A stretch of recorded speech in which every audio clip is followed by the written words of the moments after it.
Testing, testing. Hello. Is this thing on? I think it is. It reads as on my end.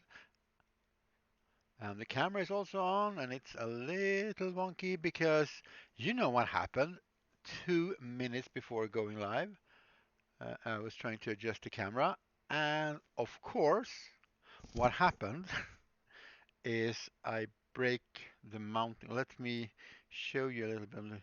It's mounted to this. Yeah, there's a plastic screw that goes into the threads into the camera here.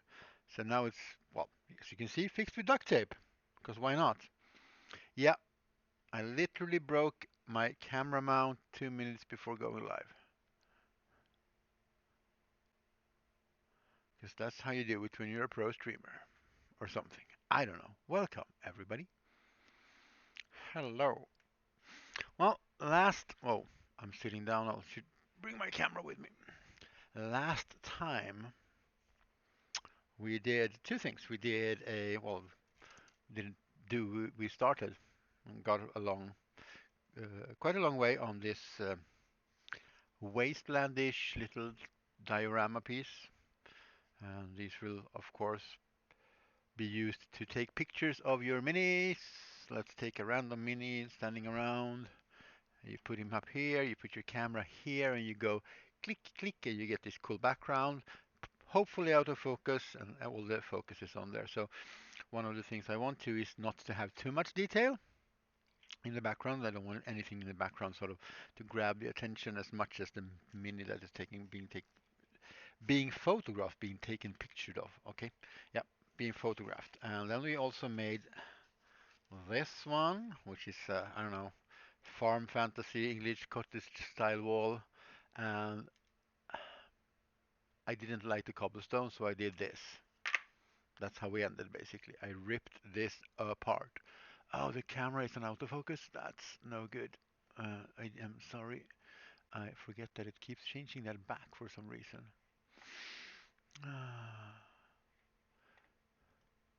I want the focus to be all the way down there on the table all the time. Otherwise, it gets really wonky and wobbly. And talking about wobbles, when I do stuff with the computer, the camera tends to wobble a bit. I'm sorry for that. But yeah, I didn't like this. Some said they liked it. I don't like it. It's too uneven. The pattern didn't turn out great. It's way too smooth when you're looking at it from this. Like it's very flat. So I ripped it off. We're gonna turn the thing around and we're gonna put some cobblestones here, one by one by one, by cutting them out.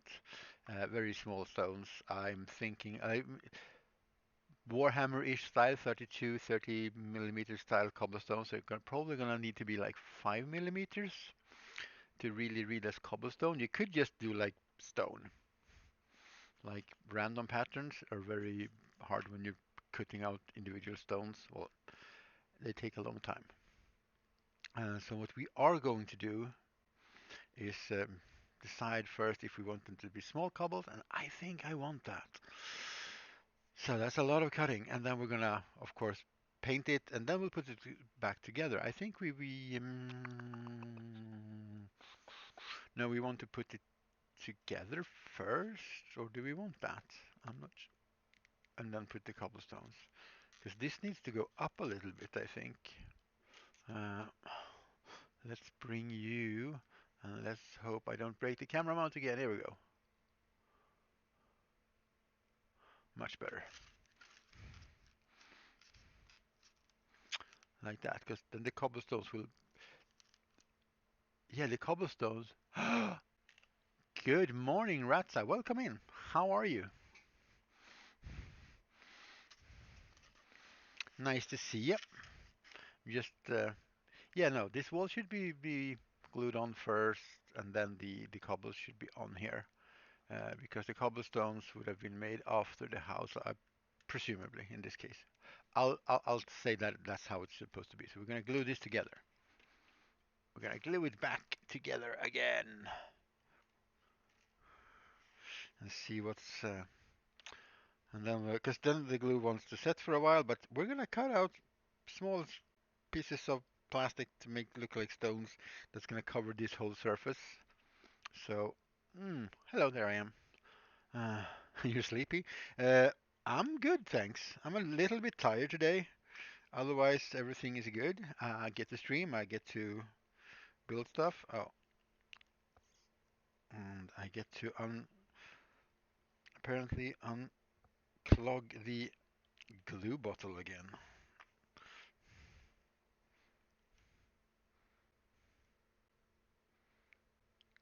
Just trying to get all the excess glue out of there and out of there, like so. And hopefully that will work.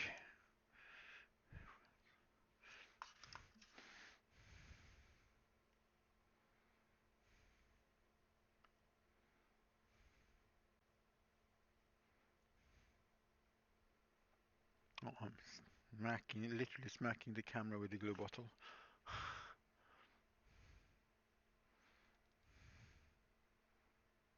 Yes, I do have a 3D printer, and that is absolutely not derailing. I print stuff for terrain and stuff as well. I do have an FDM 3D printer, uh, just to be clear with that. Oh, look, some foam. Foam, EVA foam like this is excellent to make little scrapey things off. A filament printer. It's not a resin printer. There are two basic different kinds of 3D printers. A FDM uses filament, like long rolls of plastic, like look like a long plastic string, and the resin uses, well, resin and cures it with a UV light. Sorry for getting all the technical terms there.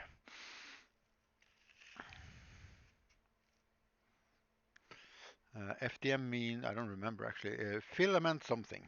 That's what FDM stands for. Anyway, we're putting this back together, and you can't see what I'm doing, so let's turn that around, which is perfect because we're going to do that anyway. Oh, nice. What did you get?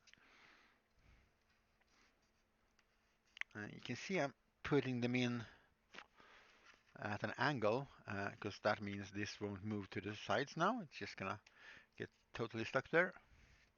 And I will do the same thing for up and down, somewhere around in the middle.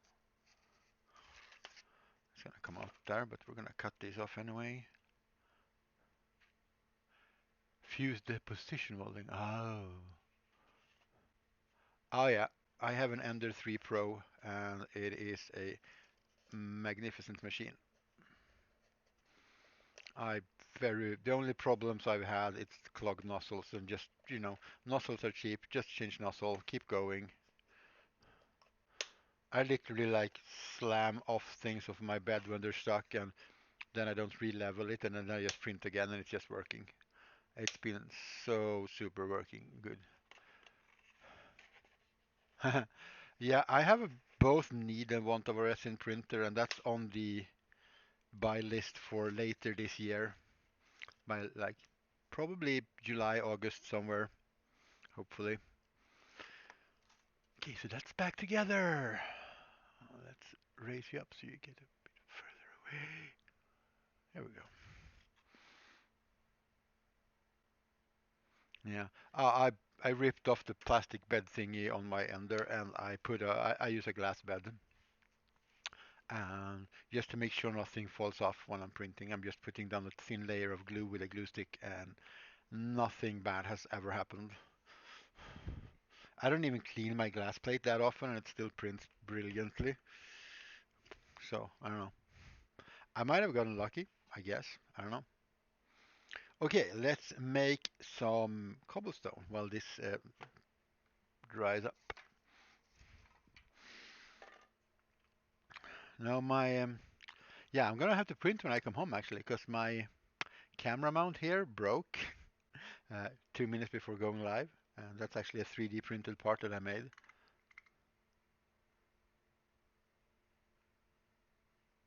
Yeah, yeah, I tried hairspray too, and it didn't work. I just buy cheap glue sticks now and just like smear it on there. After a while, you do need to like clean it off because otherwise you're gonna build like a cup, like half. let's say you build like actual layer, then you're gonna mess up your whole first layer. So depending on what you're printing, that could be really bad. But yeah, hot glue, like glue sticks usually dissolve in water, so you can just dishwash it. No, I have not. I'm gonna have to look through her Discord when I'm done here. Because if I open something on my computer now, the stream is gonna start lagging. Okay, so we do. Okay, let's do like this first. We'll cut this into some smaller bits.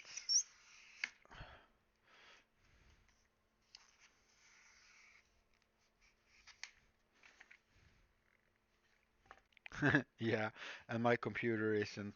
I mean, it can run the stream, but if I open like a browser window, it goes like, dude, no, no, no, we're not doing that here. Okay, stop, stop. So it's no point in trying. And then let's see if we can. I had a ruler here earlier. Like, oh, I was a good boy and I hung back my ruler where it should be. How silly of me.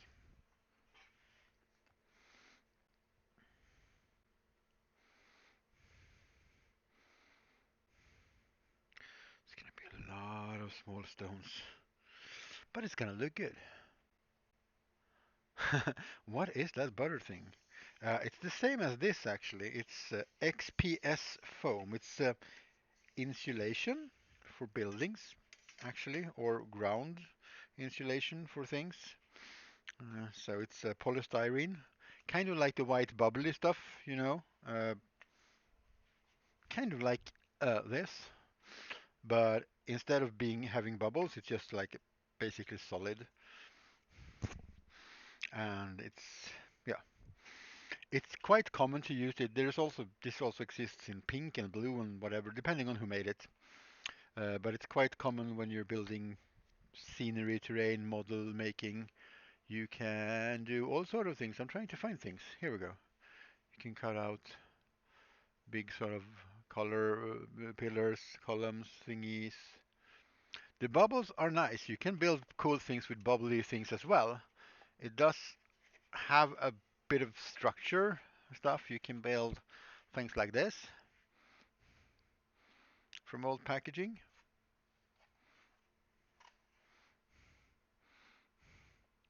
for example. And you can, if you look here, you can actually see. See, there we go. You can actually see the bubble sort of structure, so that you can make that work. But oh, hello from your mobile. Hello, Mobile Studio NT.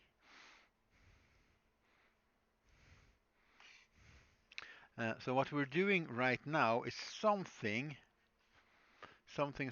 akin to like this house. We're gonna cut out a ton of small, tiny stones that are gonna be smaller than these. Yes, and we're gonna glue them to this, and then we're gonna paint it so it looks like stone, like this.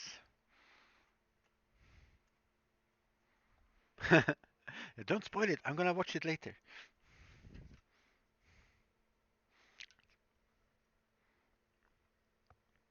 And then we will cut this,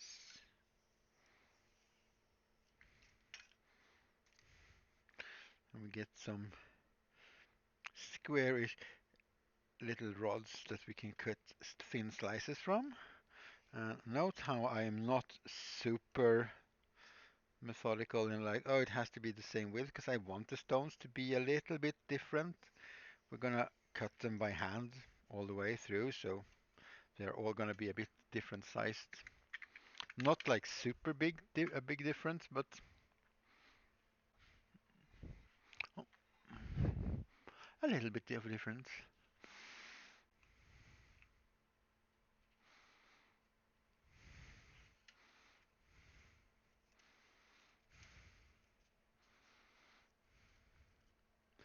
Yeah, more printers to the people. Uh, okay, I don't know if you need to see me cutting things, but you know, I'm live, so.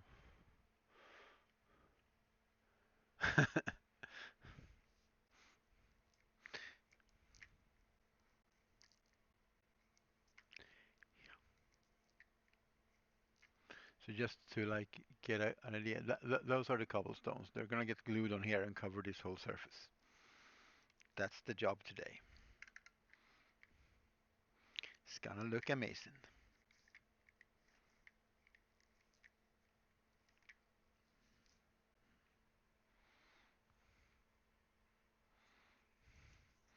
The only problem is when you cut this, it creates static electricity.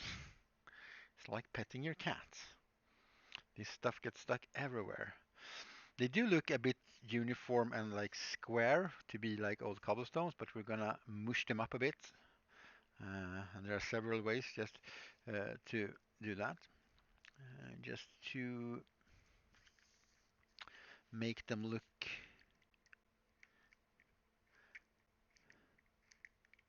nice and pretty and stone-like.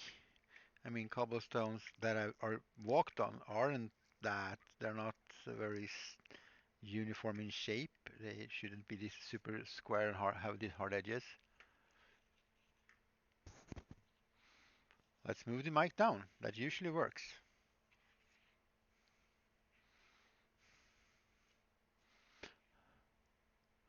Yeah, I print a fair amount of ABS actually. Uh, I love because PLA is PLA is super easy to print, but it's hey Mitch, welcome in.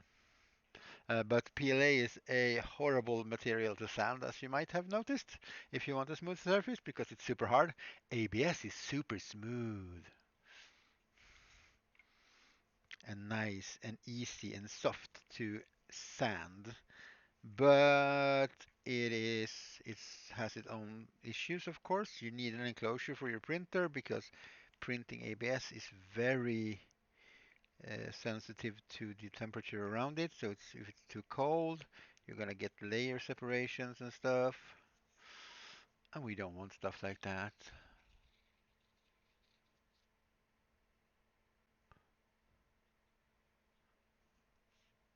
Yeah, there's gonna be so many cool minis. And then, of course, from Blackmagic Craft's latest video that we both have watched now, so I can talk about it. If you follow Blackmagic Craft on YouTube and you haven't watched his latest video, don't listen to what I'm saying. Hello, Kathy Vappel, welcome in. Nice to see you. How are you today?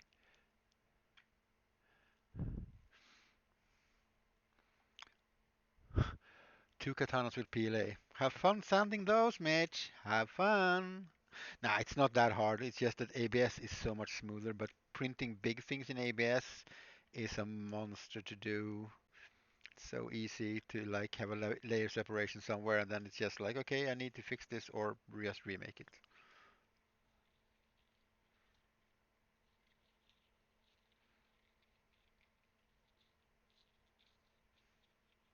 Used wood glue to like glue pieces together.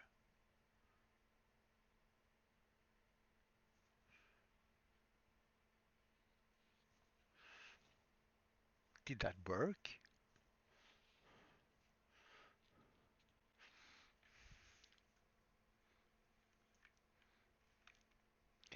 Yeah, sanding any sort of glue is annoying because it clogs up sandpapers like nothing.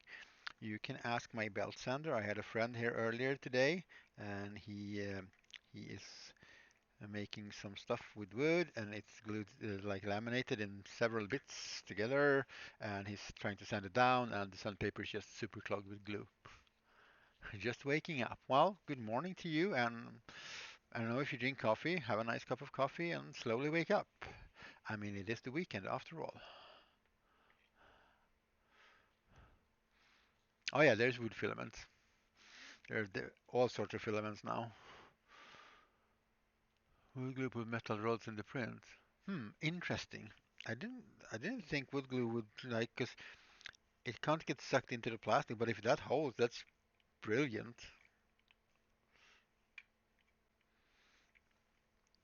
That is brilliant. That's gonna save money in the end, actually, if you can keep doing that, because wood glue is usually much cheaper.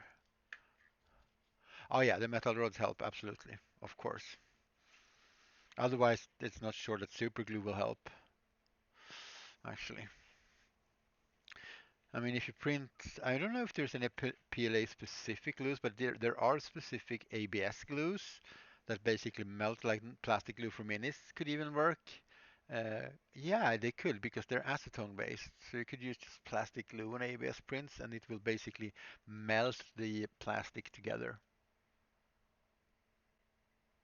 No, this is XPS foam, Kathy. It's building insulation.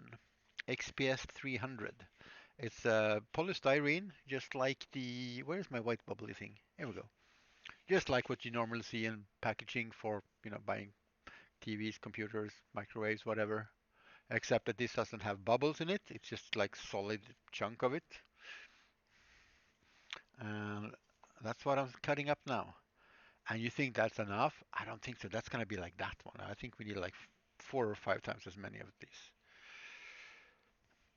So let's do a few more and then we can start gluing and then that can set and we can go back and forth because it's really, really boring to do one thing too many times in a row. So let's not. Printed around high from my right. Oh.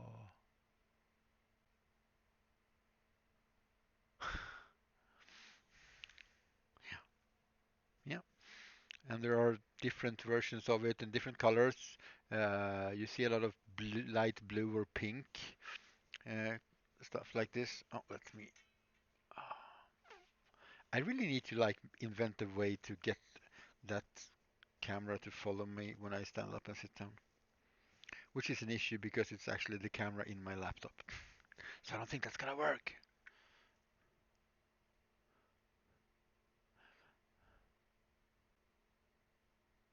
Oh yeah. Oh yeah. Hotkeys are, well, dare I say it, key to success, I guess. Yeah, so what we're doing now is just cutting out tiny little cobblestones. These are gonna get individually glued onto this, and this is gonna be like a backdrop to put your minis on. Take pictures of them and post them on all your social media. I have made a few, but I don't have any of the finished ones here. So if you want to see them, I think exclamation mark Instagram might work. I haven't streamed in a while, so I'm not sure about my commands.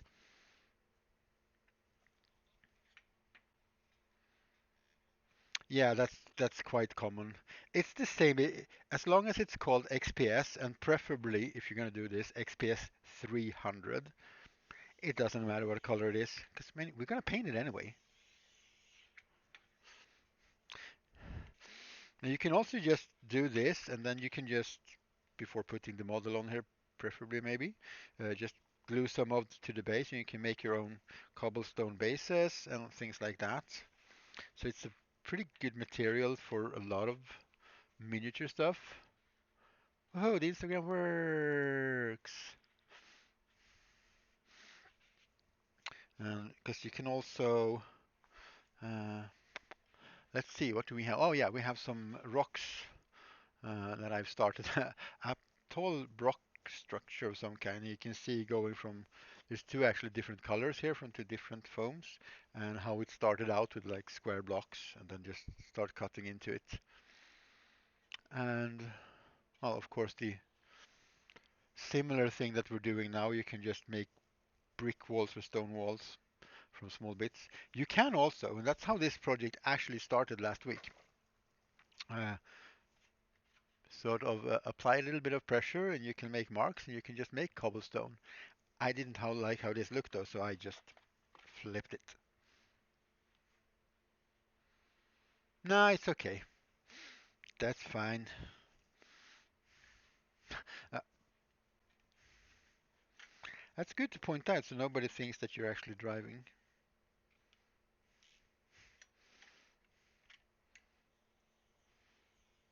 Someone might get worried if they thought you were actually driving doing all of that. Like,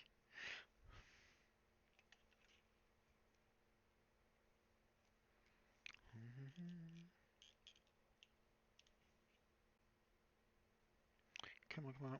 There we go.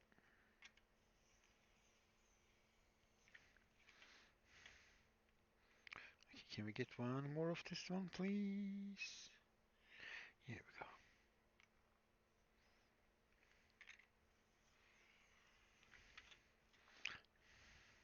But yeah, you can. I don't know. Let me go and grab a sculpting tool. Oh, it's so nice. I didn't have my headset last weekend when I streamed, and it was so annoying for so many reasons.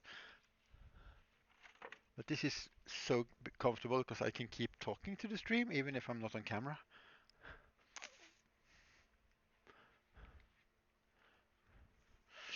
So, ball tools. Let's talk ball tools for a moment. Because that's what I used last time. It's like tiny little sculpting tools with a ball in the end.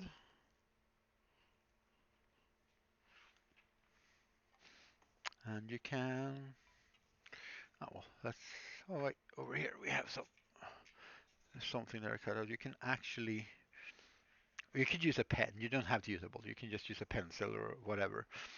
Something that is slightly rounded and has a point to it. Hello. And you can just sort of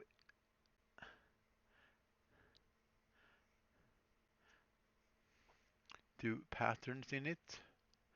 You can see, and then you can just build a whole stone wall like that. One of the things you get, however, is a very flat surface. All the topography is like the same, which is one of the things I didn't like with this one. Because if you look at it from the side, you see there's no height difference at all. It's just flat. So it kind of looks, from a distance, it looks a little bit like stones, but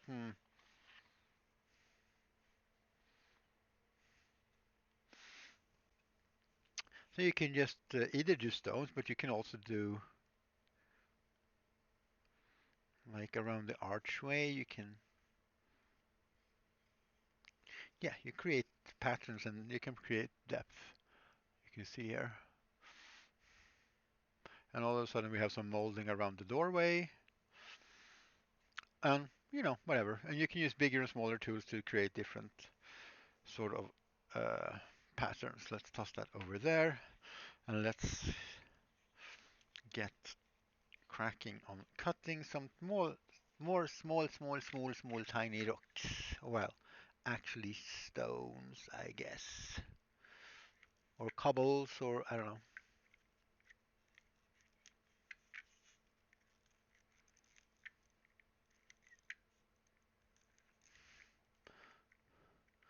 Trying to avoid cutting any of the cut pieces so you don't cut them in half. Or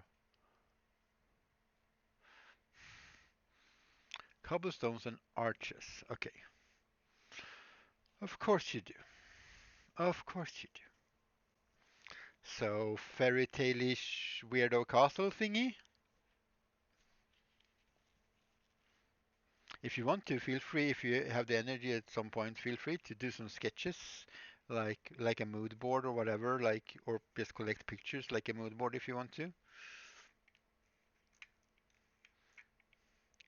That'll make it a lot easier. And we can make it rather big because you're gonna paint if you're gonna paint something bigger. Yeah. What was I? Oh yeah, I was talking about Black Magic Craft, and then people came in and I forgot. You shall sketch, yes. Because in his video, when he's using the 3D printed models, but he's using them for scenery, like statues and like making statues and things like that. And I really like that. So getting a 3D resin 3D printer is gonna be awesome for these kind of things as well. And I also kind of want to make one of those floaty island thingies that he did, because that looked super cool.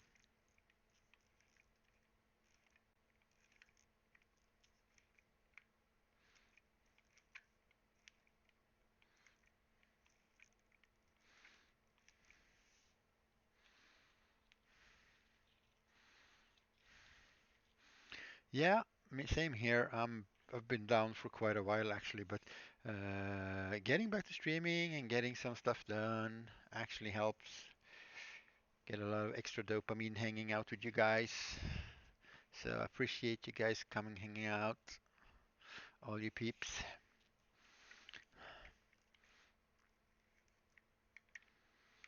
And even if you're just here and not saying anything, I appreciate that too. It's nice to have somebody to talk at. Sometimes talk to, but sometimes, talk at works. Gets me distracted from the tedious things like cutting tiny little cobbles. I've done worse. I've built a gaming table that was basically cobblestone, the whole table with like, yeah, it's tens of thousands of tiny little cobbles. You're gonna have carpal tunnel surgery? Oh, hope that goes super well.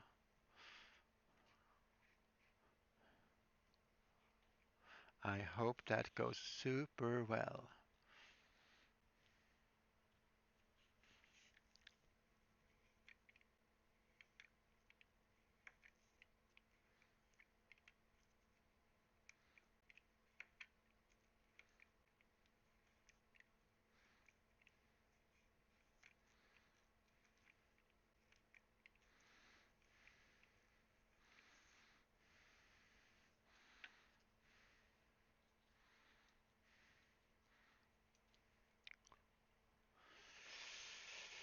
Yeah, if you don't like that sort of thing, that might be a little bit rough.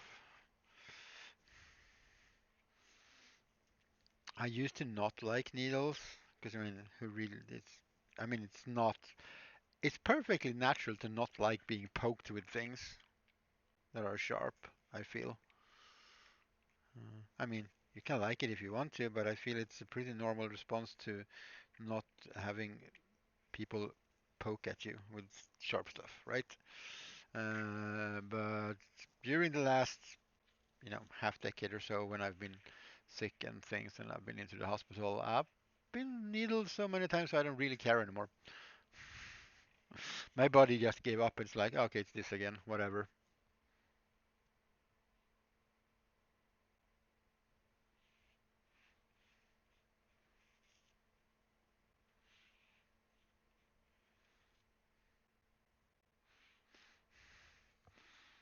So here we go. We're collecting up all the little, very sharp, square cut things, and we're just gonna squeeze them, and we're gonna roll them together between our hands. And this will knock off the sharpness of the edges and might even create some nice textures on the rocks themselves. And it also dissipates all the static electricity. So now we can just, ta-da! Okay, so we have a little pile. This is not gonna be near enough, but yeah. Okay. Ah, that's a rude friend. It's nothing funny with phobias. Well, I hope you will make it through like mentally okay doing the whole procedure and stuff, because that is harsh to have to go through uh, um, during such circumstances, for sure. Oh, you're gonna pick up the Miranda. I say. What are you guys doing today? Are you on adventure today?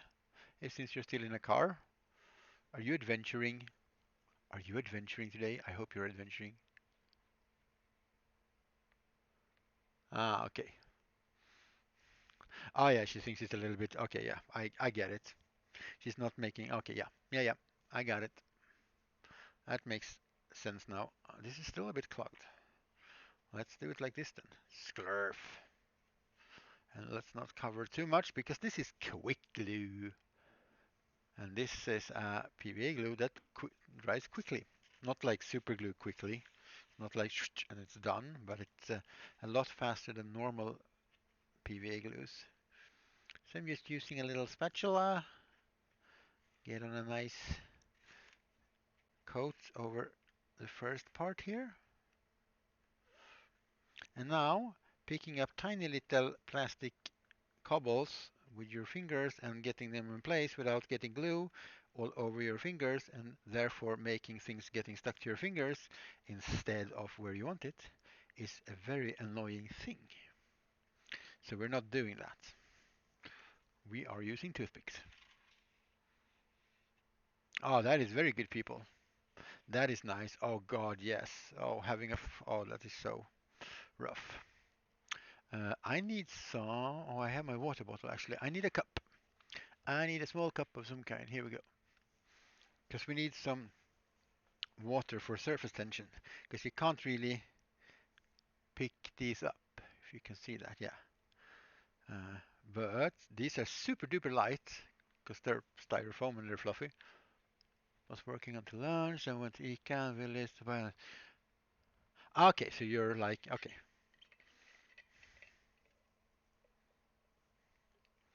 Yeah. So how do we use water? Well, we're gonna dip our toothpick in water. That's a little bit of coverage of water here, and that will make that tiny little piece get stuck to my toothpick. First down. All right, let's get you in closer. Maybe you can actually get to see what's going on down here. Oh yeah, funny thing happened today. 2 minutes before I went live, by the way, sweetheart. I broke. You can see there's a lot of duct tape here. I broke my camera mount that I had printed. And I was like, oh my God, what am I? Oh, okay, let's just duct tape this. So I need to print a new one.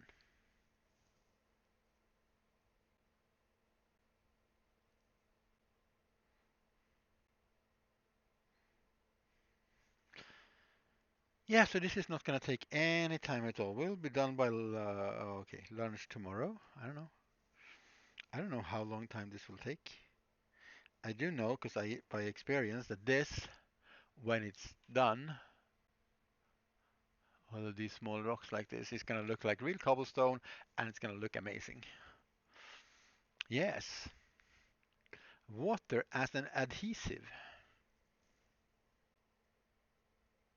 because it kind of is what it does. Does what it is what it does there. It adheres to that, and the surface tension is strong enough to lift this tiny little piece of plastic. Because one of these weighs like next to nothing. Oh, that's a big one. Let's stitch that. Okay, let's spread these out so I can see them. But yeah, duct tape. Yeah. Oh yeah, you can see them. Yeah, okay, yeah. No, there's a bunch of duct tape there. I was like, let's adjust the camera a bit, and I'm like, oh no. I think I might have put on too much glue. I think I should have gone not even halfway. We'll have to put on some more glue and be mindful of that in the future so we don't waste so much glue.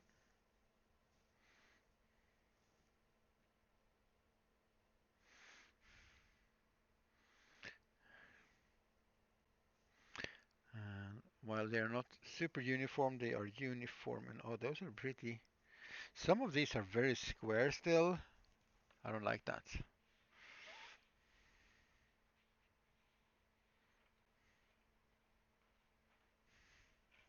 I know, I've learned from the best.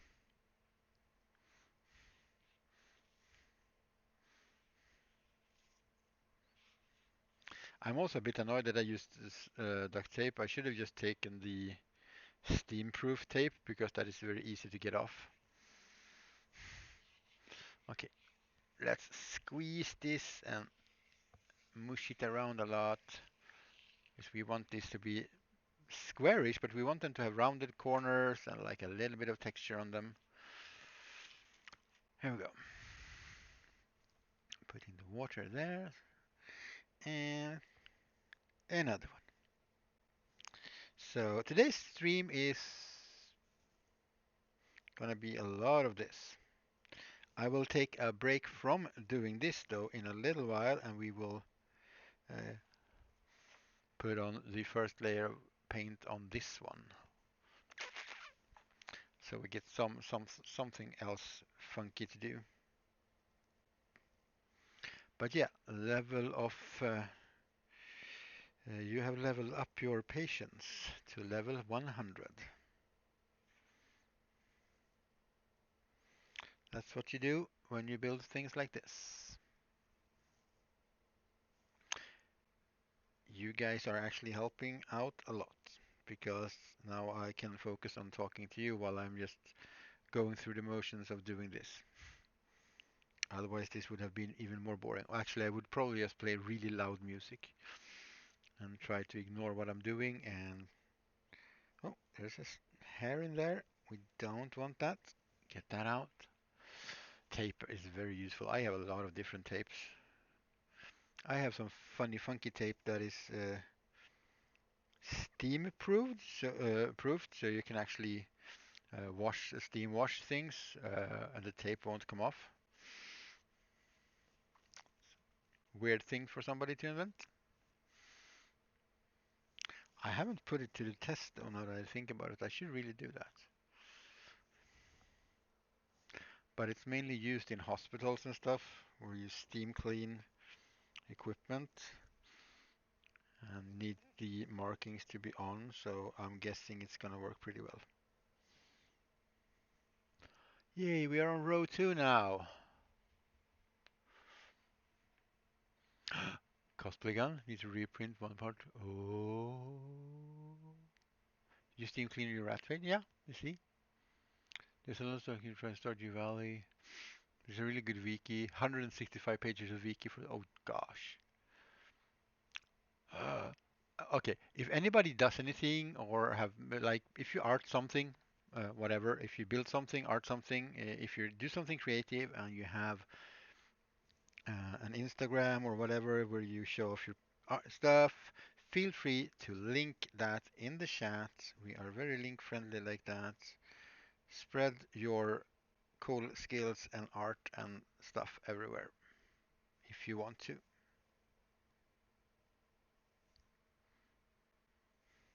And also that means I get to see things once I have done streaming because I can go back and look at all the links.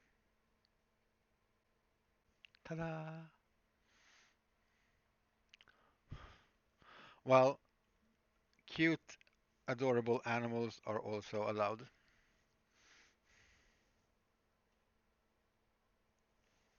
And I like rats. Rats are cool and cute.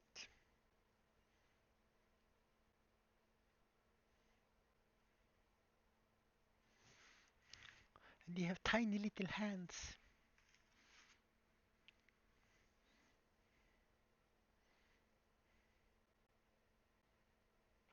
Why don't you show off your cosplay stuff then? Is that just for your own sake? I mean, that's a fine way of doing it.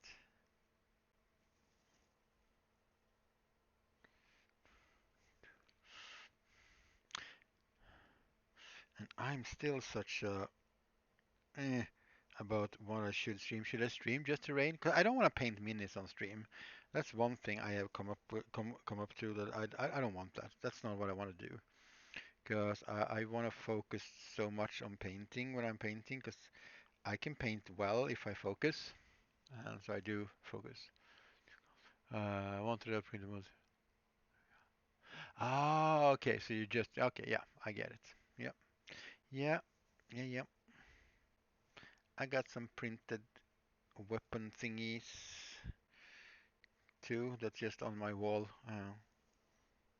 for no other reason that I wanted it.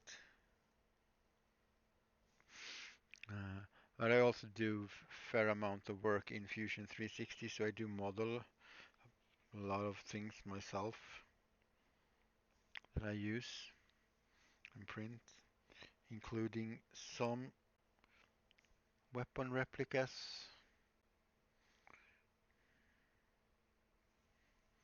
Oh, I don't know. Can we see that? I mean, it's out of focus because it's not on autofocus, but you should, yeah. Look at the texture we're getting, like the different heights of the stones compared to this flat stuff. I mean, we could just make flagstones. We could make these literally like this big and then like be done fairly quickly, but I wanted cobblestone. I like cobblestone. I think it's pretty.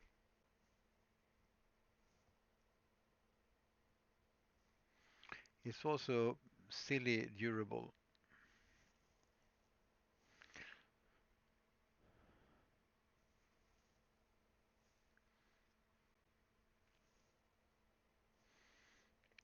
like real life, like cobblestone roads are pretty, if they're made well, they're pretty durable. The thing is we're gonna have to cut some of these in half because we're putting them every other, like you would do cobbles. That means there's a little gap in here right now, but we'll fix that. We will get to that. We are now starting on row number 3. I'm starting to regret my life choices at this point.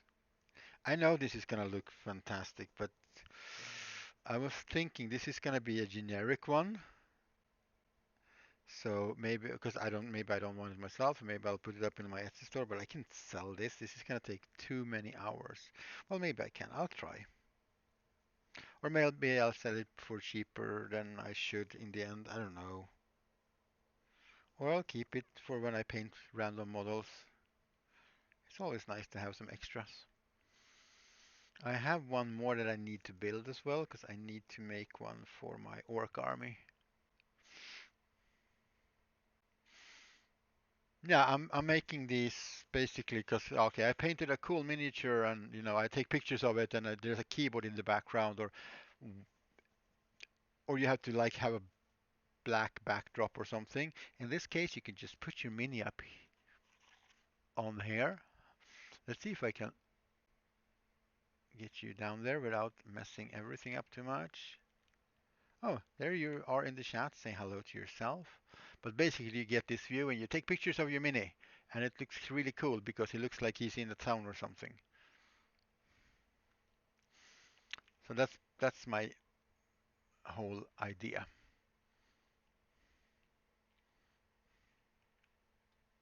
Oh, so that's okay. I'm just trying to figure out how I had this set up. Sorry for the wobbly camera. I'm sorry. So it's basically a little diorama slash backdrop for taking pictures of minis. Getting closer to McClinta, so Mobility goes bye bye. Bye bye for now. Ooh, playing games. Yeah, I'm gonna play games when I come home. I'm gonna sit down at my computer. I'm going to get attacked by a super cuddly kitten because I have been gone for the whole day then. And then I'm gonna get to play games. Kitten deserves some cuddles when I come home.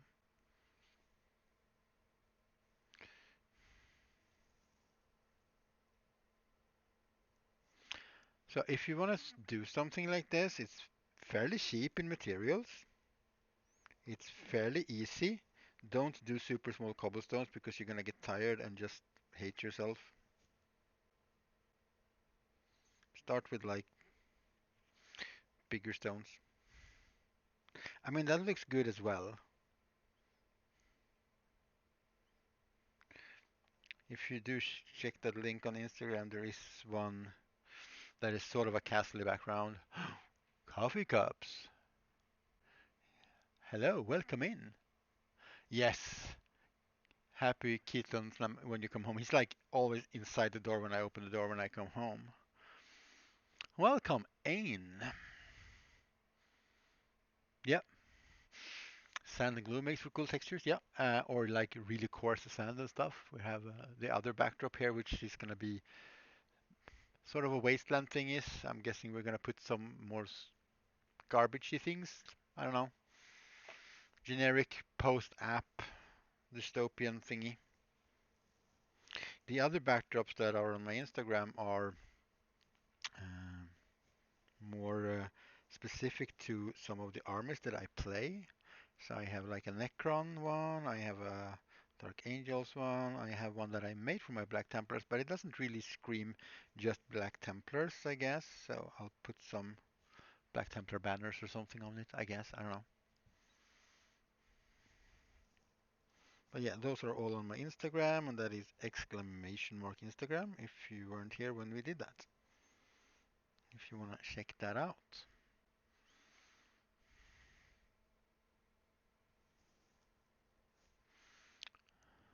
But yeah, this is just slightly tedious, and the glue is, I mean, it's still tacky, but it's starting to become a little bit more like a gel than a fluid.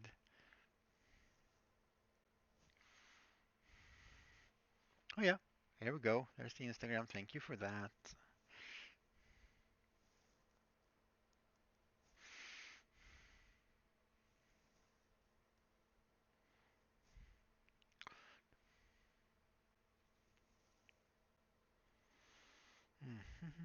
Yeah, maybe doing this. Well, actually, I think this might be good for a stream as well, because we're not gonna do this the whole stream, because this would be really boring, and I would get really bored. When you're doing something like this, I mean, some people can just like keep going, going, going, going. I'm not really that kind of person, so I'm gonna take a break in a while from this one, and I'm gonna keep doing the other ones, start painting. Oh, that is a tough one. What is that gun that you are printing, if I may ask? I am curious.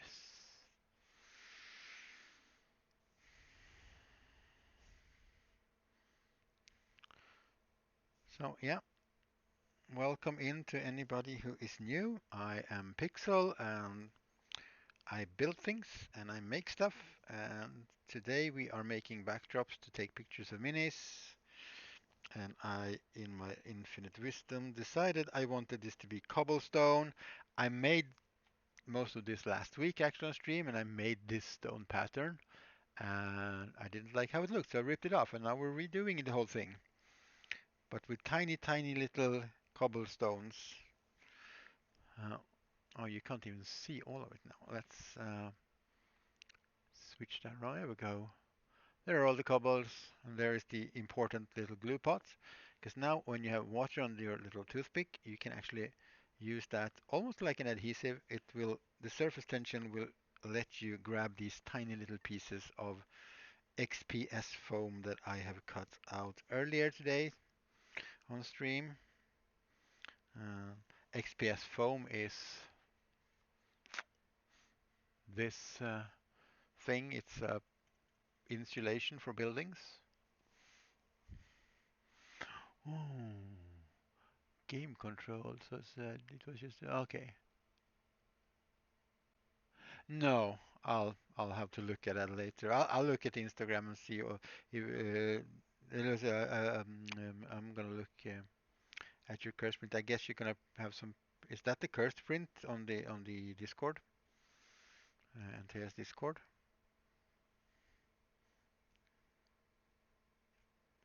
Doo, doo, doo. Woohoo! Another piece of cobble and another one.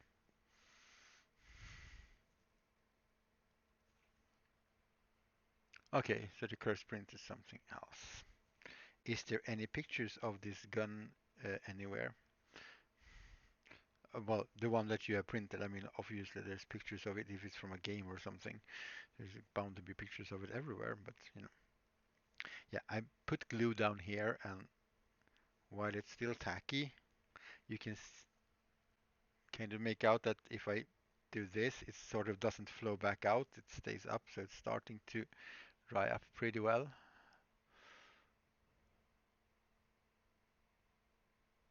Oh my God.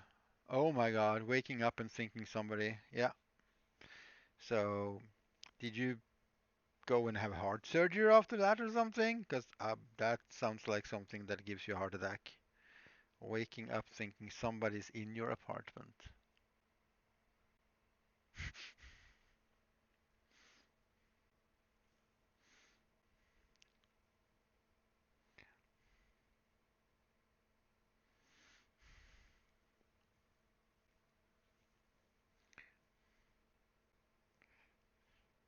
So, are you planning to expand from 3D printing to 3D modeling? Do your own stuff?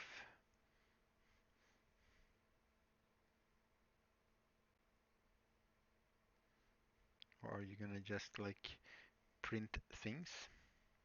You know, which is why most people get a printer, because it's cool. There's so many things out there that you can print, so you don't really have to make your own stuff. It can be tough, definitely.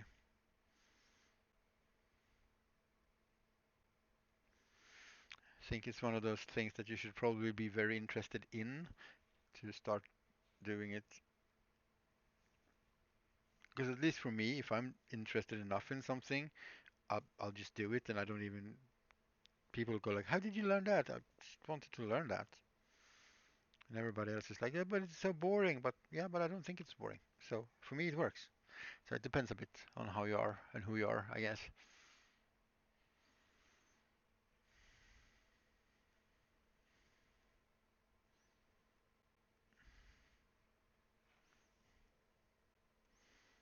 I mean, the old me, well, actually, technically, the young me, I guess, would not have done this.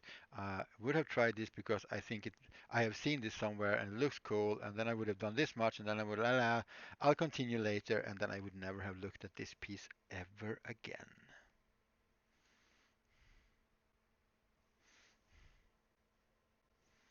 But then one day I wanted to learn to make things like, and I just focused on that is what I want. Did it? Okay, it came from. It's like, is there a leak somewhere? I got a drip of water on my hand, and it's probably from the toothpick. I didn't just realize it was that wet. Oh gosh, this is taking forever. I knew it would. I just didn't remember taking this long. Yeah, yeah, and that can be a motivation enough to learn if you want to like, okay, I really want this thing, but I want this changed to it. So I guess I'll have to learn how to do it. That can be motivation enough just to, you know, if you can focus on what the end result is gonna be, which I think is a skill I haven't mastered, but it's a skill that I have learned over the years to uh, shift my focus, like as a conscious effort of, okay, I want to learn this. Let's not focus on how boring it is. Let's just focus on when I'm done with this, I'm gonna be able to do this, and this. And that's probably why I haven't learned to program my Arduino yet. Fighting games! Hi! Hello! So nice to see you. Welcome in.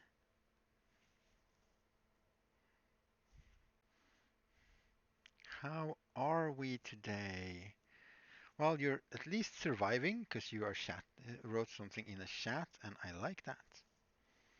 I'll take those odds.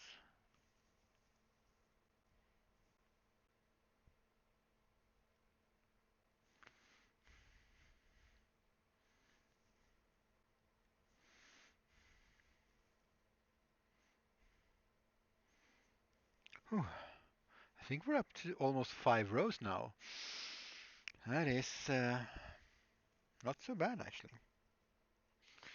And since they're differently sized, since they're like a little bit randomly cut, sometimes you have to like find the right one because you want them to be, for the most part, every other, so you don't get like long lines. But can I make you? Oh, this is gonna be so pretty. I should turn off the autofocus later and just let it focus in on that close up so you can see it. But let's do that after the break that I'm gonna take. I'm gonna keep going with this until I either run out of stones or until the glue is set too much. Then we'll get to painting the other one. I'm doing pretty good actually. It's been a while since I felt this sort of cheerful and okay. But you know, I like streaming. I like hanging out with people and doing things. Mm, sort of forces me somehow to do the thing. And the silly thing is, I always feel better when I do things like creative things, and yet I don't always do them because brain is brain, and brain goes, nope, you ain't gonna have no fun today. But all I need to do is walk out to the workshop. Nope, not today. It's probably cold and windy. You don't want to go outside. Nope, we're staying in. So, but once I get doing things, sometimes not even creatively, it's just, okay, that wasn't hard. Now we're doing it. Okay, cool. So right now we're into the period of, hey, this is cool. Let's do stuff. The gun is from a game called Control. Okay, it's nothing I have ever heard of, so I'll have to look that up. I have a long list of like some weird anime weapons and guns and stuff that I want to 3D model.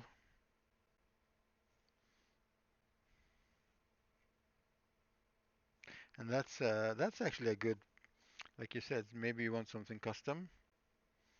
And yeah, I can confirm that is a very good way to learn 3D modeling actually. Don't figure out unless you're like, well, this works for me. Let's just say that this works for me. Uh, as I said, shifting my focus to what the goal is, and I want this thing, I want this made. I might not want to learn. 'Cause I can't sit down and just, okay, I'm going to learn this program A, B, C. This is how it works. I need to have a practical like end.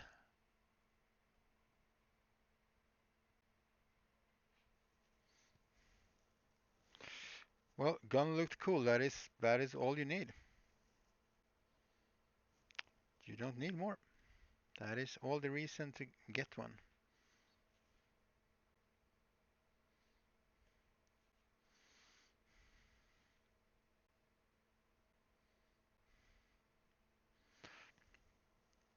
So it works very well for me to sort of shift my focus around like that.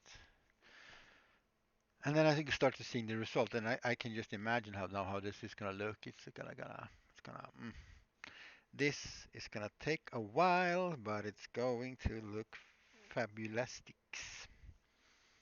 Yes, I just invented a new word.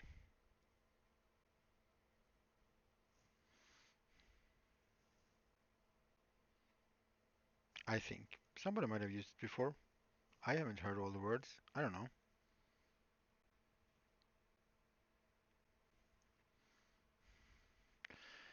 Oh, and a little bit of water, and then a little bit of stone. Well, one little plastic cup. Oh, wait, turn around, turn around.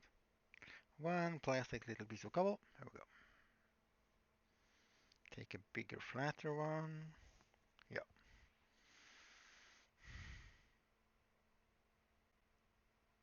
Try to knock off the print. Yeah. Knock it off. The only time you're gonna say knock it off, and it means something good. But yeah, I need to print a new camera mount, and I broke my camera mount.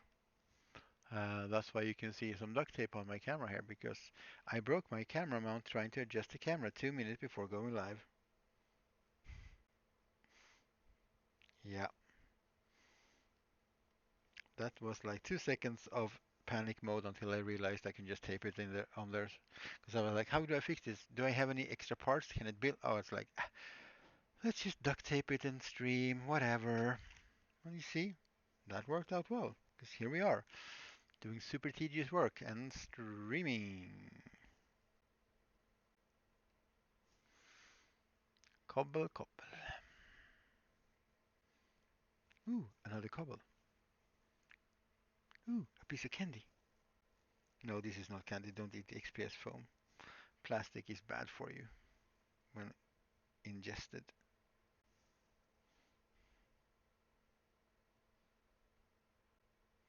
I don't think your stomach's gonna be happy if you do. So, how's everybody? Anybody doing anything? Well, what are people doing this weekend? I was gonna say fun, but what is fun? Such a weird. Do we have plans this weekend? My plan is to stream, and then tomorrow my plan is to play Warhammer 40K. Gonna toss my Necrons in front of a whole bunch of Tyranids that just got a new codex. Yes. That means they got new rules for people who are not into the lingo of warhammering. Yard work. Oh, then start more. Yeah. Star Trek Next Generation. Star Trek Next Generation. Jean-Luc Skywalker. That was an interesting crossover. I like it. All the star universes collide.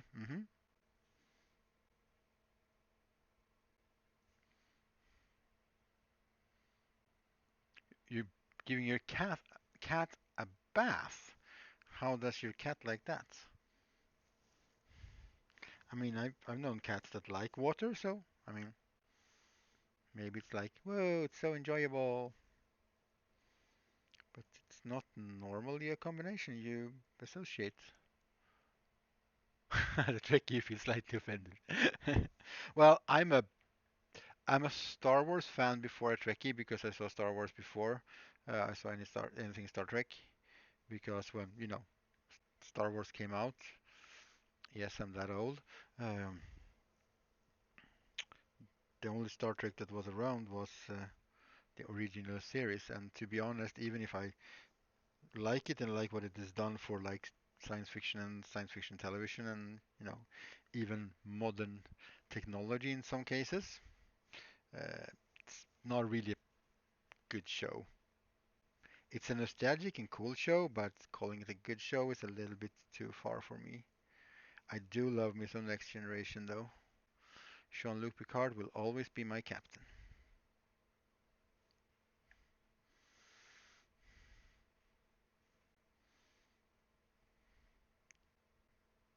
There's no doubt about that. Your sister and her husband? Oh, barbecue. Oh, barbecue. Oh, yeah. Getting to meet people again. That is, yeah, socializing with people, not just in front of a camera and stuff is, yeah. Barbecues, it's getting to be summertime, and now we're talking about lightsabers. So this stream will now derail completely because if there's something I like to 3D model, it's lightsabers, both my own designs and whatever not.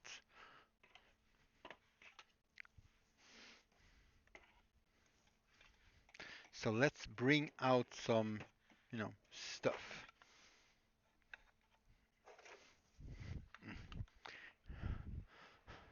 Because we talked about it. I'm gonna take things out. There are things here. Yep, there's a whole bunch of pipes in my hand. Yep.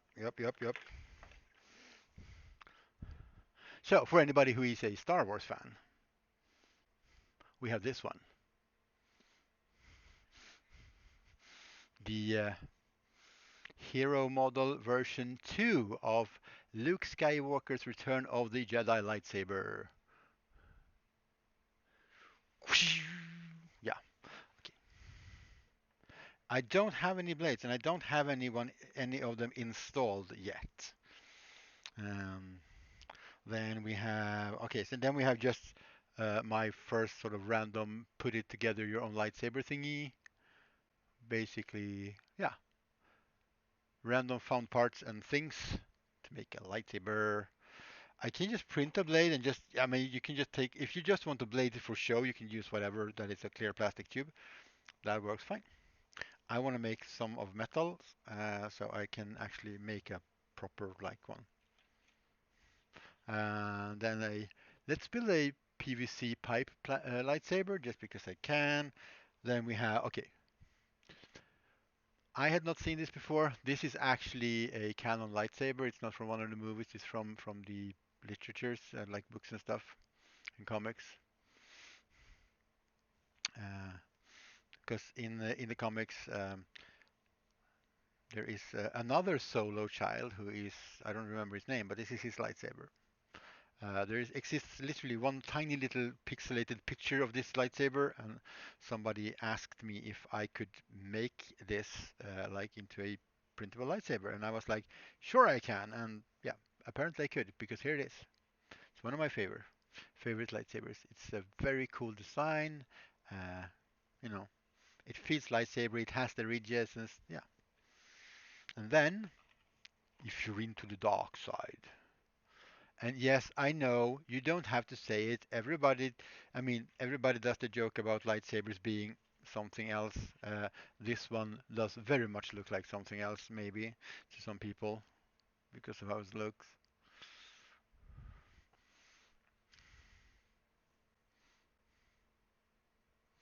But yeah, this is printed in ABS, and look at that. Look at that layer separation. Yeah, it looks like a drill head. Exactly. Looks like somebody's gonna drill a hole into something. Well, some sort of drilling anyway. Anyway, yeah, there's like a long, tiny little crack around all the way, but it works on a like beat up old lightsaber anyway. This is from Knights of the Old Republic, actually. And then I have my favorite type of lightsaber, the Jedi Temple Guard foldable one.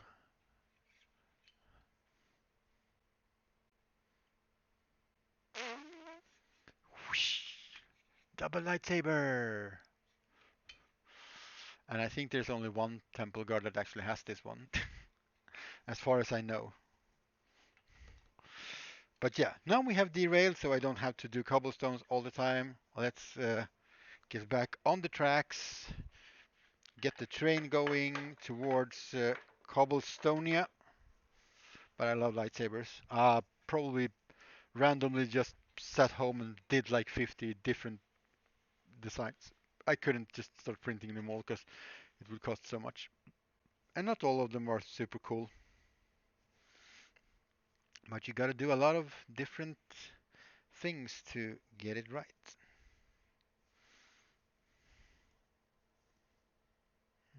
Now the glue is getting. You know what? We'll get some paint on the other one. We'll put this aside for now. And as you can see, we have used more than half of our cobblestone, and that's how far we have come.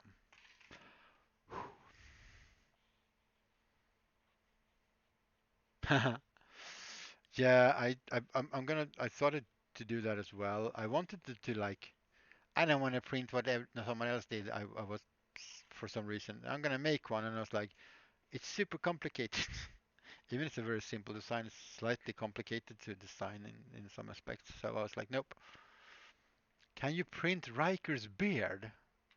Nobody can print Riker's beard. It's impossible. You can only have Riker's beard if you can grow it and your name is Riker, because that's how epic his beard is.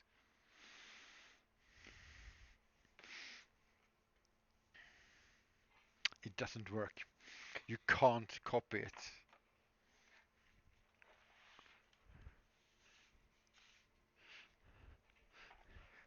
You also have to be able to play the saxophone to make it grow properly. So it's a chore to get that done for sure. Okay, let's move all the materials. Bring out some. I'm gonna move the camera so you can see what's going on over here as well, of course. But yeah, we're gonna get some paint down. Let's move you over here to the paint table, which is like the same table, just a few centimeters to the left. Okay, so we're just gonna start by painting this black. It's like a base color. Take us away from the tedious. Oh, but the cobblestone. It's gonna look great. It's gonna look great. Don't lose focus. Keep cobbling. Keep on cobbling.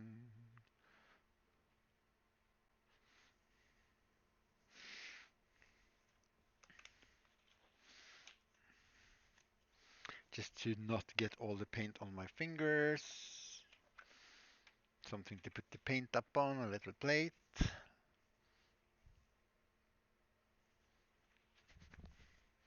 Get some of that black paint.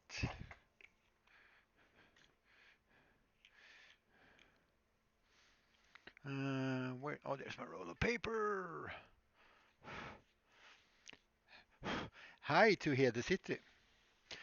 I have played some versions of Munchkins many, many, many, many years ago, so I'm don't know anything about Munchkins really, but I know what Munchkin is and I have played it, so I have some sort of insight. Yes.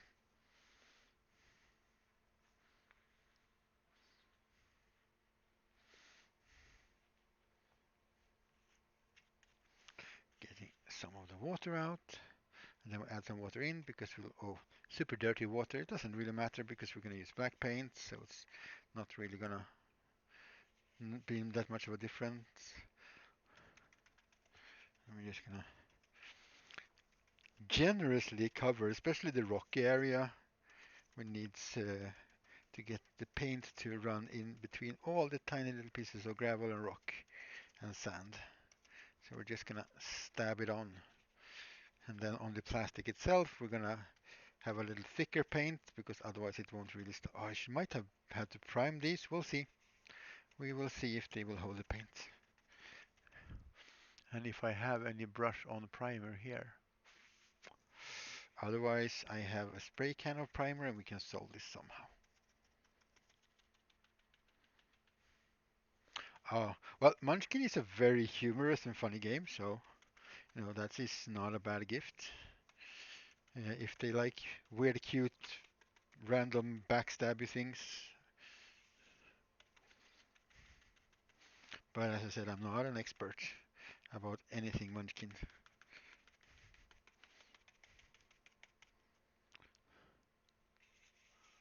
See if we can. And now this is super wet, of course, so this is going to take some time to dry. But I have a fan on the floor heating up the room a little bit because it's a little bit cold in here. So I think we're going to use that to make this dry a little quicker. And now some thicker paint. We can start by brushing it on, but we're going to want to stab this as well anyway, because we don't want any brush strokes.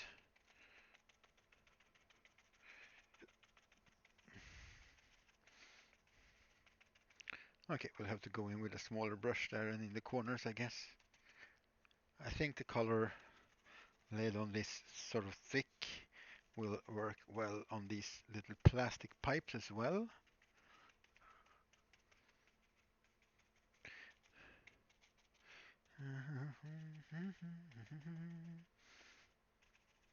Okay, let's grab a smaller brush. Just go in along all the edges. And I'm not really overly careful with how much water and how much paint. Uh, Maybe a little bit here on the brickwork. We might want to scrape out some paint with a brush because we want the texture of the bricks to show through. But otherwise, if the paint would dry like this, it doesn't matter. It just gives us some texture on the wall. So I'm not too concerned. Okay, and then turn it around and oh, sorry, I bumped into the camera. And look at it from all the different directions so we don't miss anything. We're probably going to miss something anyway and have to fix that afterward. Age of Sigmar Munchkin. Yeah, they have really started like from being Games Workshop, we don't want you to touch our IP to like we're licensing the shit out of this product now. Uh, Finally made, and that makes sense. Finally made some good business calls maybe. I don't know. Get more people knowing about what 40K is. You know.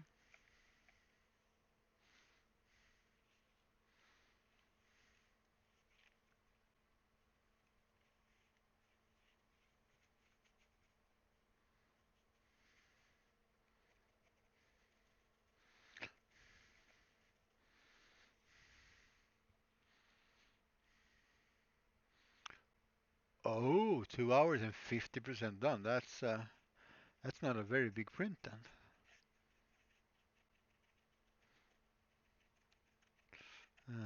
I also like to just go. I'm not gonna paint the back side, but all the sides because they might show when you take a little picture sometime.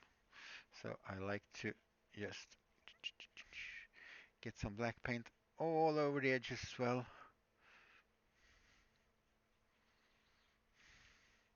Oh my God, I am 20 minutes over break time.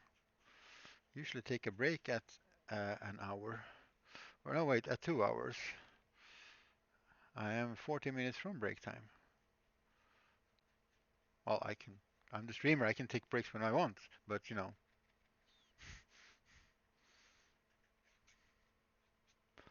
Oh yeah, yeah. The katana.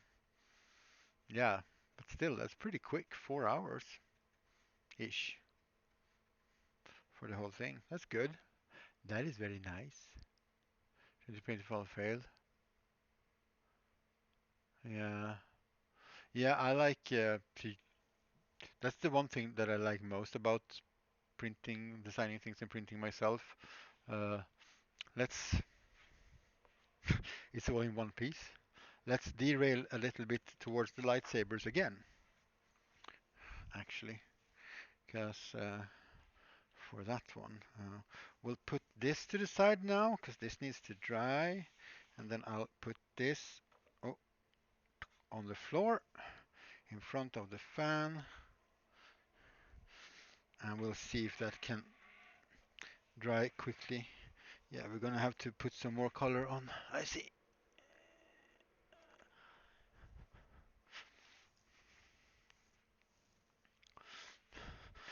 So let's talk uh, about 3D printing stuff like this one, because this is literally comes in parts.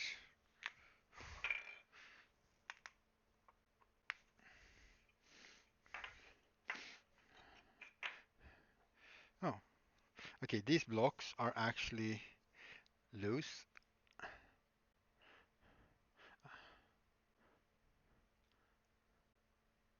Oh, that is so sad when that happens. Well, these blocks are actually loose, but they are made so you can't put them like in the wrong way.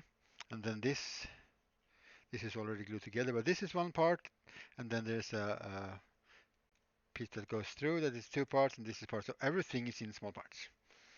The thing about doing this, you could also model this into the, oh, where are we? There we are. Model this piece in here. But the thing is, this can be printed like this, and this, well, imagine if this doesn't have this, and this is printed like this. There's just a few supports that goes into these holes. And the same thing with these parts. This is printed like that, and the insides, everything is printed and broken apart into small pieces just for this one simple reason, to use as little supports as possible, because it's a lot of work to remove the supports, and it's also wasting materials.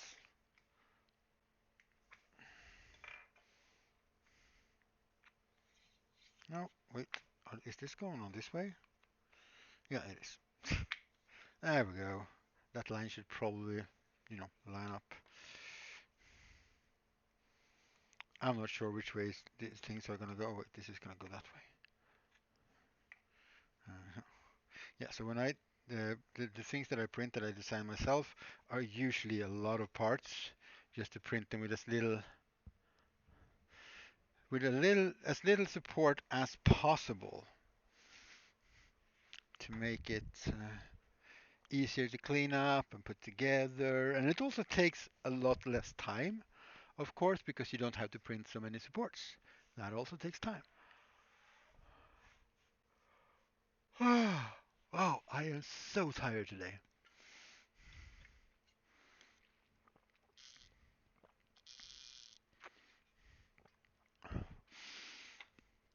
Should we get back to the cobbling then?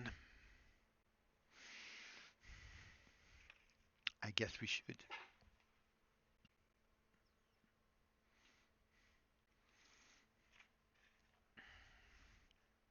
But the pieces out here on the edge, they are basically stuck there now.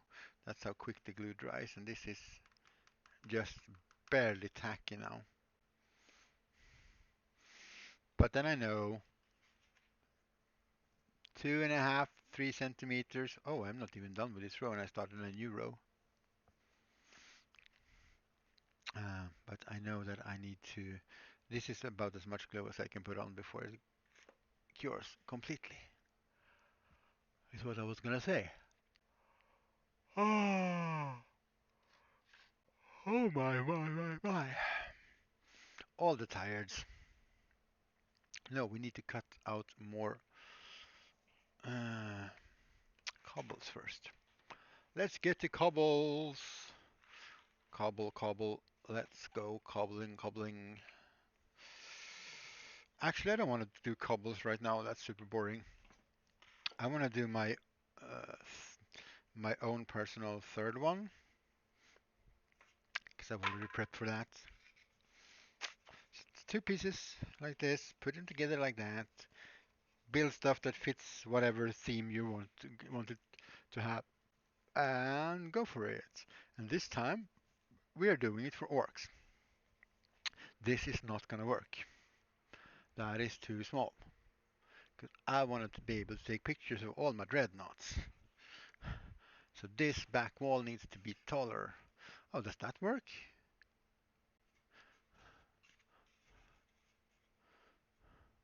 It's a bit too small then. This thing might also need to be, it needs to be bigger.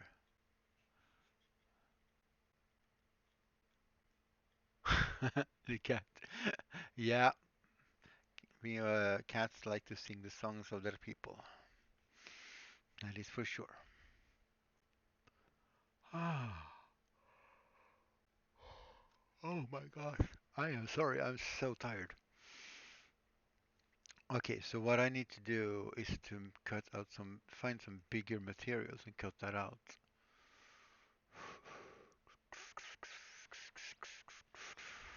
I have something that is wider actually. That will work. It's not very smooth, but we can fix that. But it needs to be taller and wider in the back. Actually, how much it needs to be. I need to go and get my phone. Because I need a camera so I can look at this through a camera and see how much bigger it needs to be. Because I want the back wall to be further away to create some depth. And we will look into this little one that is drying. It's going well. Where's my phone? There's my phone. Hello, phone. Hello, phone.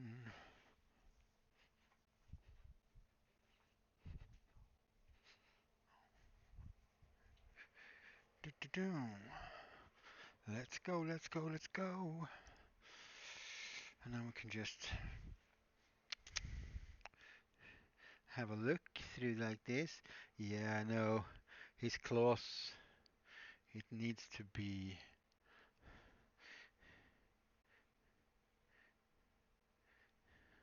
because I need to be able to be, oh, this needs to be very big actually, if I'm gonna be able to take pictures of this. It's gonna have to be, hmm, almost this deep. That's a lot. That's a lot. Because I don't want him too close because I want the whole model to be in focus, right? And and I want the wall to be like there, and that means it has to be that, and then a little, if like 5 centimeters taller maybe. Okay, so that's that width and that width. So, well, basically that's this whole thing, I guess. Sort of. It's the right width we're talking about, almost. I wonder if I have some materials we can cut for this. Otherwise, we might have to wait with the Orky one, because there's no point in making one that I can't really use.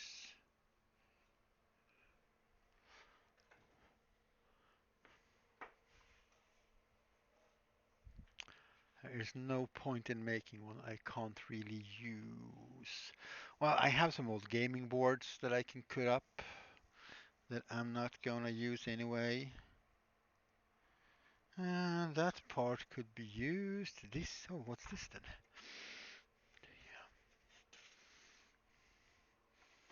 Some old experiments. I think I need to make some more room. I need to Flip this up so you don't just see half of me. We'll raise you up a bit like that because that's going to be needed. Put away that material. Put away the toothpicks. Put away all the sculpting tools. Well, this little roll of sculpting tools.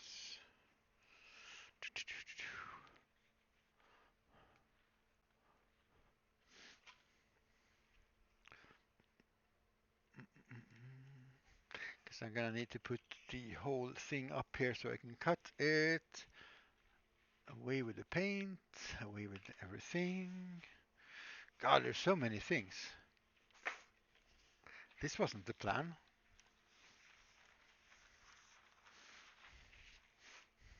but it doesn't matter. So, an old gaming table that was going to be remade and stuff and things, it didn't happen. So, here we go. Which is basically just one big slab of XPS foam, all of it. So what I need to do now is to this is the full size normal size, I think it is it? Yeah, so it's 60 centimeters and 120 centimeters. This is the size you buy them in. All this is just pieces that I've cut out. So almost this wide. So we need it to be like here.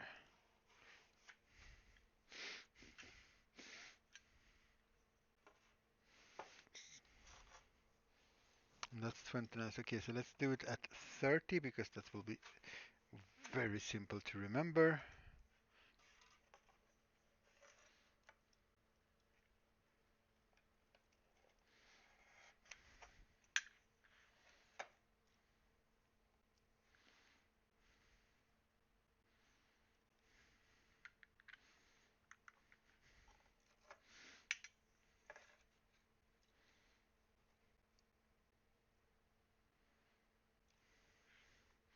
Oh, there's some plaster on here. It's been a hill or something.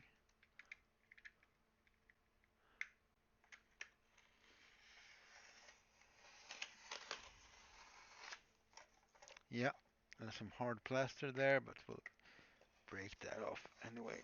So, there we go.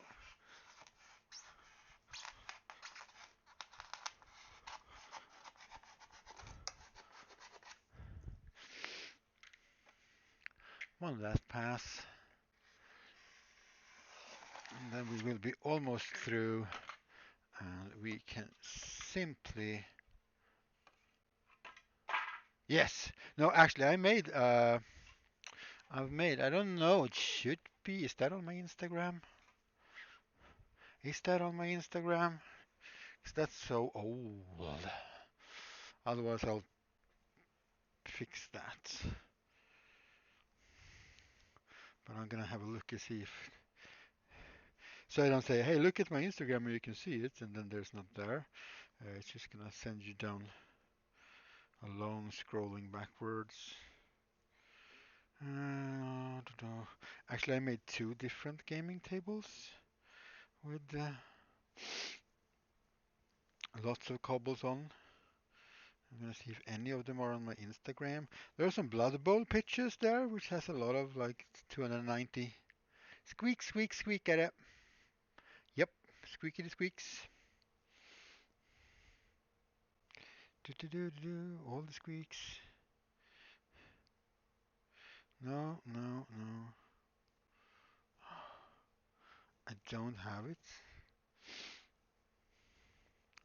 How can I have built such a thing without having put it on the Instagrams? Oh God, now we're far back. Oh God, that's where my Instagram ends. Okay, so I don't have it. Now I basically have made a bit bigger cobbles over a whole big gaming table, which is basically two of these things, and then I made like a cobblestone road across with these type of small cobblestones. That's why I know how long time that will take, because I've done far bigger things like that.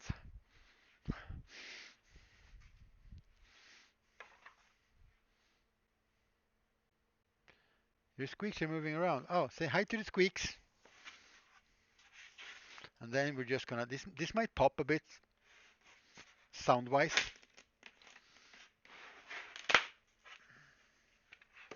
Oh, I started carving a river or something on the other side of this at some point. Interesting.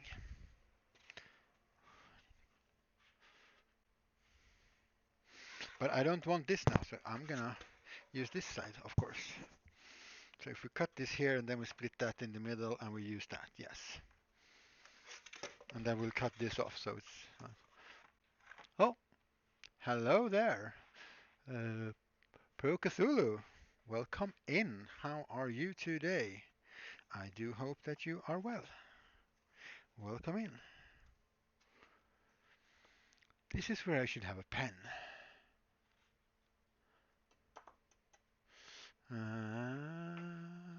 I can just go get one, I guess. Instead of improvising, I'll go get a pen, getting. Where is my pens now? Because I have new furniture, so I have no idea where I put things. Having to relearn your own logistics, yay! But new, well, new for me. Second-hand furnitures are cool.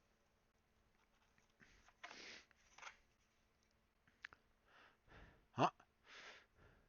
Ah, well, welcome in, welcome in. We are working on several different levels of crazy here. Oh, just cutting out some materials. Nope, that wasn't enough. Otherwise, we are doing crazy project number one is to cover this whole surface in tiny little cobblestones. It's gonna take a while. We have the other project standing on the floor being dried by the heating fan because I just put paint on it. And so these are like little diorama or backdrops for taking pictures of minis. Ah, yeah, well, that's a pretty common good place to start. Mordheim is awesome. Mordheim and Gorka Morka are awesome places to start. Uh, oh, sorry for the squeaks. For building things because they're kind of broken and weird and everything, so you don't. It's like, oh no, this cut is not straight. It's a Mordheim house. It's not gonna be straight. It's the cursed city. It's crashed and everything is just horrible. How tall can I make these then? What's my maximum? 17. Is that gonna be enough? Is that going to be enough for an orc dreadnought? For the height? Yeah, it is. Good. Then we're gonna do it 17. Because I need to cut this away because this is gonna be the bottom and it's uneven and weird. So we are reusing things here. So we'll do 17.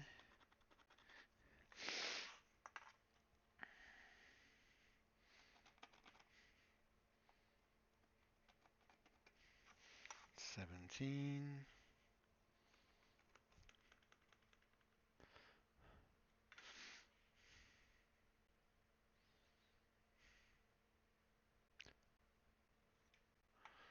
Oh, yeah, you should have brought your laptop. You almost need to go. Ah, okay. Cool. That is cool. Yeah. Now we're building all levels of crazy here right now. From tiny little cobblestones, which is the actual crazy. The rest is kind of normal.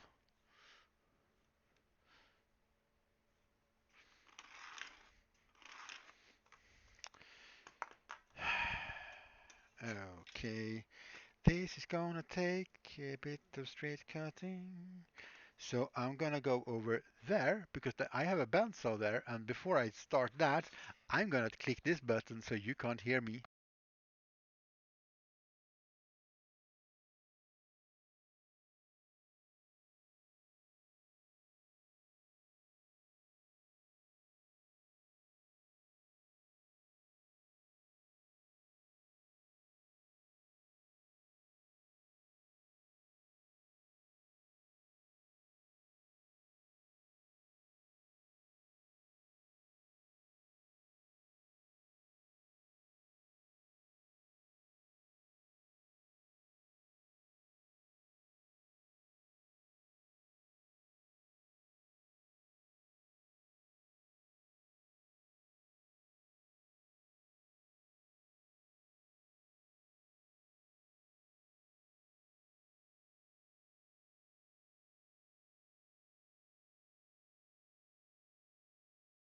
Okie dokie. Here we go. Yes, I think I muted myself. I did. All right. Because now, I, because I can't cut them this way on my bandsaw because then it would have to be like 9.5 centimeters, and that is way too small. So we are going to use the hot wire cutter of doom and destruction. Why are you getting stuck there? Here we go. Plug that in. Here we go. And on. And then we're gonna.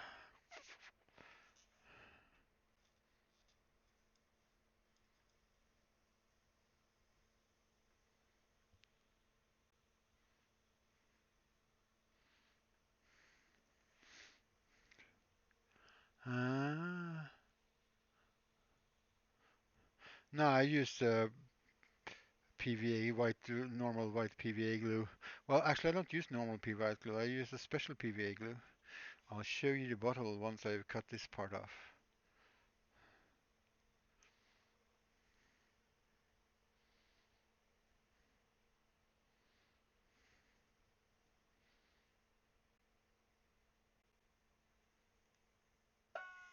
Pew! And we can save this because this is a good texture to use for something else. I mean, this could technically be used. This could almost be used for this, actually. We'll see. So it's this. Time for you to go. Yeah, have a great week and nice to see you fighting games. So this is what I use, quick glue. It's a PVA glue that dries quickly. That's about it. Example of Steamer's Workshop. Notes the green cutting mat. Classic Deluxe Square Grid. Nature document.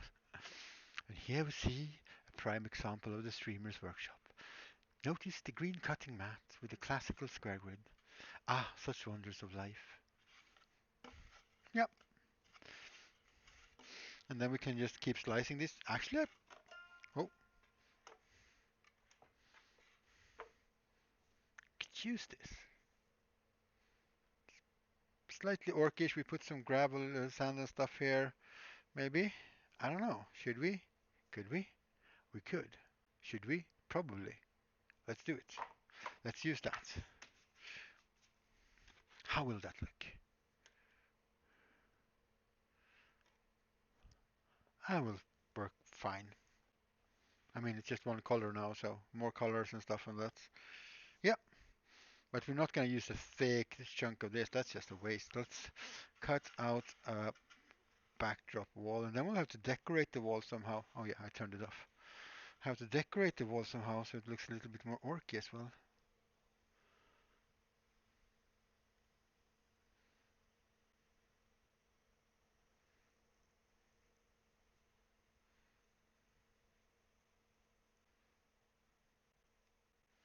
Yay, recycling!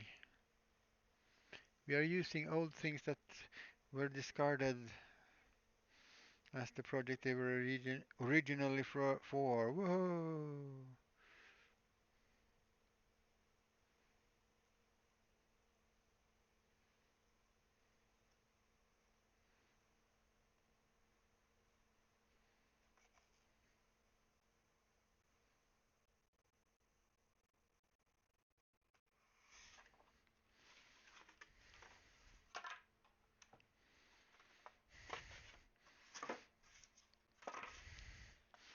And that's about the max you want to use this cutting machine without putting on your masks and stuff because it's gonna start smelling a lot in the hole. It's a big room I'm in, so just cutting a little plastic with the heat like that is okay. Oh, for your foam. Yeah, it's probably the foam that you're really looking for is something called XPS 300.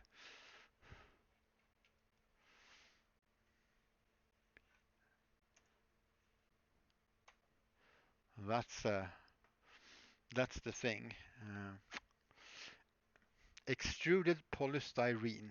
300 just is like this, like 100, 200, and 300, and 300 is the most dense. So it's best for making, cutting out details and stuff in. But yeah, it comes in all, I mean, I have literally two different colors of it here.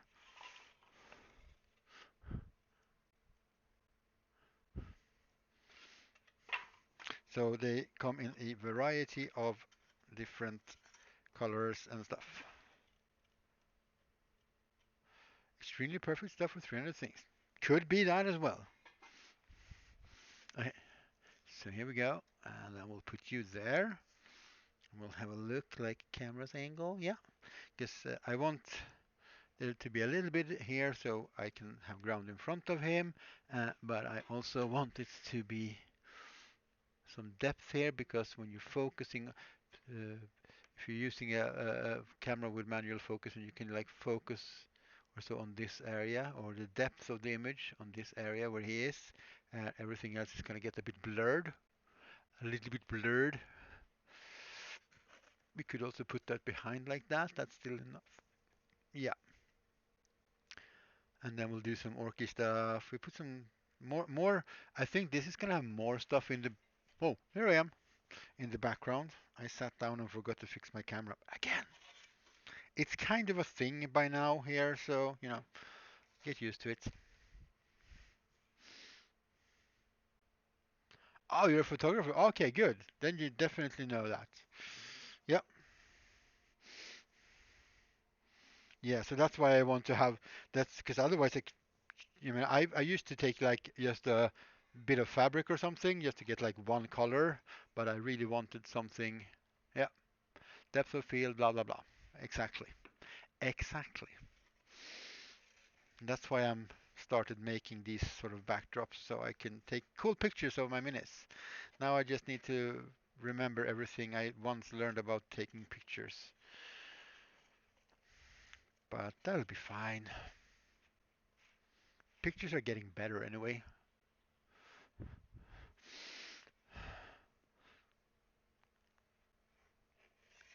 This one does really like to clog up, eh?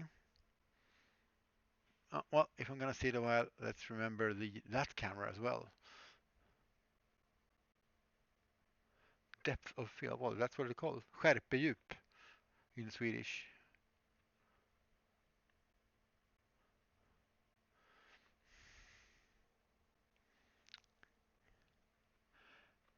It depends on how big of a shot or small your shutter is. The little hole that lets in the light. Or focal. Does it is it that used in Sweden? No, I think it's just skärpedjup in Swedish. I'm not sure.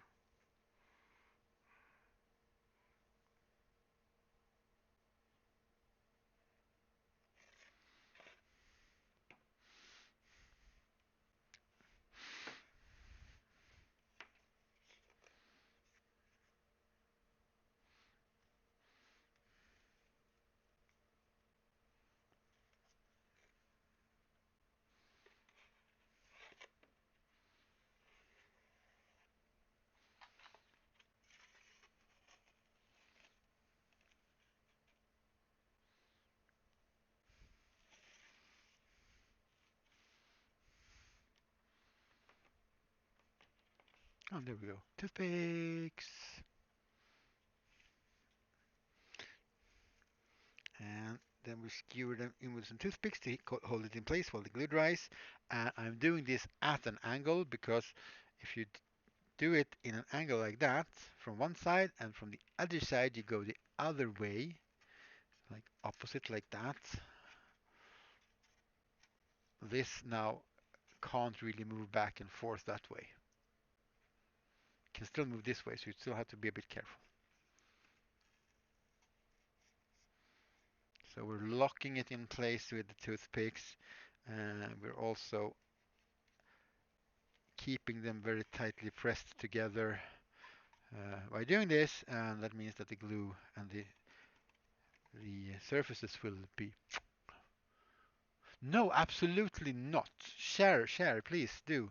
Instagrams, whatever, wherever you have pictures, free to link. There's no restrictions. Uh, Show your creative stuff. We are link friendly.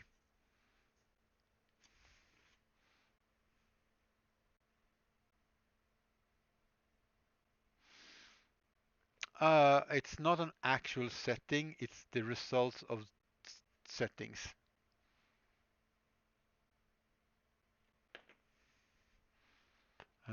Okay, I'm very sorry now, everybody. This might lag because I need to see this now because this is a diorama. Oh, well, cool! Like in the shape, like the hexagon. That is really cool. I like that. And a little cherry blossom tree. Very cool.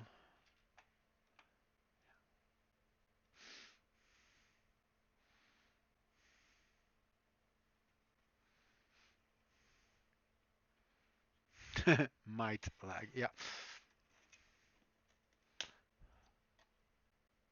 yeah. The frame thing was really cool because hexagons are very sort of sci-fi. Feels very gunpla. Yeah,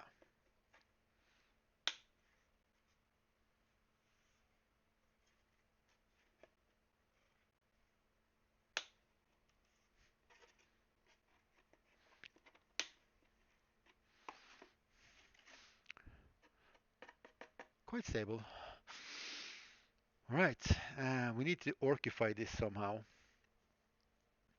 I mean, I guess we could just write "wow" on the wall, but that's not funny. Should do a little poster. Now, it's not a diorama. It's a backdrop. Not too many things. Don't clutter up the whole picture. Pixel.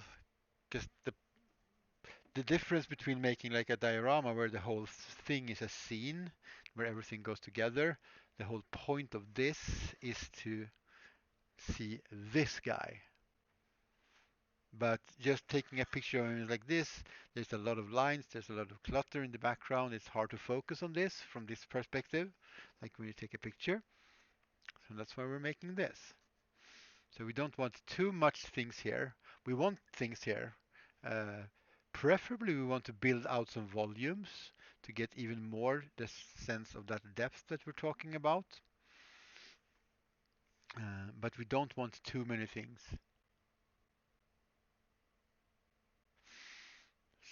Yeah, but we can't do like a whole wall of just like hazard stripes. We could, I mean, yeah, we could, but that's a little bit too, also too much yellow.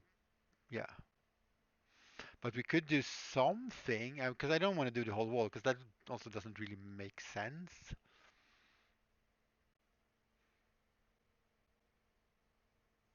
Also, I have a lot of yellow orcs. Might be tough to take pictures.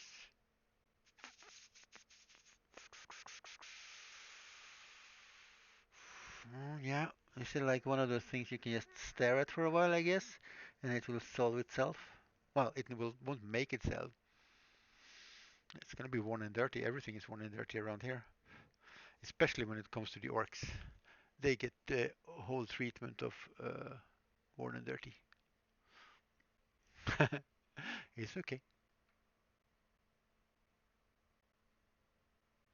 Let's bring it on. But yeah, talking about what I'm talking about clutter, look at the screen now. You can see the model in the back. You can see some paint. There's a lot of things happening. And if I do this, it's much easier to focus on the bits, right? You don't see all the things, and that's basically what we're doing with the backdrop, like this. Um, I kind of want to see later on if I have a like a grot head or something, because I kind of want to make like a little hole, like a little rat hole, but for a little door or something for a grot,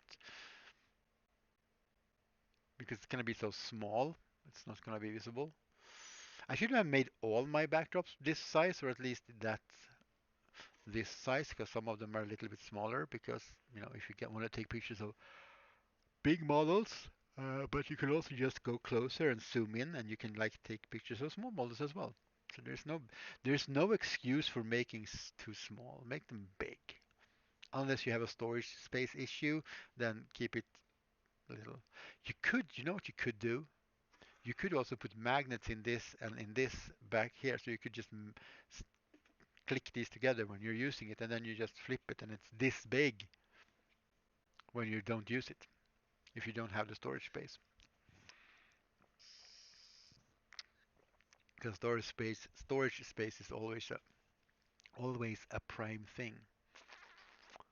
Okay, so there's gonna be, yeah, this has got a good texture, so I think we're just gonna dry brush it up, put on another coat of brown so get some of the, knock down some of the shine, dry brush it, and yeah. But while I'm thinking, I'll let this, yeah, exactly, you can do that as well. You could also do a really big one if you have an army and you can want to have like a display board for your whole army, and then you can just take pictures of small parts of it as well. So there's a lot of options. There's definitely a lot of options. Oh yeah, this needs some more black paint in several places. We can see here, you can see all the, but we're gonna do this like in a deserty sort of sandy color, so I don't think we might not need that.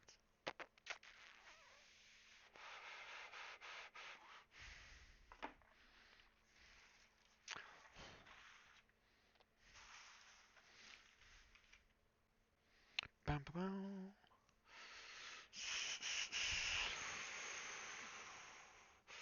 Base color on the ground first. We'll grab some, no, that's the wrong one. This is the raw umber. We'll get some of that yellow ochre and we'll mix up some nice dark.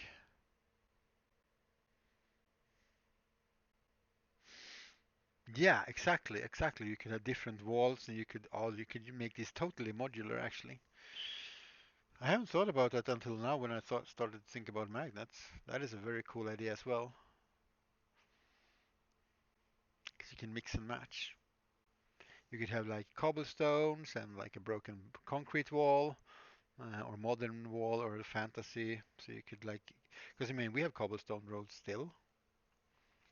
Most of them are old, I guess, but still they're still around. Okay, here we go. Something to put some paint down on. Some brushes and very dirty water because it doesn't matter because it's gonna be dirty anyway. Some raw umber, which is my absolute favorite brown color in the world. And because we don't want it too brown, so we're gonna drop in some of this. Okay, that's a little bit too much black in that water. Here we go.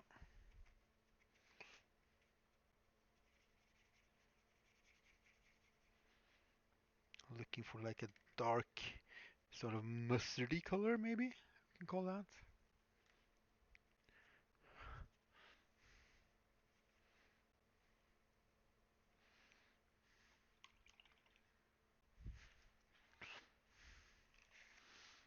And we're just gonna, and then we're gonna dry brush this with the yellow ochre and build it up from there. Maybe we'll add some white in the end as well. I might want to make more paint there, Pixel. You might have been a bit too optimistic. And you might want to make use of a huger, larger brush.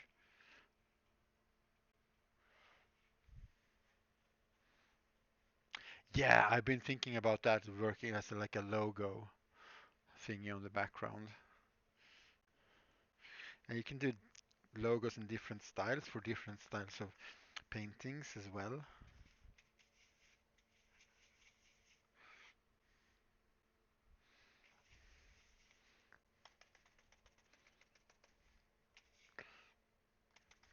A little bit dark maybe, but we'll make do. Add some more yellow maybe.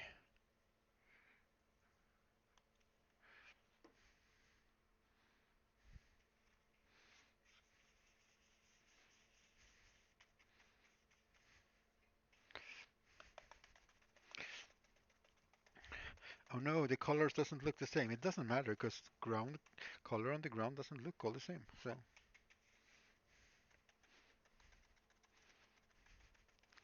a lot of water, get it flowing down between all the tiny little stones and stuff. I don't care if it gets on the wall. We're gonna paint the wall in another color. It's gonna be a concrete wall on this one anyway.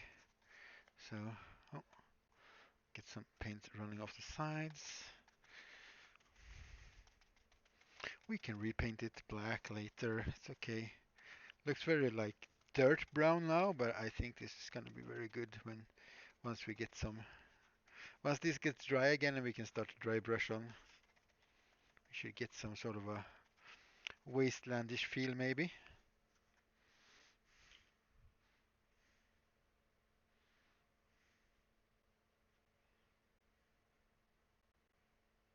On this one, it's not gonna. It's gonna be more of a sand-like color in the end, and this is more a generic sort of wasteland version. So I don't know what's even gonna be on this. I don't think it's something I'm even gonna keep for myself. I think it's gonna be up in the Etsy. Oh my God! I forgot to make a command. I forgot to fix my Etsy store. Crap! I because I wrote on Instagram I was gonna do a discount code for my okay, but it's been 2 hours actually, so we're gonna take a break and I'm gonna fix this and I'm gonna put yeah, I'm gonna fix a discount code on my Etsy. I don't have that super many things on the Etsy right now, but there are some things there if somebody has been interested in it and you came here and you're wondering where is that code? Lucky for me, I remembered that I had said something that I was gonna do, so I'm gonna fix that.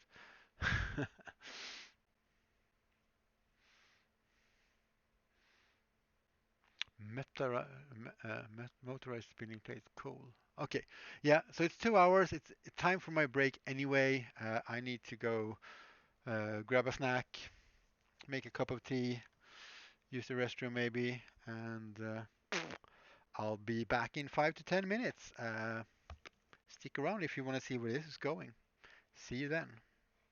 And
Break time is over.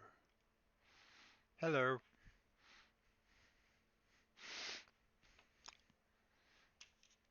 We are going to start prepping to do the dry brushing. So I need a brush that hasn't been in water, I think. Because you can't dry brush with a wet brush. That doesn't really work or make sense. And if you don't know, and you're sitting there and going like, what is dry brushing? Dry brushing is when you put some paint in your brush and then you wipe most of it out before using it, basically. And then you gently, ever so gently, well, lightly on top of your textured stuff, brush it over. It's still a bit wet. Damn it. Okay, we'll have to wait. But you'll basically go a little bit with your brush and it's going to scrape off that paint on the things that protrude, and the deep places will keep its color and it will be all nice and shaded and stuff. Thank you. It is nice to be back. It's been way too long. Way, way too long. It's been like 8 minutes or something. I didn't think I was gonna make it. Let's talk orcs. So, what do orcs do? Okay, orcs come in, they shower.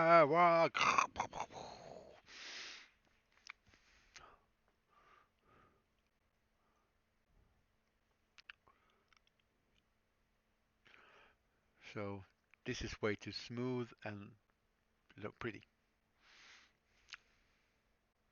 It could be like made of metal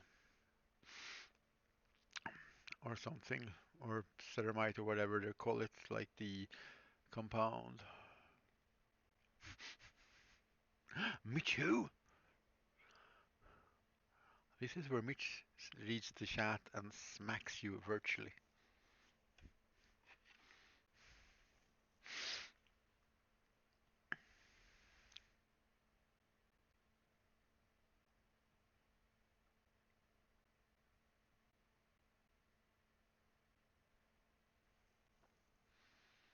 So yeah, I'm thinking if we should do panel lines and then yes, let's do. Oh, and then we can do like some the yes, they are printing a katana. Katana. Yeah, we're gonna bring out the sculpting tools again. We are doing the sculpting tools. If I could remember where I put them. Sorry for the arm in the camera. I had sugar. I'm much more like hype now. I had a donut. It was delicious.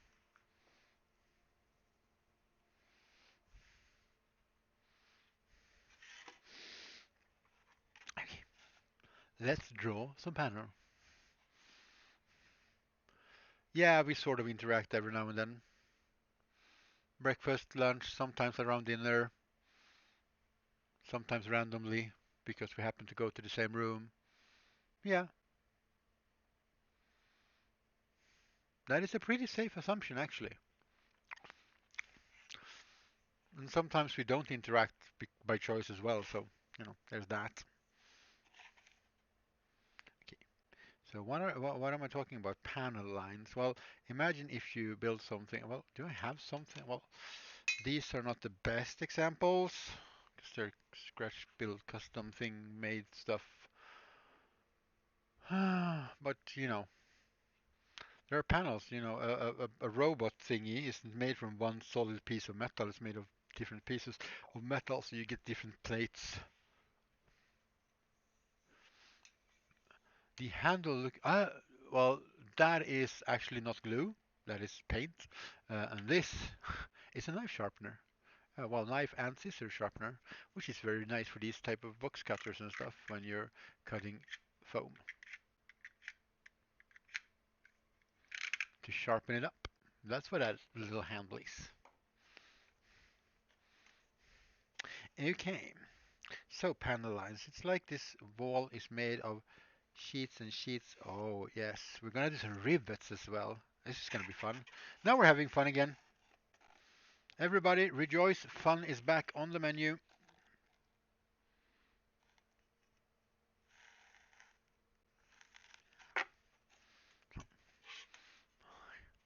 Like that. And all of a sudden the wall has texture. It has something. Yeah. Oh yeah, exactly. Yeah, we have a Gundam person here. I totally forgot. Yeah, that's a good place to look for panel lines. But basically, machines are made of different sheets of metal, and like the doors on the car, you have lines between the different sections of. Yeah. But yeah, feel free if you have any cool pictures of good panel lines, do it. Share it if you want to. Yes, having someone to interact with and also having someone you don't have to interact with is the best thing that has ever happened since sliced white bread in a toaster.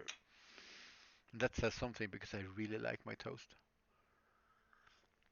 It's almost better than coffee. What's actually now it's not better than good coffee, but it's almost better than coffee. It's at least as good as coffee. And let's try and not make this too symmetrical. We don't want this side to be as wide as that side because you know we want it to look interesting. And you can figure out logics why things like, oh, this uh, big thing has like a thing here because of this and that reason, or you can just like, this looks cool.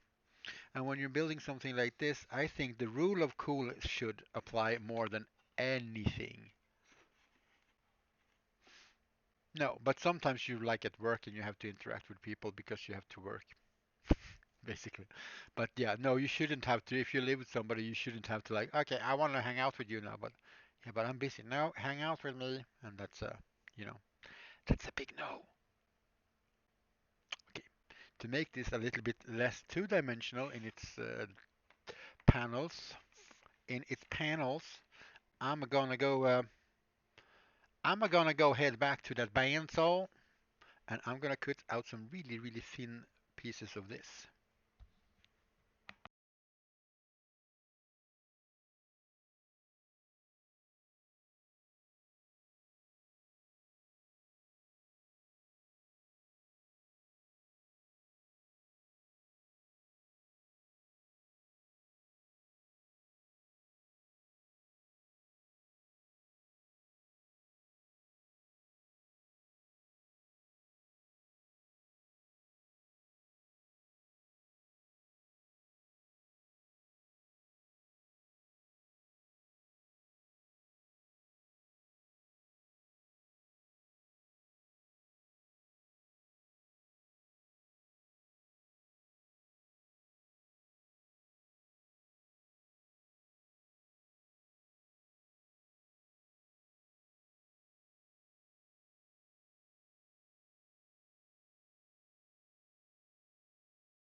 All right, we have a few thin slices.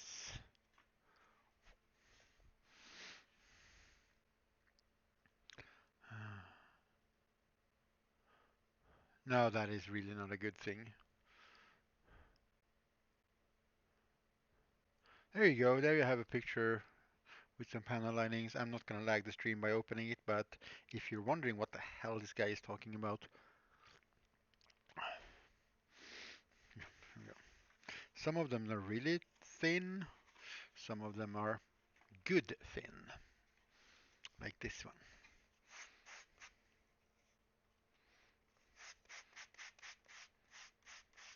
Just gonna sand it down a bit so you get a pretty rough texture from the bandsaw, and I want it to be a bit smoother. We're gonna make some patches. And we're gonna put some patches of not like this big, but on on the wall basically. And then we're going to do some rivets. And this can be done in one of two ways. Well, it can probably be done in more than two ways, Pixel, but I have two ways of doing it, and I'm gonna use one of them. So here we go. That's not a very straight edge. Let's start by cutting off the end piece like that. Uh, and I am out of the camera. Let's go there. There we go. And that's a good, nice size and shape.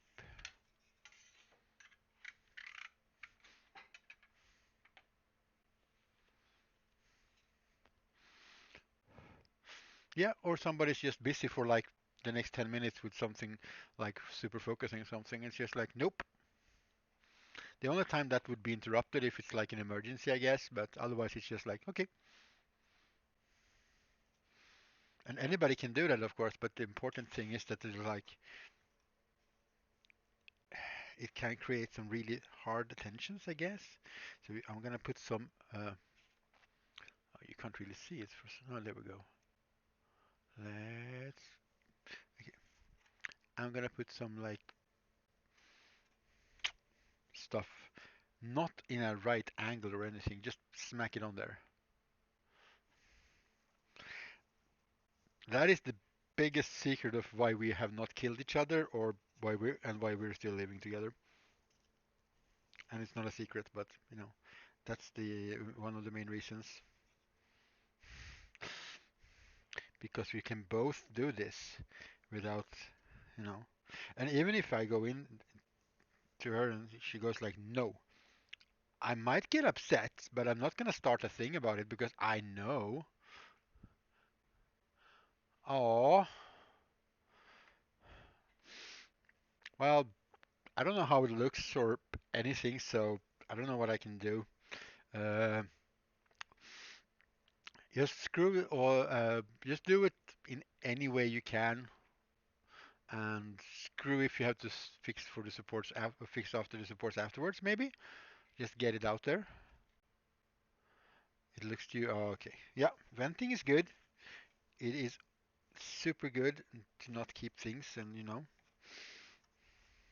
and sometimes when you vent, you actually say things, and then you go like, "Hey, wait, I know how to fix this now because I figured it out because I haven't heard this out loud." So that's all good.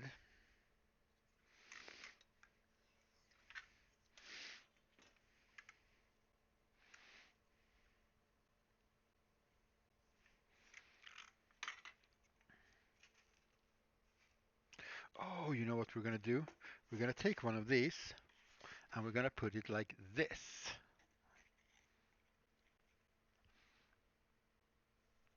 hmm it's a spare part for something, or.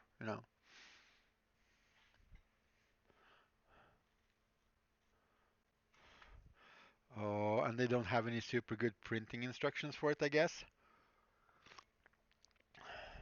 See, now this is just motivation for you to learn how to 3D model. That's all I'm saying. That's what this is. Well, this is what this could be. It's not what it is. It's what it could be. It's gonna push you over the edge. Okay, let's do some rivets. We're gonna put some piece of. The best part, you can bend this a little bit as well, so it's not straight. Like you can. So we're gonna put that.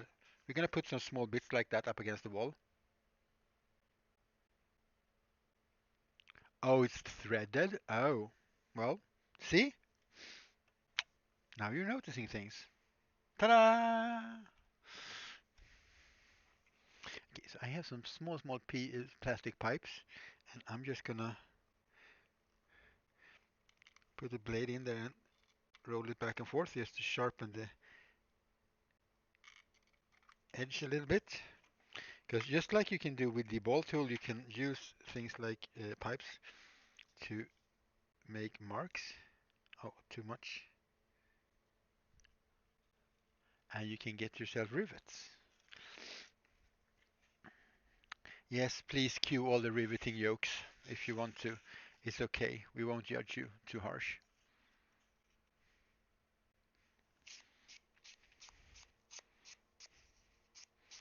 Okay, I am super curious. I am so gonna look that gun up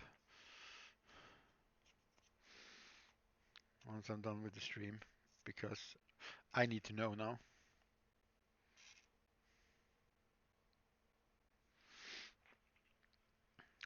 Insert riveting joke. I am sure your joke was extremely riveting. Yeah, go and lay down. Yep, yep, yep. You take care. I'll talk to you later, sweetheart. Take restings. Oh God. When you're doing small rivets like this, it's however very easy to be outside of the camera. It's very easy to go too deep and it's just like a hole, but in the case of orkiness, that's fine. We could also just cut out small.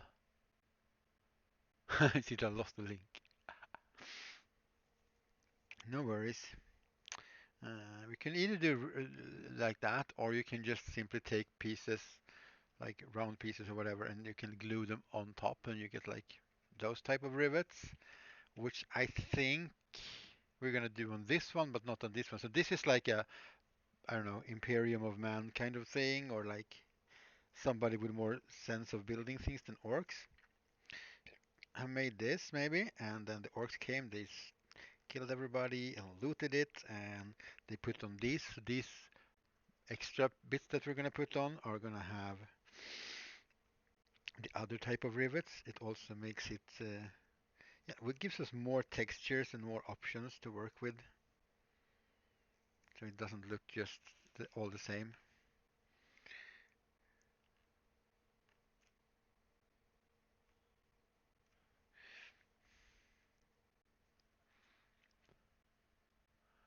You're pouring resin right now. Oh, like clear resin for water or for like a mold in a mold?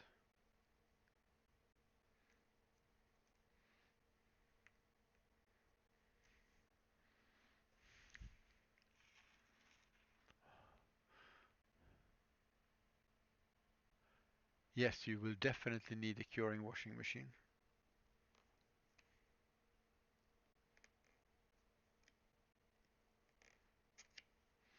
And I'm getting those things later this year because I want to I'm actually Patreon to uh, Loot Studios because they had so many cool models that I wanted. So before I even have a printer where I can print the models, I just like I need these because the last month's theme was like pirates, and they had so many cool piratey things that I wanted.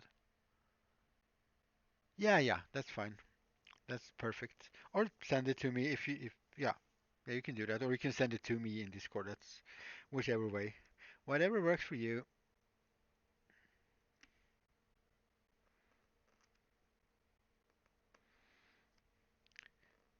Yep. This is, and I'm gonna make, oh, why am I making a rivet there? Now I'm gonna make the yoke then. This is a very riveting stream. You could also say that this is something you can get attached to. The more people who see the gun, the better. Yeah, could be.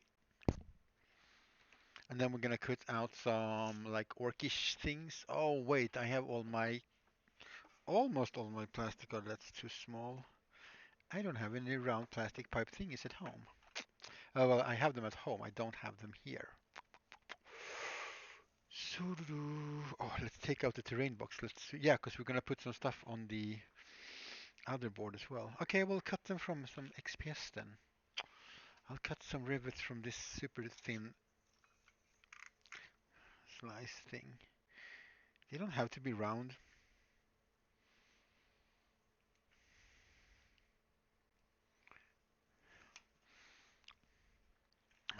especially if it's like an orc thingy.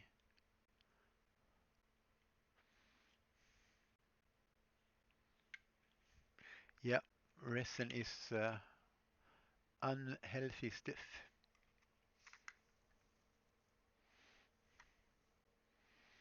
I have some resin hanging around for casting parts.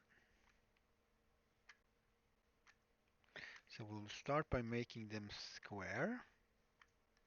And we don't need that many actually, it's just for one thing, because the rest of the things are going to be standing on the ground. And then we are bringing out the smallies, a little blade, a little scalpel, and we'll just nick the corners, make it a little bit, it's almost octagonal, but it's not like super even. So one, two, three, four, five, six is enough. We don't want to overdo it. Because when you start painting and weathering things, having a lot of like little rivets and small details just adds for places to add weathering to and makes the piece look interesting. And there's two little rivets.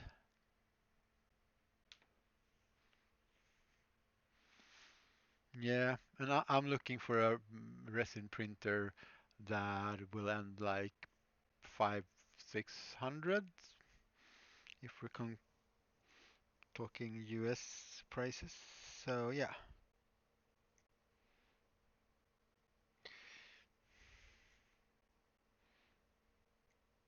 because I'm gonna be able to use it for so many things and parts for like props and everything and not just minis. So it's gonna be worth getting a bigger one and a little bit like higher resolution one.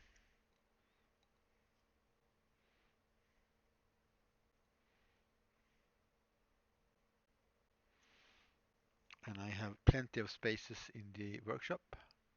I have not looked at any specific one yet. I'm just looking in that what I've looked at has that price range. I've not yet decided what brand I'm going for.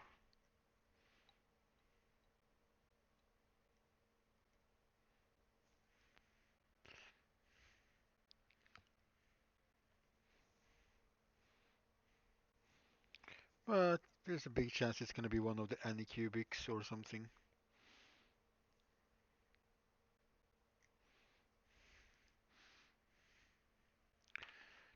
And then we need a little bit of glue. We'll use the plate to put some glue on.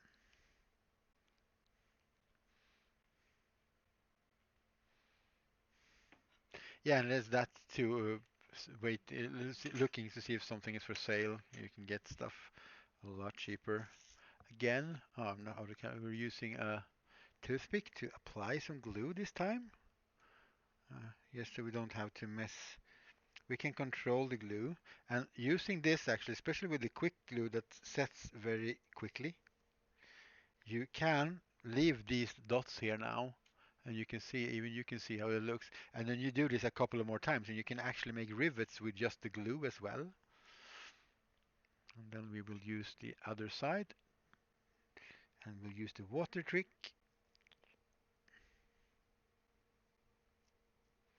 And we'll put some. I'm missing a. I blew away. I think I blew away one of my rivets.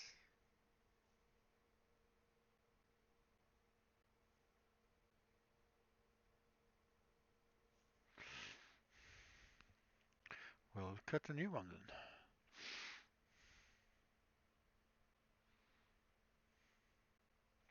That is very cool.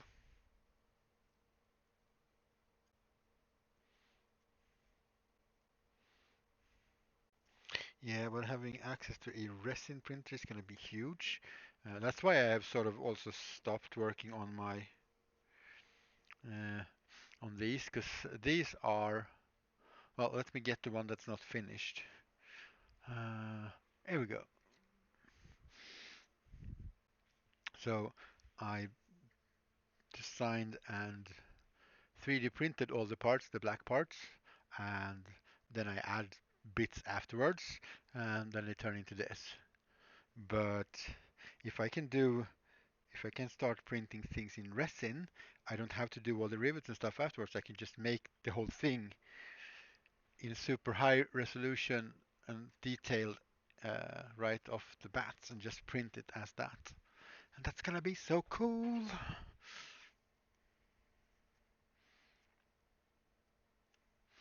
Okay, so there we go. That's done. You know what? I kind of want to have a thing up here. I kind of think I want to put like a round thing like here, like a vent. So, what do we have for that?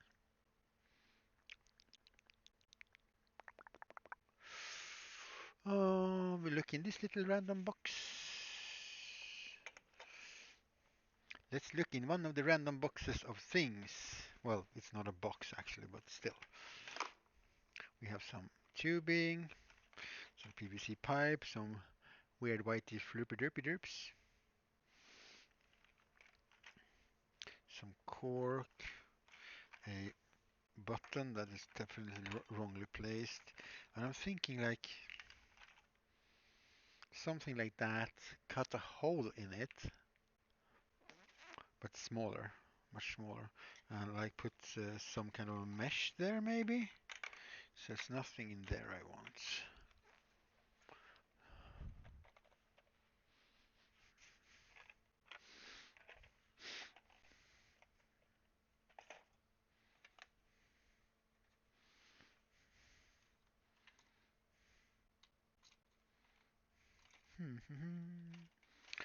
Those are googly eyes, and why googly eyes are cool, it's not what we're looking for now.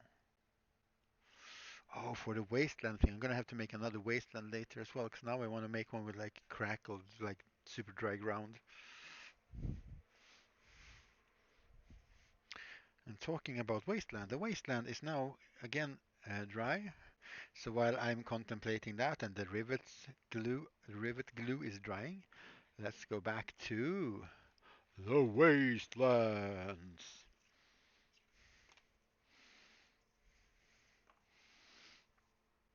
and start dry brushing over some of this. We don't need that much paint now because we are going to dry brush this. And as I mentioned, dry brushing is basically filling up your brush with a bunch of paint and then you wipe most of it off, like on a paper towel. You see, you still get some paint. And now, when we go over the ground, it's gonna get, let's bring you down a bit.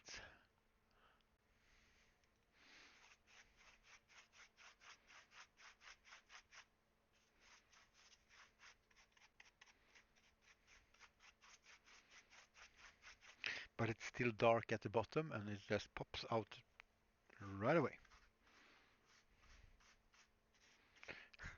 Still that much paint. I mean, if you don't think there is paint in this, it's almost too much paint still.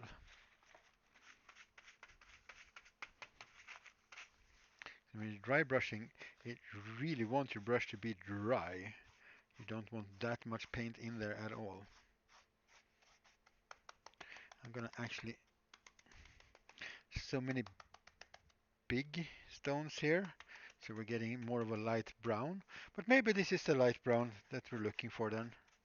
Sometimes you just have to go with where you're ending up.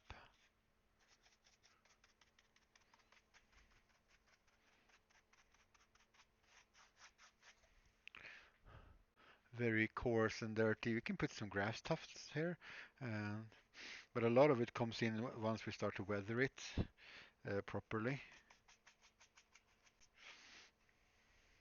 We're gonna let that dry just a little bit, and we're gonna take a tiniest smidgen of white, and we're gonna redo this again, and we're gonna try and dry brush it even lighter so we don't get as much paint on it. But we don't want like a pure white directly from the yellow ochre because that's gonna be really just too bright even when you're dry brushing. And the thing about acrylic paints is that they're not opaque, that is, they are translucent so you can see, they don't cover perfectly.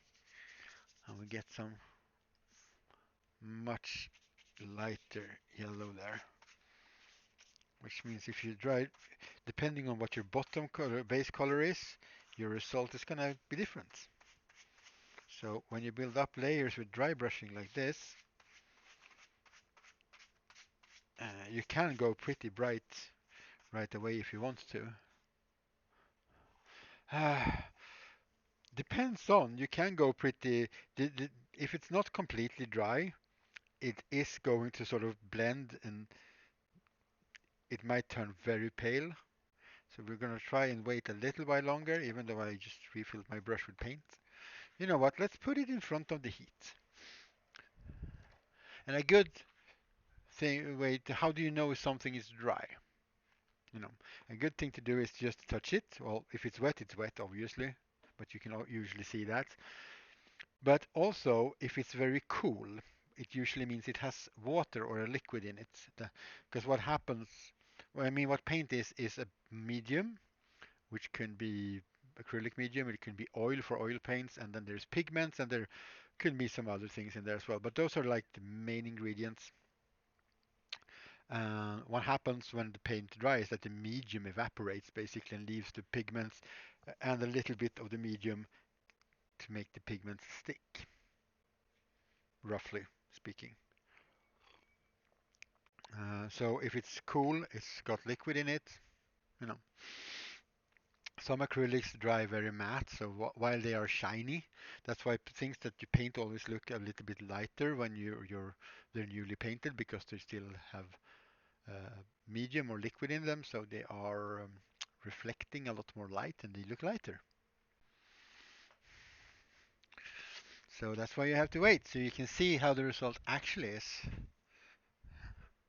Oh, let's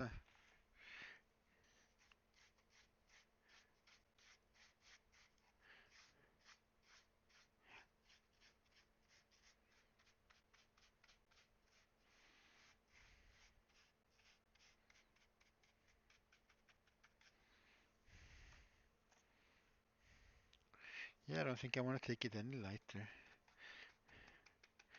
See if I can get some. There's some really dark patches that I don't super like. I'm just gonna try and stab some of the color in there. Well, I think we are sort of there. So we're gonna mix up a gray. And we have some black over here already. So we're gonna get some white and then we get gray. Ta-da! Super science.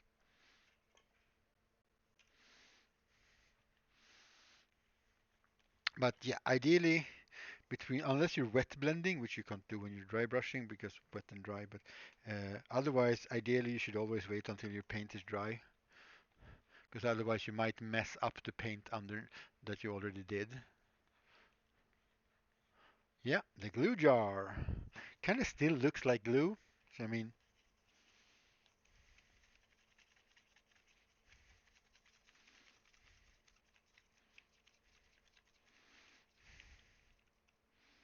and now I am going to get my favorite brush for doing concrete stabby works. There's a lot of stabbing involved in my painting because uh, I don't want any brush strokes. You can just put on paint and then go after and sort of stab things. I'm gonna have to take a smaller brush as well, I think. So we don't want any. I should have done the wall first because it's okay if we get brown on the wall because we're gonna have to do that anyway because it's gonna be dirty. Yeah, good plan, Pixel. You did it in the exactly not right order. But we'll just take a smaller brush. I mean, it's not an issue, but it could have avoided having to do that. Order of operations. And this is going to be dirtied down and it's a concrete wall and they're not perfectly unison or like perfectly good in color. So if it gets a bit splotchy when you do this, that's fine because that's how the wall would probably look in the wasteland. Unless they have a really good cleaning services that walks around washing all their walls.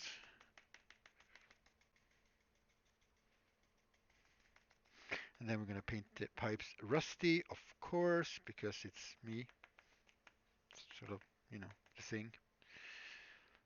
And then we're going to put this brush in the water so it doesn't dry and ruin my good cool brush. Smaller brush. Dry that off a little bit. Steal some of that white. Mix up some new.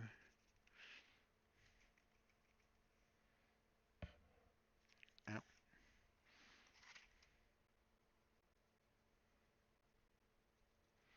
But the same there, I'm trying to really not use get any brush strokes, so I'm sort of dabbing the paint on. Small little dabs.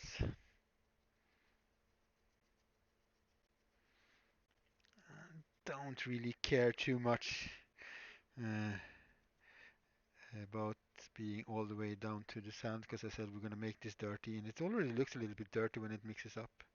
Here's a good example actually because I don't know if you can see it on camera. You can sort of hint the brown through the gray that I just put down because it's an acrylic paint and it's not completely opaque.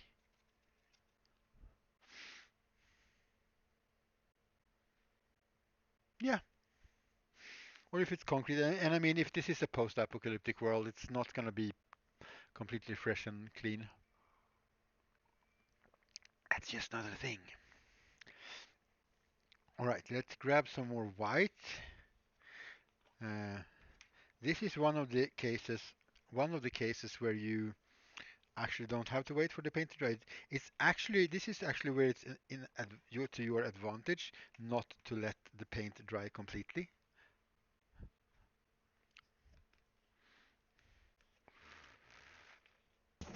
Because as we stab this paint on now, we want it to blend in with the previous layer of paint. And this is, it's still sticky. So this is one of those cases where you don't want your paint to dry. Just as I said, you should almost always want that. Oh, yeah, dabbing in the chat. Double dab. I double dab you. And then when you're doing concrete is one thing, but even with concrete, but especially if you're doing rock, just using grays is wrong. Pick up a stone sometime and look at how many colors there is in that thing. It is mind-blowing how many colors you can get from just one tiny little rock. Wipe some of that off.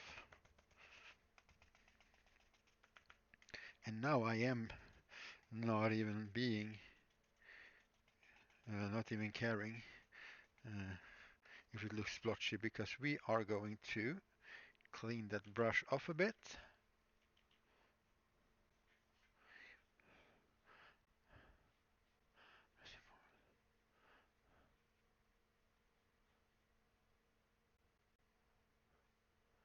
Well, yeah, I think so.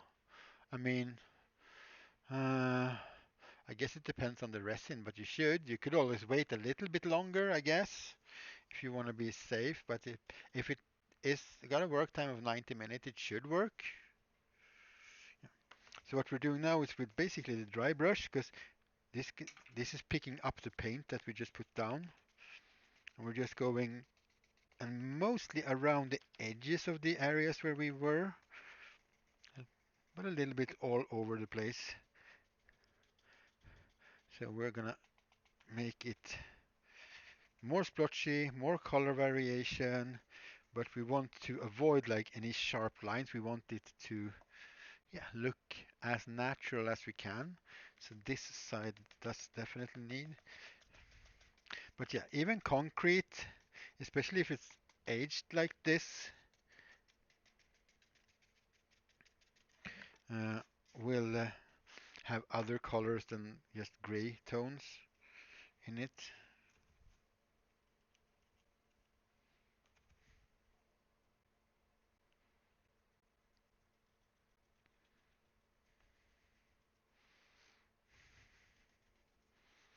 So just modeling on the paint in layers and layers and layers.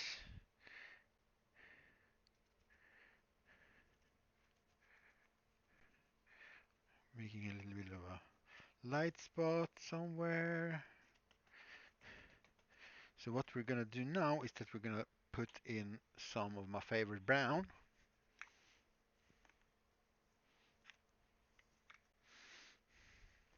Just the tiniest bit in with the gray. Makes the gray a bit warmer.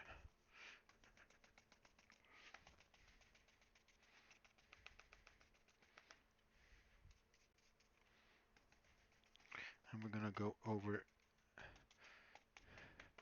some choice parts where we want it to be a bit different in color and splotchy. And this is just the basic color of the concrete right now. We're gonna get to the weathering part in a while as well. But we're gonna put on all like the basic colors first.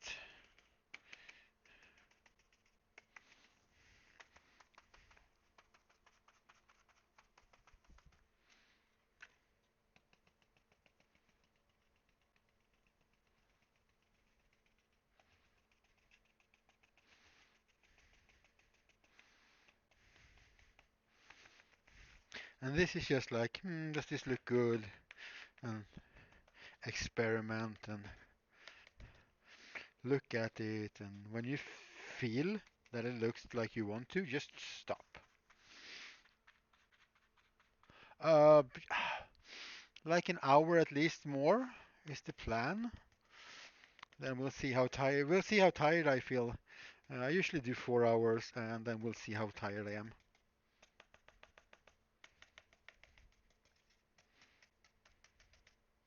And if we get some browns on this, it doesn't really matter. It's actually starting to look a bit rusty already.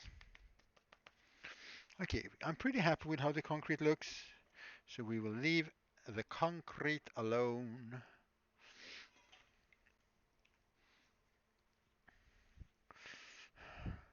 I would like to be able, well, I think I can finish this one.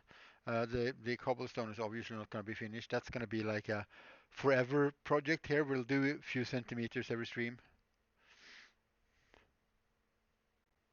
Yeah, same to you. Thank you very much for hanging out. Yeah, we'll see if I'm still around streaming when you're done. Go and get your garden fixed while I make some rusty pipes. And, and we're gonna start. We had some brown here. Nice. Let's start with some of this raw umber. And this we can lay on pretty thick if we want to.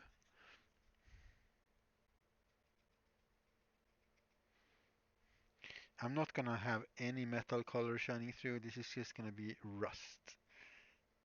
Rust.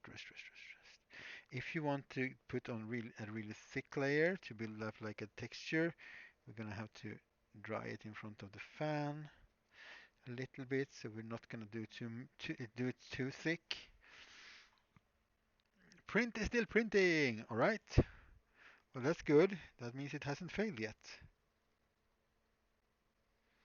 Make sure we get the pipe from all the sides.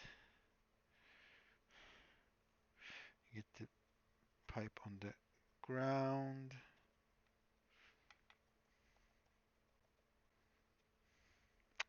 And then we'll start with some burnt sienna. Or you could go with like English red or something like that as well. Uh,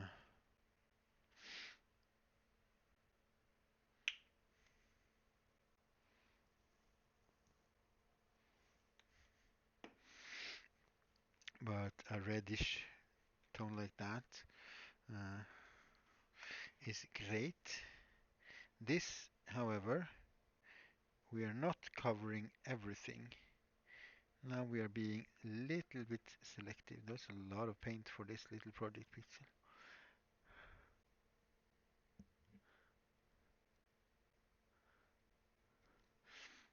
Like that. Getting that rust feel out. Get some of it on this little pipe. I'm gonna start going a little bit with this around on the ground because if there's water running down these pipes and they're rusty, the ground beneath them should have some of that rusty pigment in it as well. So we'll just start getting in that there a little bit. Not so much, but a little bit. Just a little bit. And since this is basically almost a brick red, we're just gonna go in and we're just gonna put some of that on the bricks.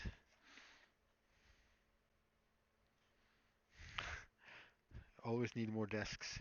I got some new furniture in my workshop today. It's very, very nice. I'm finally getting to a place where I actually have storage. I mean, I had the room space, but now I actually have storage space for most of the things. Just need to reorganize some of the old, not so well done. Because that's going to be like a blurry thing in the background. It's going to sort of just something to be a little bit interesting. Make the backdrop a little bit more interesting. We can go in with some darker browns and stuff and fix that up as well. But before we do that, we're going to go on to our third rust color, which is back to the yellow ochre once again, which is also nice because that means it has something, it has the same sort of colors as you see here, so it's going to bind them together. And I'm not cleaning my brush between here, as you might notice, because I want these paints to blend anyway, so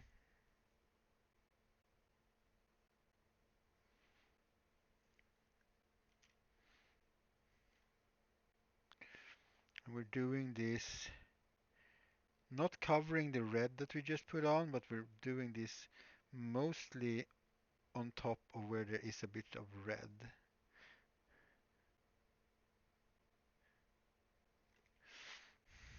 And it looks very bright and splotchy right now, but as I said,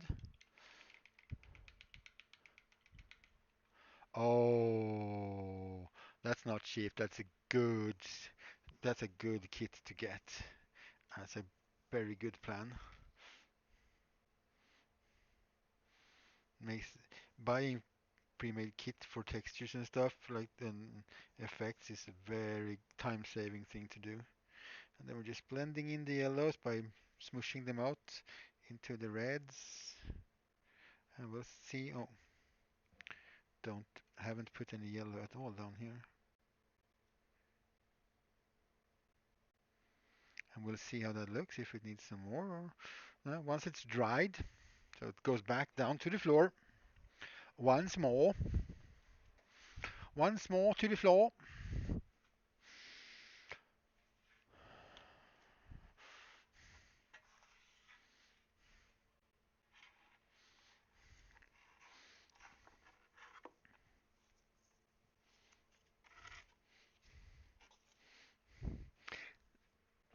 Contemplating whether when I should paint and put this in.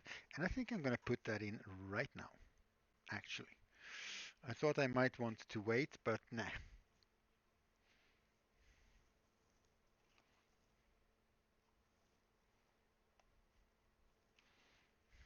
Nah, I don't want to wait. Waiting is over. The age of action is upon you.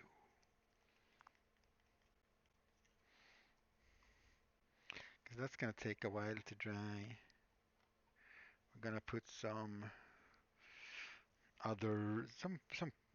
pipey bits and stuff there, I think, just to like fill out a bit. We have some of this fine texture thing as well. Yes.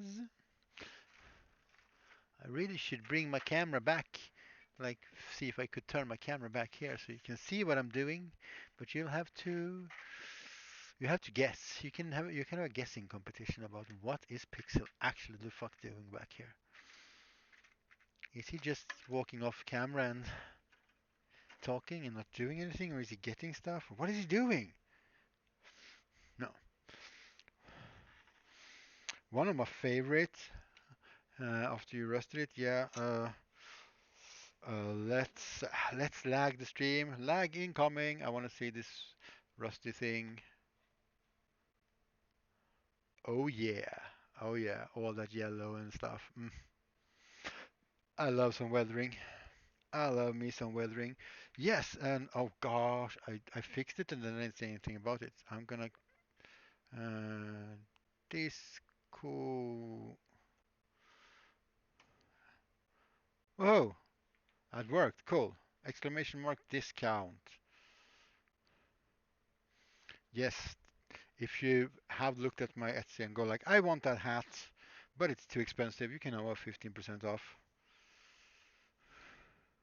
if you feel so inclined. The code is good for the rest of the month. And then we'll see. We might do something special for May as well. It's good to lively things up. Uh, these little cool pipes are not cool modeling pipes or anything. They are actually drinking straws like this. See, you can build your own drinking straw so you can drink with your buddy for whatever weird reason, but you can drink from several mugs and you can have weird shapes of your straws. Or you can use them as pipes in your dioramas. They are super cheap at like dollar store and stuff. If you need cool pipes, you need those. Those are the pipes on the wall on the other one. Look, oh ma, look, there's a pipe here. There's running pipes in these walls. Actually, we could put that. We could put in a pipe. No, no, no, no pipes, no pipes.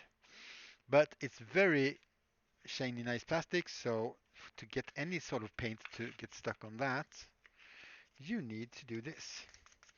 You need to sandpaper it. Not much, but you need to scratch up the surface for glue and for paint and whatever. And I'm thinking I'm just going to put a couple of pipes like down here behind this, so it's like a pile of junk. Silly orcs collecting junks. Should also put like an, yes, that's what it's missing. It needs like an orc uh, head or something. Whoa! Thank you for the follow. It didn't even pop up. Why didn't follows pop up? I need to check my pop-ups. Sorry, I didn't notice that you followed me, Cthulhu and Max Havoc. Thank you.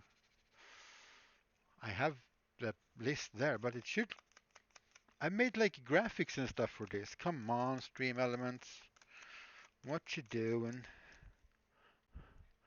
I can't fix that right now because it's just gonna lag the stream and it's probably not worth it.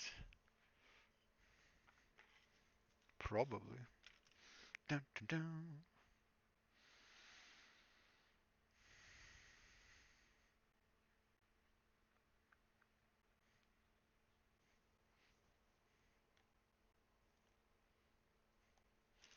Put some glue on there. Smack some glue on my pipes.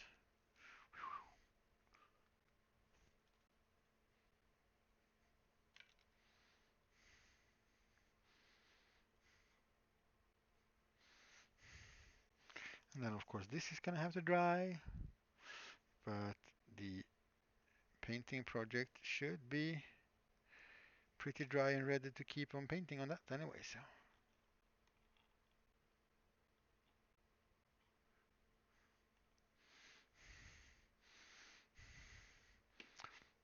yes, but this also needs one more thing. We need one more thing. We need a. Oh, we have some of this thin actually. We need like one of those big wag orcs skulls from some kind. Let's quickly do a version of that somehow. Come along. Oh, you're not gonna see anything anyway because my hand is in the way, and that camera is too low now, but it's better.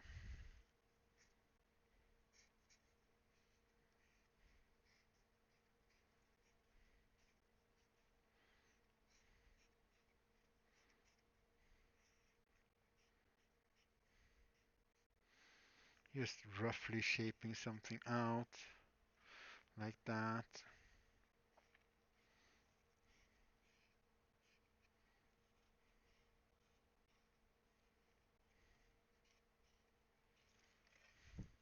Something like that. Smack. Mm. Or, because I'm painting everything yellow, maybe I should just make a bad moon signal. Signal. Bad moon sign. Ish.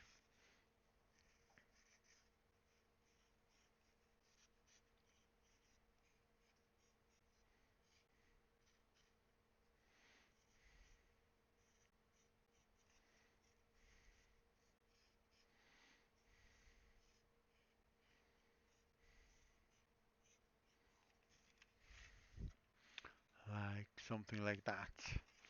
But with an eye on as well, of course. On it like that. And then we'll rivet that to the wall. It's a bit clan specific. So let's not maybe. Okay. I need a better pen than this. Or I need to sharpen this pen, I guess.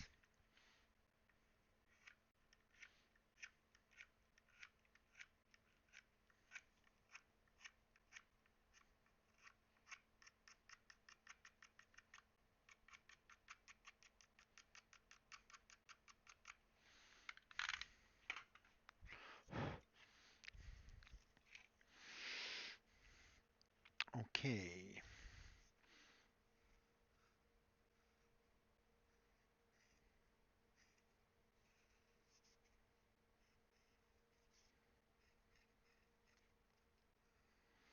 Let's see.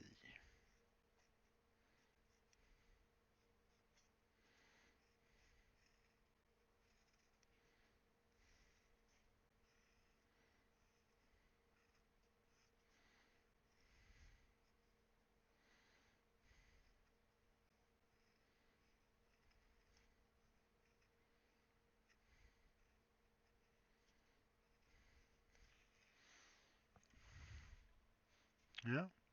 hmm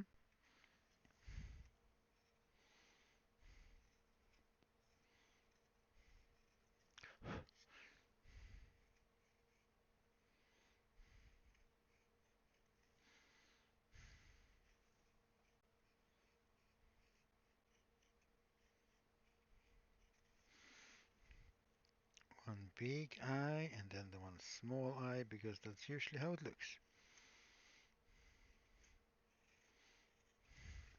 Because if you're an orc, you don't believe in things being symmetrical, I guess. I don't know.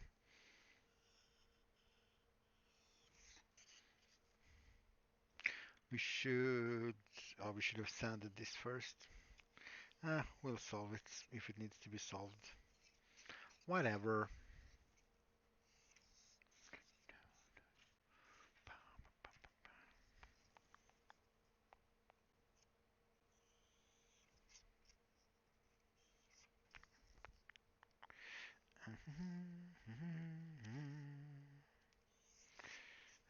Just sort of roughly cutting it out.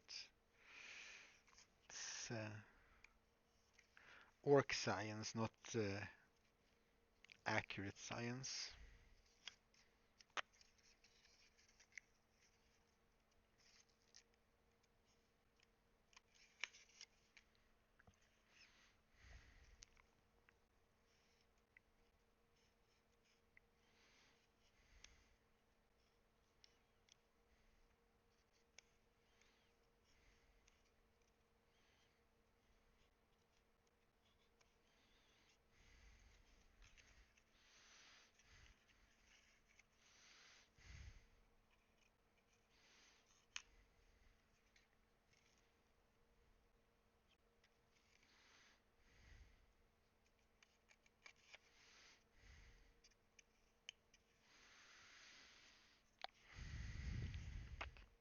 Yes, I am very quiet because I'm focusing with a very sharp knife.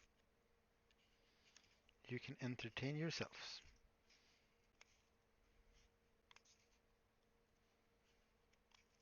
Or just watch when I cut out the things. I mean, You don't have to like entertain yourself. You know.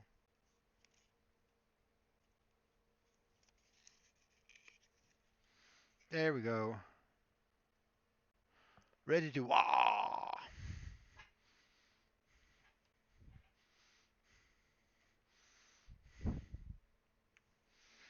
Ready to wah, sir. The war has begun. Yes. And then we will put this like up, not exactly in the middle, but towards the middle somewhere. Yeah, abso-frackin-lutely. I had a spatula for glue. You know what I just did? I almost took the white paint for glue because it's called it glue pot. God damn it.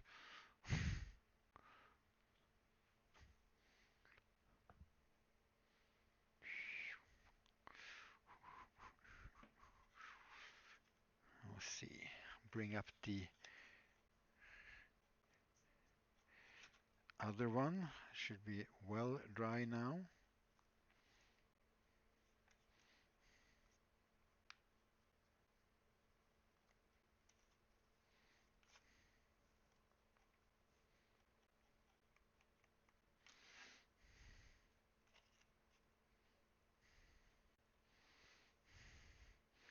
And we will put it like a little bit further down so you can see it. If you take pictures of smaller models, which you're not going to do anyway, so whatever, you'll have to not see it then, I guess.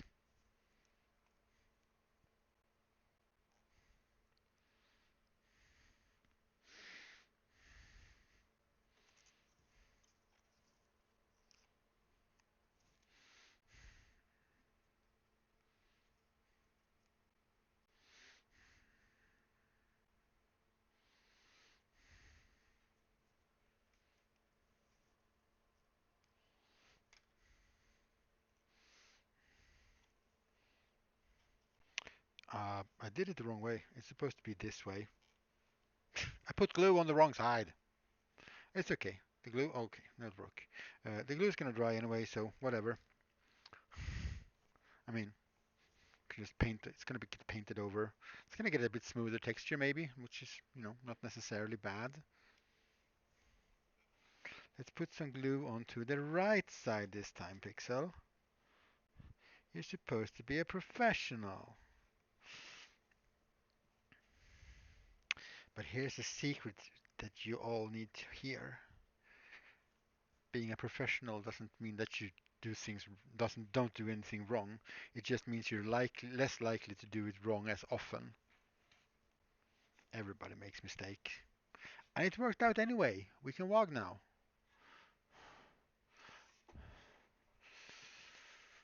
We can walk.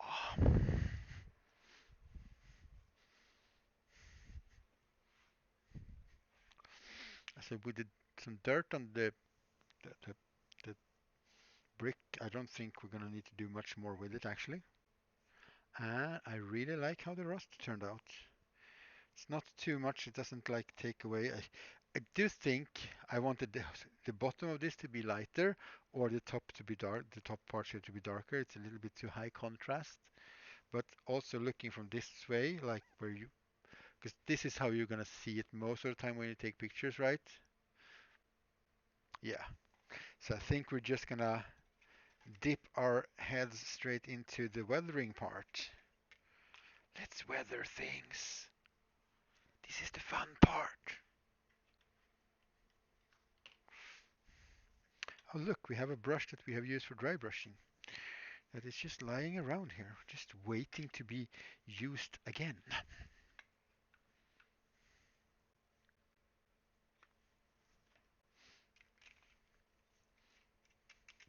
And again, we're this is dry brushing-ish. We're not quite wiping out as much paint with the dry as we did when we dry brushed, but we are getting rid of a lot of the paints. And then we're going to start from the top. And I don't know how much this catches up on camera, but what we're doing is we're making it a little this because this is an uneven surface, right? So what we're doing is that we're getting some brown on there, some brown tint over the whole thing, so it doesn't look as uniform and gray. And then we can go like a lot in one place, like there's a lot of water running. We're gonna definitely go heavier down here because of the dirt that gets kicked up from the ground. Oh, that's a little bit too much maybe, but we can always just smear the paint away. We're getting some, yeah, we're gonna have to redo the black here. We can actually knock that lightness down a bit as well. Right, let's put away the big brush and get into, there we go.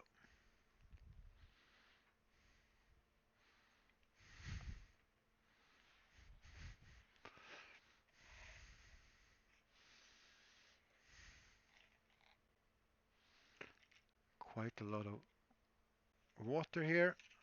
There's some water over here, we can take that. Because now we want this paint to be very, very runny. And we're gonna start adding it in like layers. First, oh, start by putting some at the bottom here. It's quite brown because I just brushed it, but we'll put in some. Actually, we are going to grab some black and make it darker brown.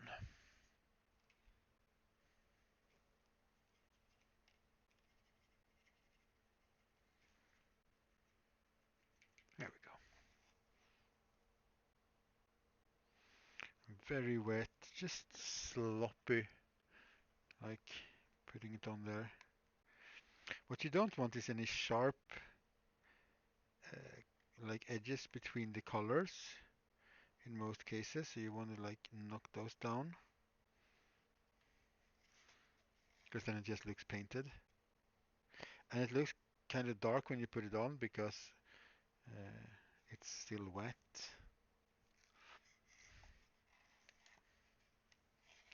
And some of it in here creates a little bit nice shadows because it's a miniature we're painting, even if it's a diorama, so you have to think about highlights and shadows a bit.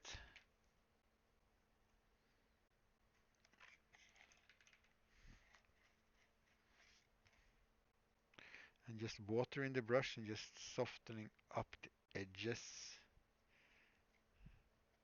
to create that nice shadow dirt effect. And that's why I want like very wet paint on here, because that means I can work on it longer. I can just go grab some water.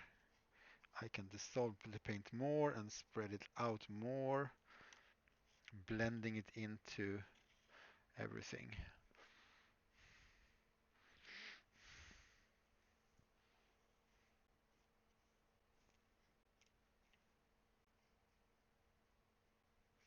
Then we're going to start with some of these little streaks where the water might be running down, because imagine it's raining and water pours down, it runs down the wall, it collects here, and it collects pools up here, and then it overflows and runs down.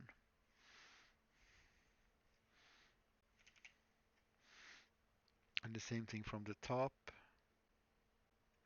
just some long streaks.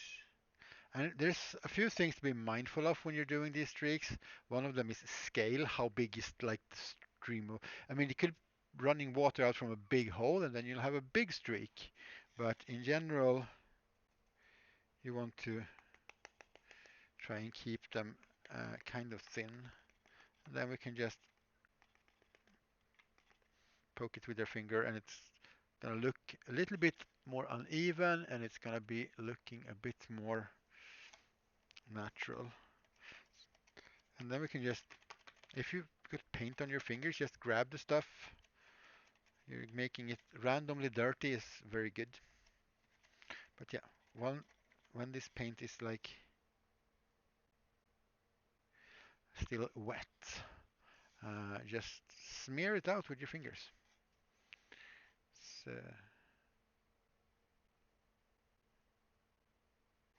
and if it gets a bit wobbly, it doesn't matter. The wall is not even. It should not be totally straight. If it hits like a bump in the wall, it should flow around the bump. So if we have a line from here, water running, it goes that way.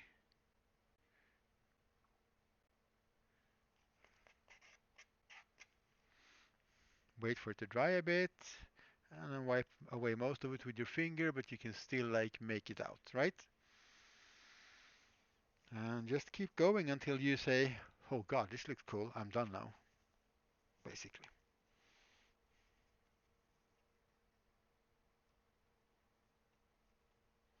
And this whole edge should probably be quite dark because of all the water pooling here.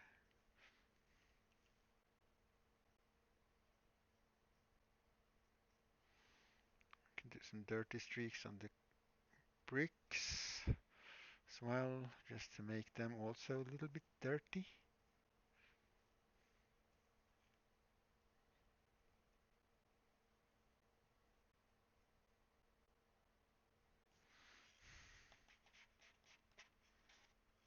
There we go.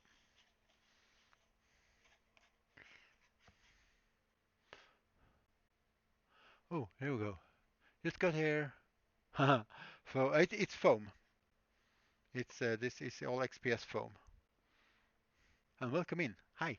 And Cthulhu, you have to go. Okay, off to work. Yep. Thank you very much for the follow and thank you for dropping by. I'll be here next week as well on Saturday, same time. So maybe I'll see you then. Otherwise, I'll probably see you in some other chats somewhere. Have a nice day. Thank you for dropping by. Yes, no, so this is XPS foam. We're doing a little bit larger Orky version as well.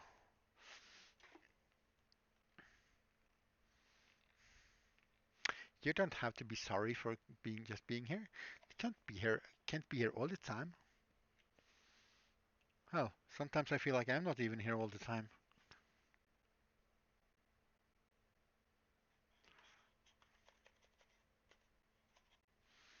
And we'll take some of this darker and we'll go try and go down the middle here. Layering on the effects a little bit.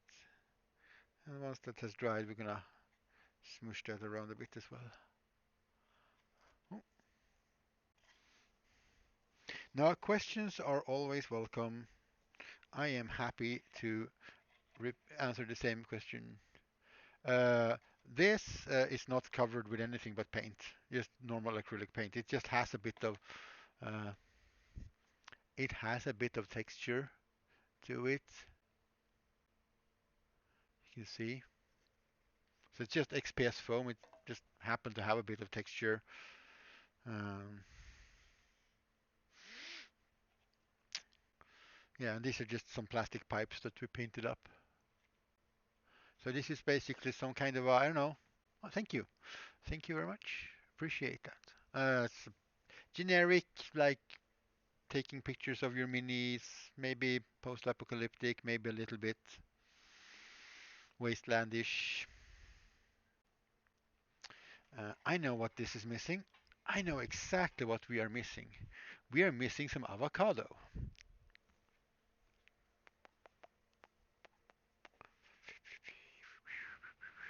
Some avocado. Okay, focus is not what it should be. Okay. Yeah, the bricks are just carved into the foam. We have another project that's going to be many streams because we're making a cobblestone. Yeah, that's the size of the cobbles. They're about, I don't know, 4 or 5 millimeters, and we're gonna cover this thing with it. So that's gonna. I started doing that today and was like, no, we're not gonna continue that. We'll do a few centimeters every stream because that's gonna take some time and it's gonna be too boring to just watch that, I think.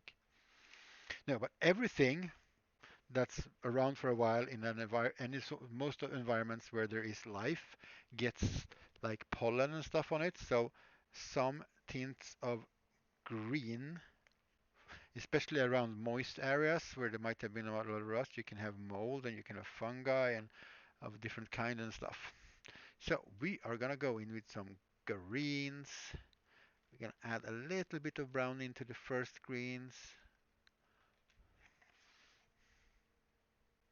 And it looks like super green right now because it's such a wet paint right now. But especially around here where there's probably moisture, we'll have some green, a little splotch here. Much moisture, says the fungi, and starts to grow.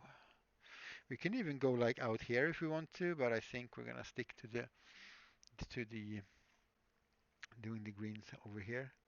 Same thing here, where you have like water pooling when it comes down, rain comes down. You can go a little bit of the green into the streaks even because it's gonna bring some of those green materials with it down.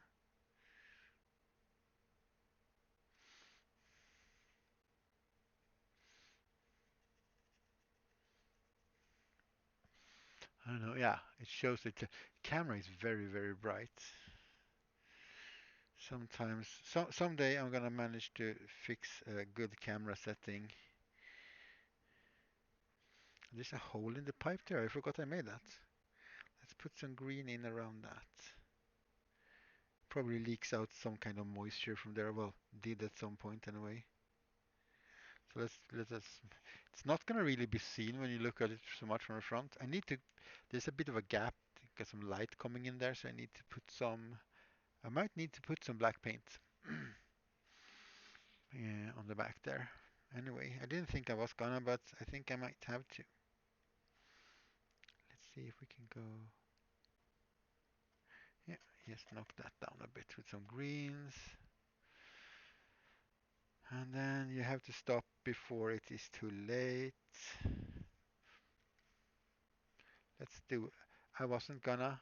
I know I said I wasn't gonna, but let's do it anyway. I mean, this is the view you're gonna have most of the time, so the ground is not gonna be that visible. But let's do some greens, splotches anyway. Like there's some life to it.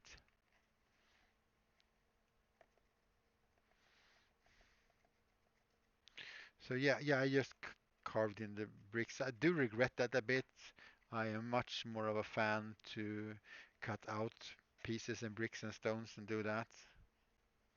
I'm gonna be honest.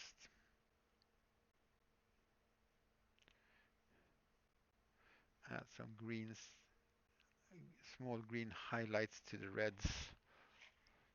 Because the original of this one is actually on the underside. I made this last week and I just hated how it looked. So then I decided to do cobblestone and I decided to do cobblestone in real scale to like Warhammer or something. And that's, yeah, done that before. I knew what I was doing. And so it's going to take a while to finish that one. I do want some more depth in this in between the bricks though. And normally that's a light color, but it's an old, really dirty, worn house. I think that would look very odd right now. Uh, what do we have that is very flowy in colorways then? Hmm. We have some golden high flow shading gray. I wonder how that will look. Yeah, no, so when it comes to building houses and bricks and stuff, I'm way more into individual pieces uh, than I am into carving it into the actual material. But sometimes I do, and sometimes I even don't regret it.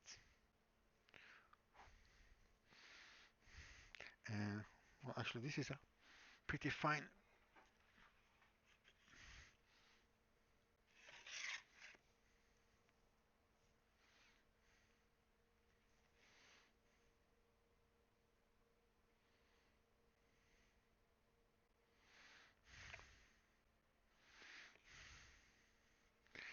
This is not a very covering paint. It's called shading gray, so I guess that is.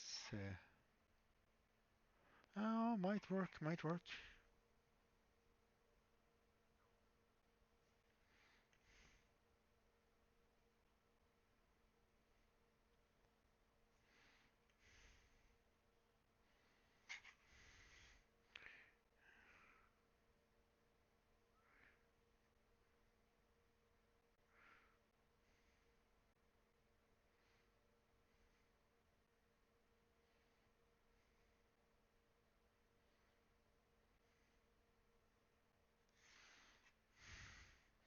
Yeah, that actually makes the individual little bricks pop a little bit more. Just helps it a little bit. Not super much, but enough. Because now, especially from here, I can see. Okay, we need to put some glue on the back side here. And then we're gonna, later on when the glue is dry, just paint that black.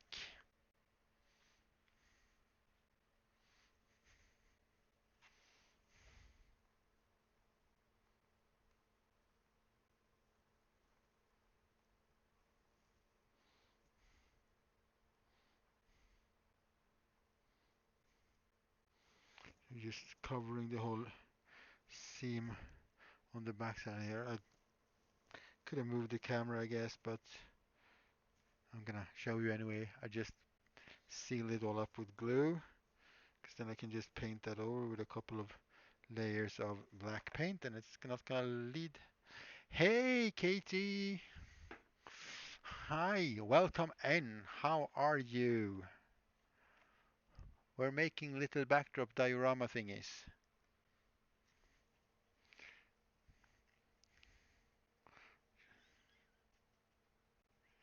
I'm just going in with water and trying to dissolve some of the paints to get knock off the sharp edges a bit. Thank you. Yeah, this is getting somewhere now. Uh, this one is very nearly done, I would say. Did I not have a plate with some black? Oh, it's over here. I put sandpaper on the black paint. Good job, Pixel. So we need to touch up some of the edges and try not to touch the glue on the back side. Yeah.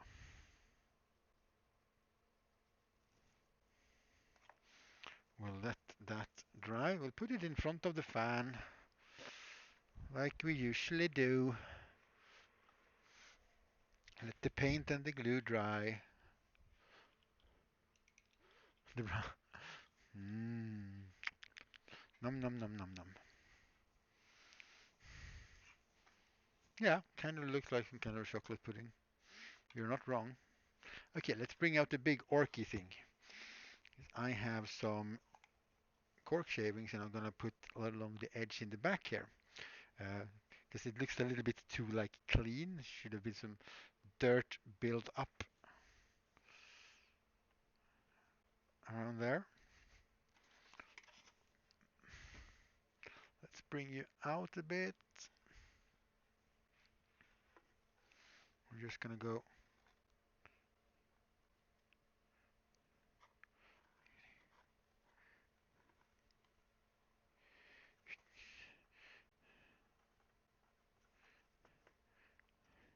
And we can get some around here too. That will help hold this piece together a little bit. And we'll go up a little bit against the wall because it's dirt.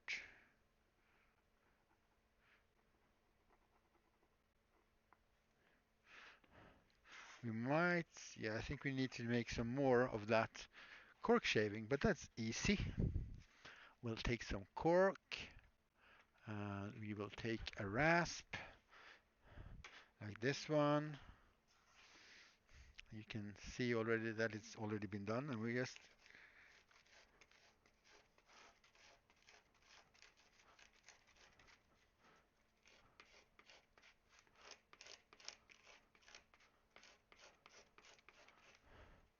do that. I don't know how much more we need, but we can always make more.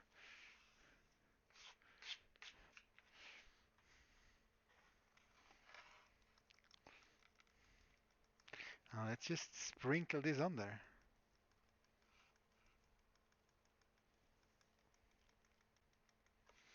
And then we'll push it into the glue so it gets really stuck there where we want it. And pour off the rest, and we'll have ourselves some dirt up against the wall for some textures. Make some little splotches like that.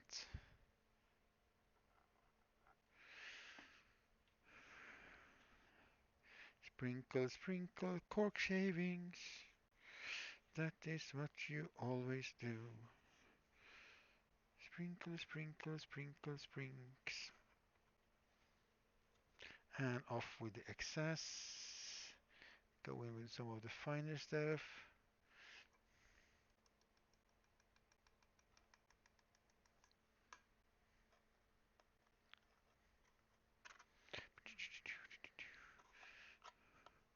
Right, now this also needs to set.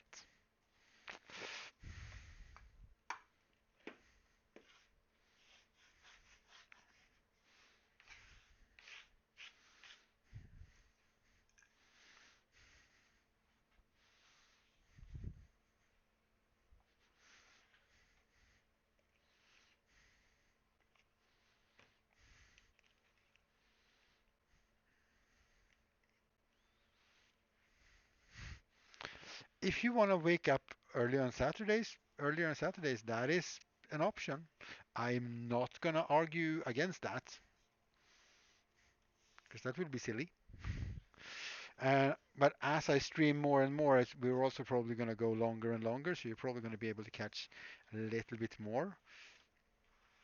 I'm just getting a few things out of the way and seeing where we are with all the other things. So, orc thingy is now having glue drying.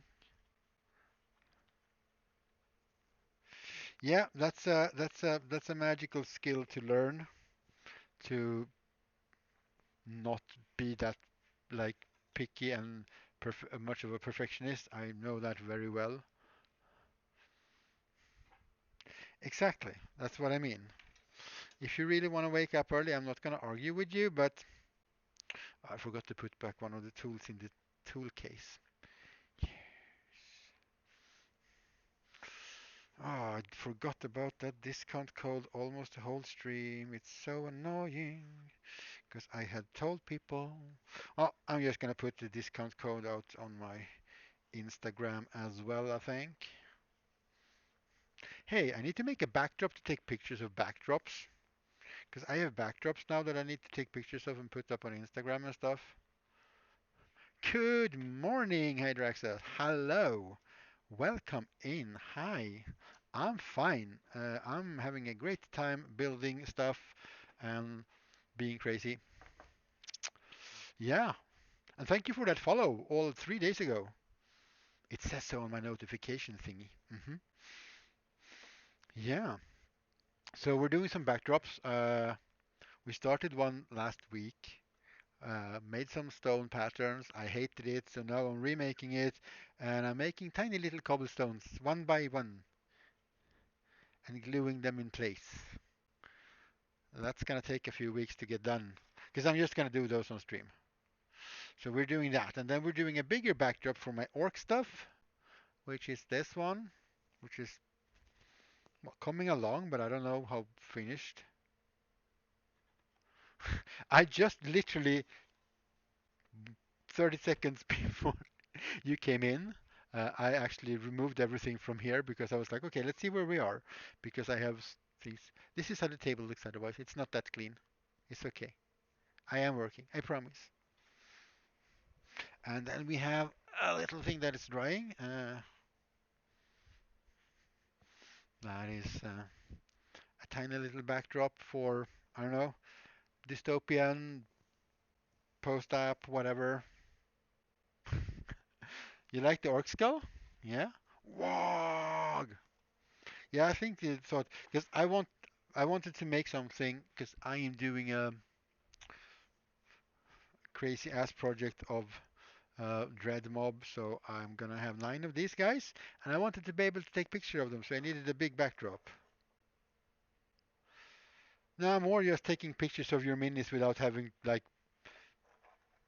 do this and you see all this in the background when you take pictures.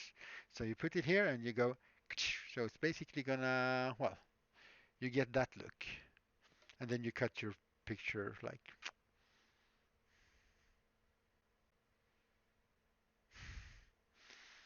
oh no, this was a big pile of mess. So that's what they're gonna be used for. This one is probably gonna go up on my Etsy because I don't really have a use for it. I just wanted to make it.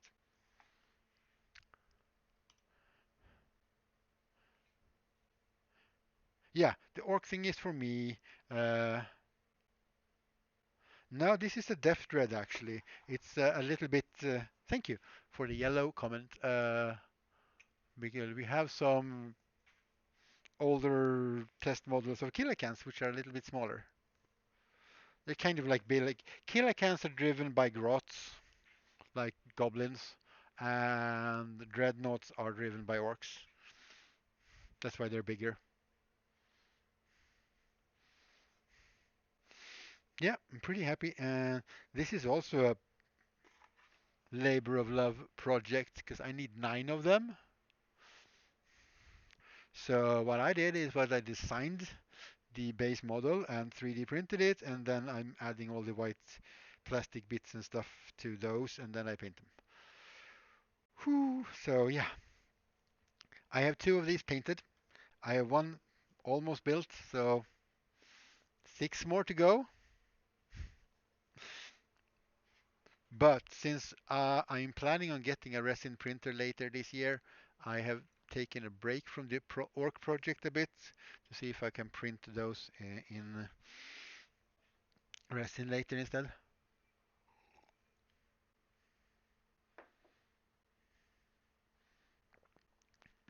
Marvel Crisis Protocol. I like me some Marvel stuff in general. Oh yeah, if we do also, since we might have some new people in now,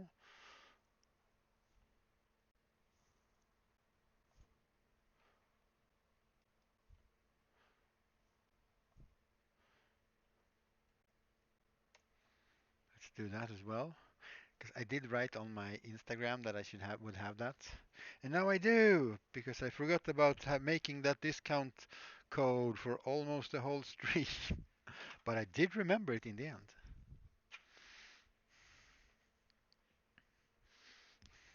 So we're waiting for glue to dry before we can do because this is newly glued and this is fairly newly glued and this is very newly glued. I'm gonna put some more fine sand around the edges so it's not such a sharp edge.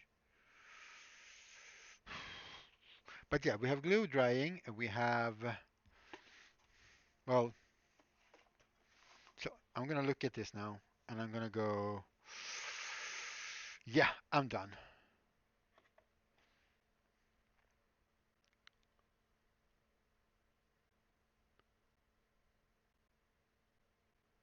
Oh, that is cool. Yeah, I grew up reading Marvel comics. I am a Spider-Man, X-Men person. Uh, that is not saying a lot, considering in Sweden we only had one Spider-Man magazine for like forever. And when I found out that there's billion tons of things, and I was like, what the fuck? But yeah, X-Men are my babes, all of them, every single one. I'm an X person in that sense.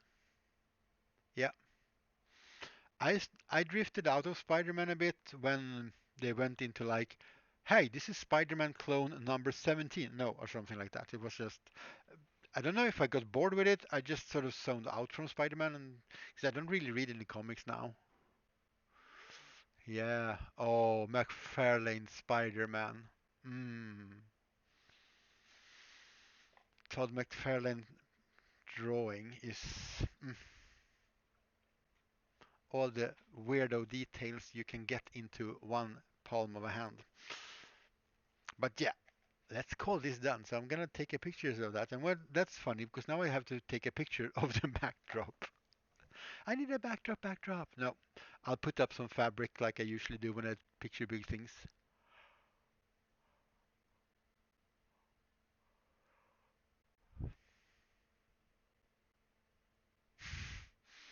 The person gets so stuck in people's heads. Okay, that is that is that is that is a very special power. Is it just songs? Just yeah, you know. I mean, it could be. Can you do multiple songs? I mean, if you could just like fill somebody's head with like 10,000 songs at the same time.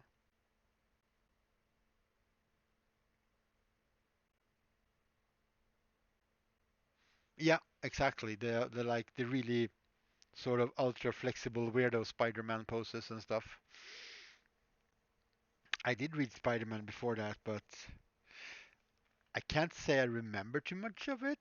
So, I mean, I guess Todd did something for me. All right, what are we doing now? I'm not gonna start another one today. Yeah, because that if you could like overload somebody with all the music in the world at the same time, that is an actual good superpower, like for a fighting superpower.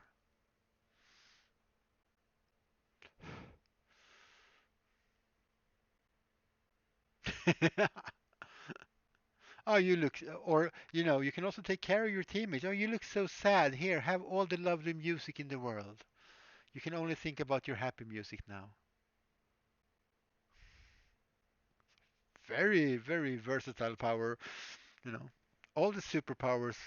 Uh, I mean, you just have to find a way.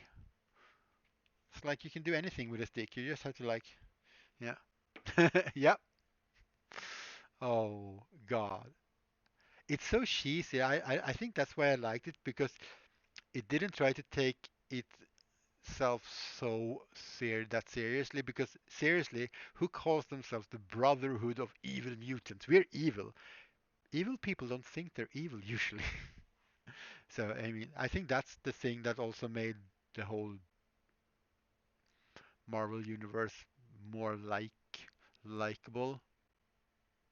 You knew it was so out there. It was just, yeah, I liked it. I liked it.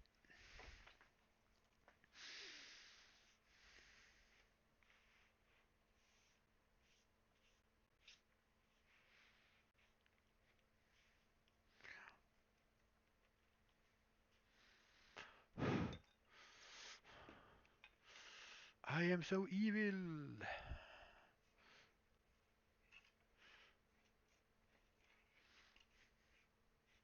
The Brotherhood of Righteous Mutants would have been much more scarier.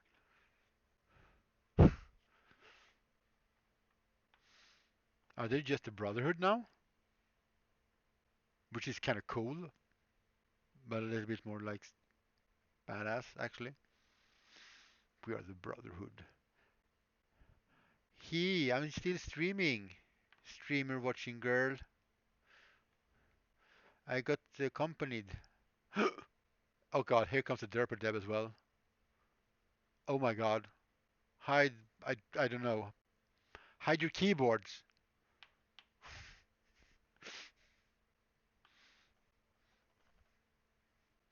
The bringer of the mad cat is arrived. Hello, Derpa, how are you? The Brotherhood of Mutants. That sounds,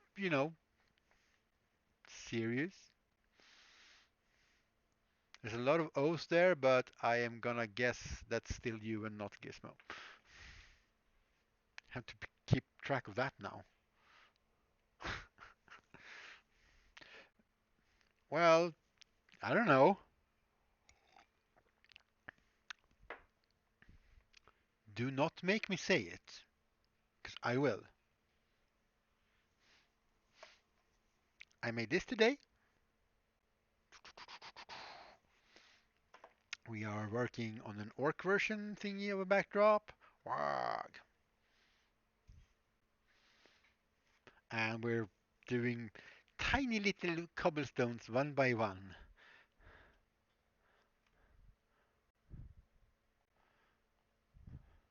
There are no other sword wheels here.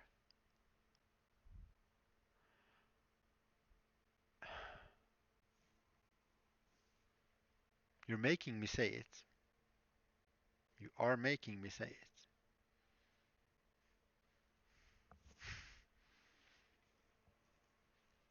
Grebo Games.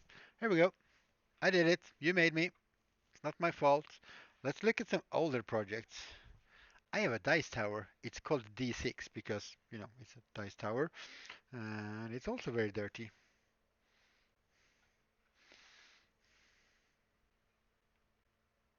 Grebo Games is what are you making me say.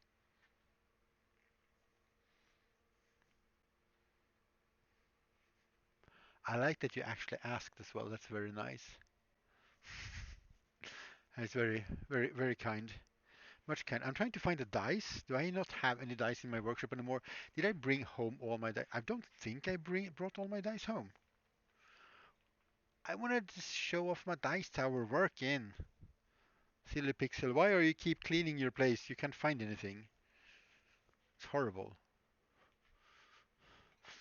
Yeah, I really like this tiny little dice tower. And I need to have a dice tower over by the minis. Oh yeah, there we go. I can see some. Mm. Oh, let's take a fancy smanchy dice with the little pentagram on it. Yay, it works! Well, sh I'm not at home, and she's actually not at home, but we're not at home in two different places, so she can't really track when we the newspaper. And if you think that she's gonna remember to do that when she gets home, well, maybe, if you're lucky, if you remind her, I guess. I wonder how many dice you can roll. It's a kind of small hole, but I wanted it to look like a piece of terrain. Oh, that's a good roll. That's a pretty good roll. Oh, I don't have a newspaper command. I do have a horse command though. I think I made a horse command. I'm not sure. But this hasn't made its way to the Etsy shop yet, but it's supposed to. I have taken pictures and video of it, so I'm just gonna have to do it. Maybe that's what I'll do today.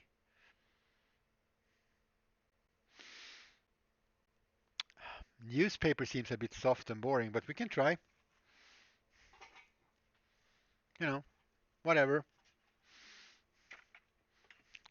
Oh yeah, I have another dice tower that is actually not even painted. Oh, we could paint this like sometime. It's a bit bigger.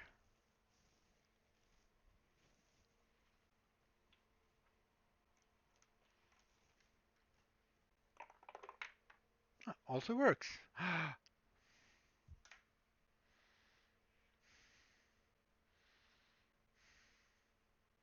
Yes, we got a bunch of straw type thingies, like all over the place.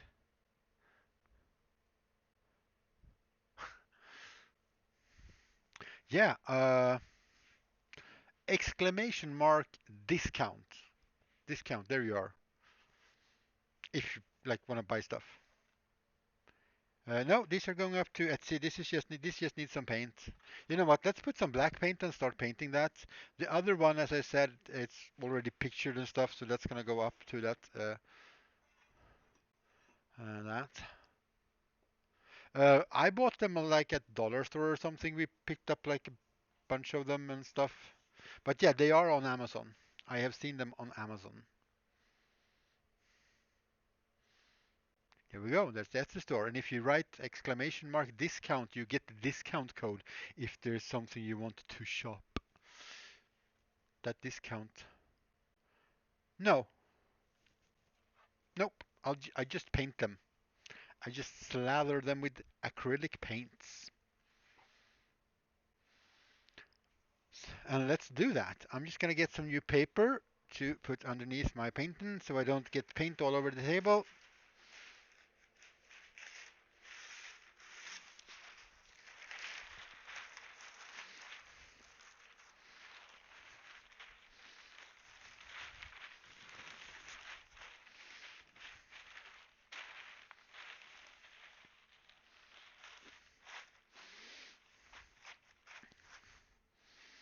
Nah, but you can order them from Amazon, so you know.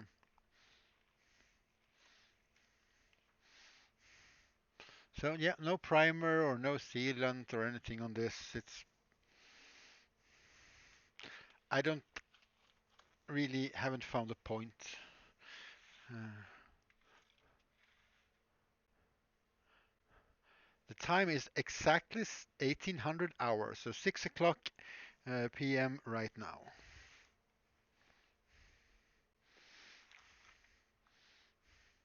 is our local time.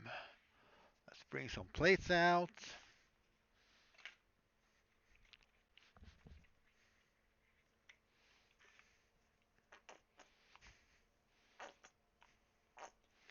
Some Mars Black, some paper towels.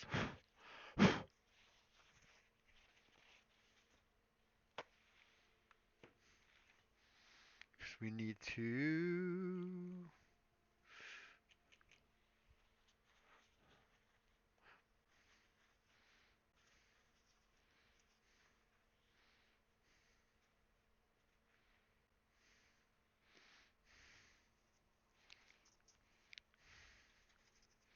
Yeah, and if you ever forget that, it's actually just Central European time or GMT plus one if you want to be like that.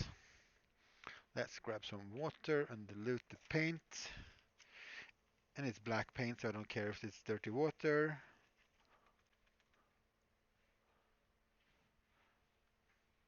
That escalated quickly.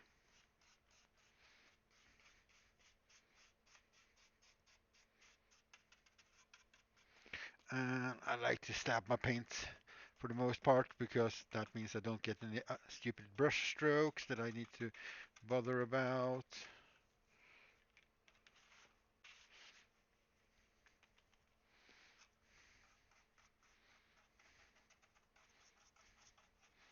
It's good thing that you guys came along and asked about stuff and I showed you this because maybe I'll get this painted and done then.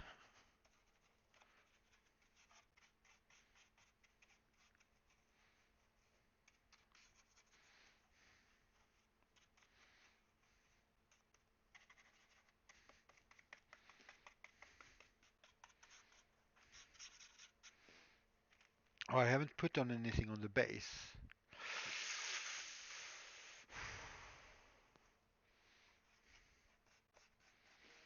I have not put any gravel or anything on the base. We'll have to do that afterwards.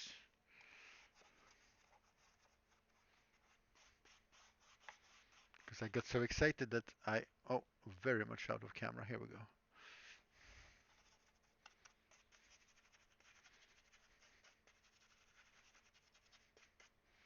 Now this one, the only important thing is about all the plastic bits needs to be sanded. You can see it's quite, it's not super shiny, because otherwise the paint might not get stuck there so well. So you might need to use a brush on primer or something on plastic bits sometime. Oh, sorry, hit the camera. Just so you can get the paint to stick onto some of the more plasticky parts, like smooth plastic, shiny plastic bits.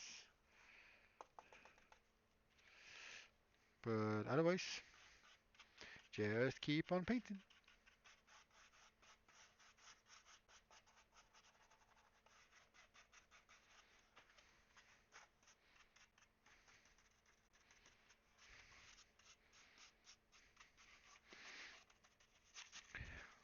And it's nice to get paint on. It's like the first layer of paint always makes it like the base coat, and then it's all like one color, and you go like, yep, now I know how this looks. Because otherwise, all the colors and weird materials and stuff sort of can put you off. But once you get to this part, everything gets into one. I mean, I could airbrush this paint on as well, but my airbrush is at home and I'm not. So, because I have all most of my mini painting stuff at home right now.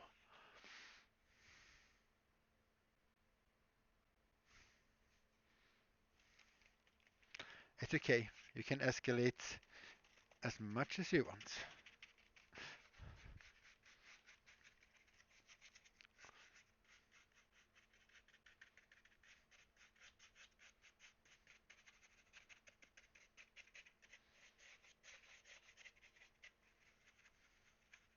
Hey, where did we buy these brushes? Where does these come from? I know I have asked you that before, but I don't remember the answer because reasons. I have to go in with a smaller brush and get into all the nooks and crevices. Yeah, it gets like you get to like for the first time see it like you get it like it looks like one piece and not a bunch of stuff stuck together.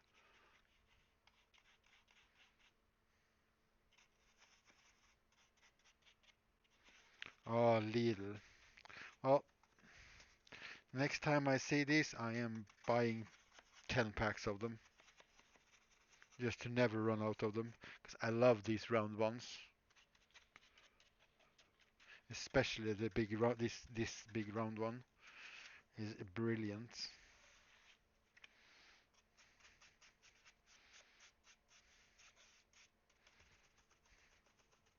Ooh, now I have to make like decisions as well. What colors are we gonna use on like? I mean, the building itself is probably concrete-ish in color. I'm gonna say I had in mind when I built it, but the rest of the stuff. What shiny, nice colors are we going to get to use?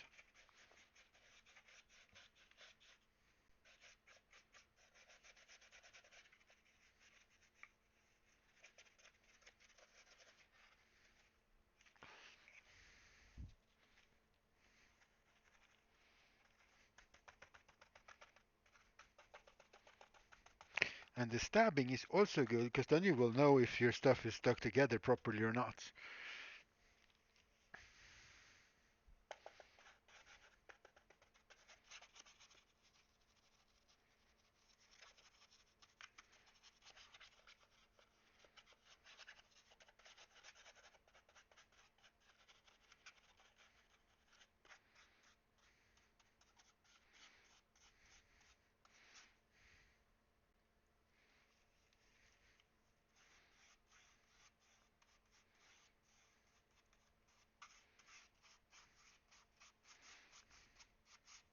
But I have pictures of the other dice tower, so I'll just add that to the Etsy store when I come home, I think. And I have to remember to fix the code so that works for that item as well. Yeah, oh, here's some glue and dust.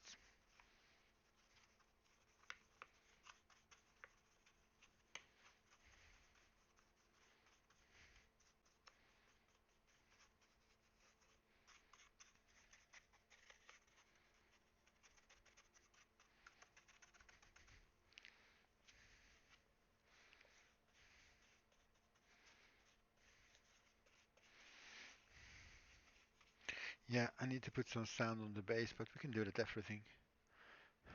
Of course, do you like you? Oh, that's a good. Depends on. I don't know if I have any like favorite colors that I go to. Well, I have some colors that I like to paint. I like to paint red. Red is nice. Red is always nice.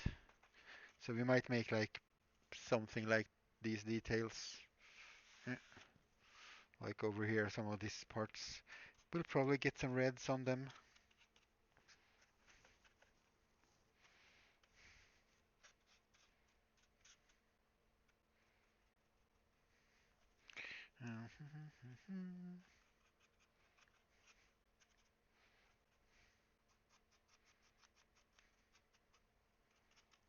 Okay, let's more paint. Oh my gosh. So she's well again? That's nice, at least, I guess. You know, something. And then a smaller brush we can get in behind the pipes and in all the small tight spaces.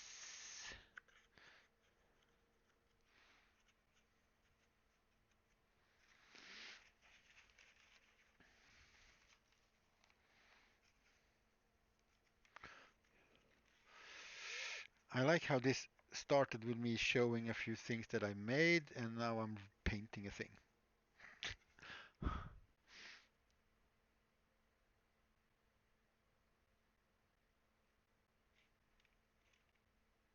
Yeah, weathering would absolutely be my favorite color. I like brown. I like natural colors, like browns, like ochre colors, and umber colors, or my go-to. So, yeah, reds of some kinds, absolutely, but mostly, definitely, mostly like the ochre siennas, umbers. I would say are my like go-to because they're good weathering colors, but they're also, you know, like natural pigments. Fall colors. Whoa, smoosh.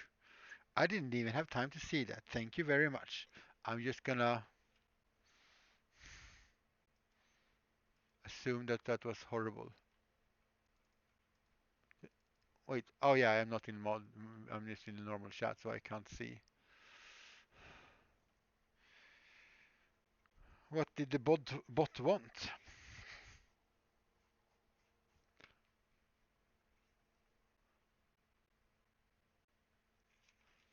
Yep, she always is.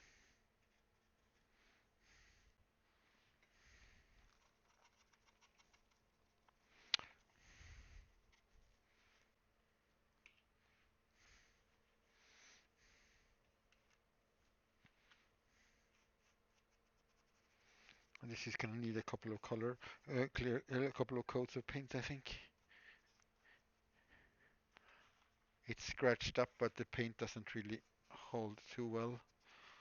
We'll see if the paint sticks to this properly, otherwise I'm gonna just have to use a brush on primer. Stuff! Oh, typical bots with stuff.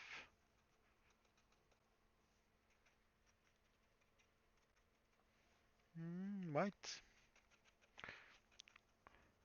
We'll do a, once this is completely cured, we'll do a scratch test basically and see if we can easily scratch off paint. If we can, then we'll just remove the paint and add some brush on primer. But for now, I think that is gonna be well enough.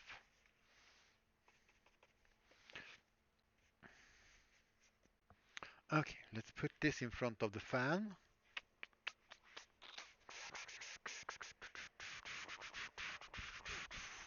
So it will dry quickly. And then we can continue showcasing things. This is not a dice tower, it's just a huge freaking tower, because why not? But it's sort of the same style.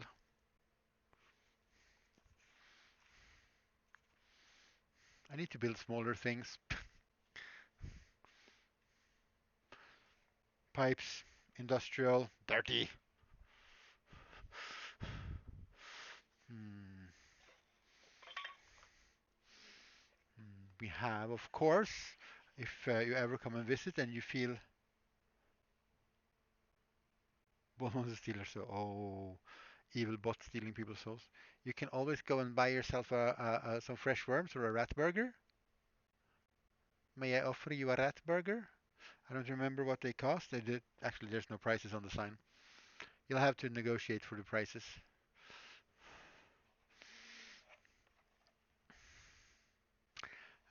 This is not even any sort of fancy material. This is just an old packaging thing, uh, just like normal white styrofoam.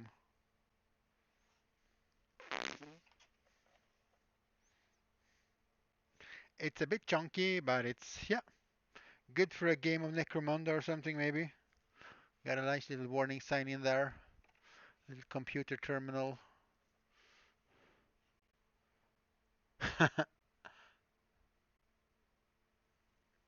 And grill our meat and bones over hell's charcoal. Wow, that's a very serious bot. I don't think I ever seen or heard anyone. Otherwise, we do foam stuff as well, like EVA foam. So if you're not kind, you're gonna get hit by the hammer. This is not a message I know you. Just what if you do? Like the bot. But I didn't even have time to see, because my awesome mod just like went, nope, get lost. So, orcs are still drying. You need what? Oh, you need a foam hammer. If you get a foam hammer, would you just like drive over to Brush and like hit him on the head? Because I'd be okay with that. It's made of foam. It doesn't hurt. I'll, I'll make I make things for a living, more or less. Try to. I mean, if anybody want to order a hammer, just let me know. I'll make a hammer.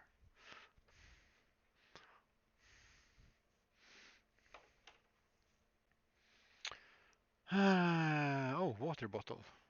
It's currently being used as a holder for a brush. Yeah, yeah. I've seen you swap him with plenty of virtual newspapers. Uh, and I heard that you did the real one. Yep, send me a message on Discord or something and we can talk about it. It's a pretty quick project, so it's not a super expensive project. To be honest, I have no idea how little or much or what, because I haven't really done the math on that. Because I made a banhammer for me, so I could have it on stream. I don't know why I need it, because we have a perfectly awesome super mod that just like smacks everything. Talking about mods, where's Bone Shooter today? He usually comes in here and slings things and go, hello. Hmm. Is Bone Shooter working this weekend too? Probably. Poor boy. Gets to do all the works. I'm just thinking about what to do now.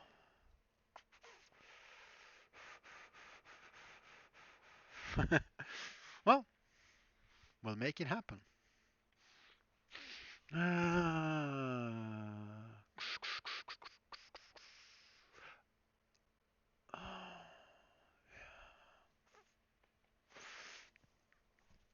Just waiting for. Yeah, yeah, I figured as much. With all the things going on with his work now. All the works.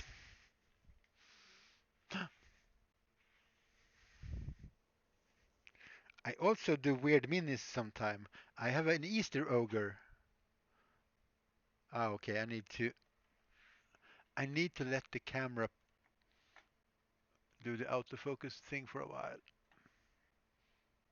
Sorry for the wobbling.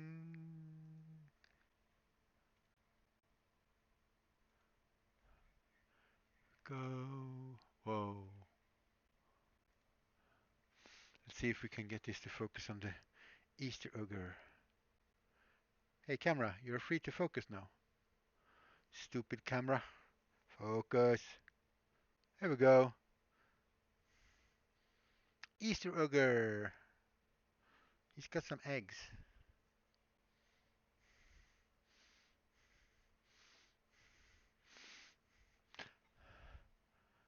Let's keep the camera on autofocus for a bit and see if that works out. Oh, yeah. And he's been looking forward to me streaming so much and he can't hardly like be here. Well, I've been streaming twice this year, so and he's been here half of that time. So I mean, oh, thank you. Yeah, like I made him last year for like an for another streamer. Had like a competition of Easter themed things. So I took an ogre and I made he's got a butt flap. So I made an ogre because yeah. So oh yeah, gosh, I have to do something for the BBQ. I haven't even got any idea. It's such a weird topic for me. I can't figure out good versus evil. Yeah, she's got a cute butt flap. It's for when he eats too many eggs, he needs to have a butt flap. Do we have anything else we can paint or do or build or do something with? Should we just do something random? Should we take a piece of styrofoam and turn it into something cool? Oh yeah, I want to show. Uh, I should have showed you this when you were here, when we were here earlier, sweetheart. Because you could have looked at the tree that I did. So I just wanted to show so you can see. But now you want the princess, well, no princess, a castle thingy or something. What? Yeah, with pretty arches and stuff. So I guess we don't. We could have a tree. It's a stay. It's a tree. It can be made into sticks.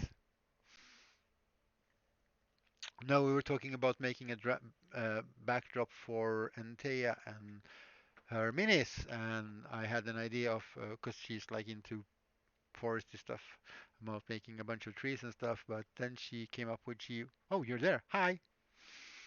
She wanted something with like arches and stuff, so she's doing some sketches for me, so I can build something for her.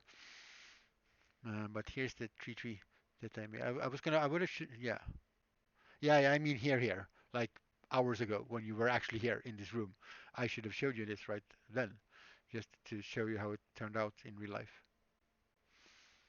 It's a very quick, easy tree. It's made of a piece of cardboard cube and some hot glue. So for a backdrop out of focus, it's gonna look pretty good. But we are making something else now, so that's okay. I can always have use for a tree. Random piece of styrofoam. Because I don't want to start building something with a lot of rocks and structures on it because it's going to be super meh. Because it's going to take. I don't want to sit and get like small rocks. Then I can just do the one that I'm already working on that I showed you. So let's grab this piece. And in this piece, somewhere, somehow, there is a cool terrain project.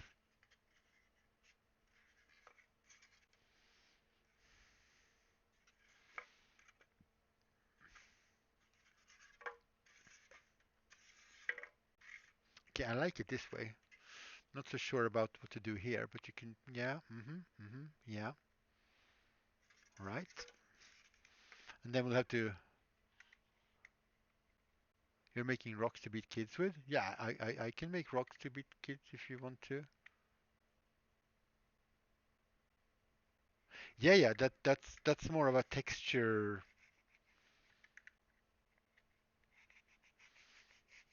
The tree is more like a texture experimental thingy.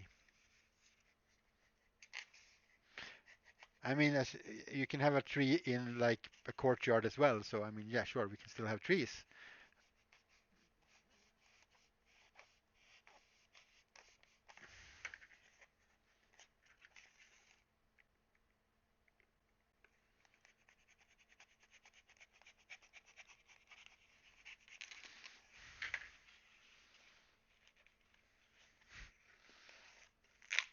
Oh no, I broke the wall. Okay. Oh, it's that thin. Okay.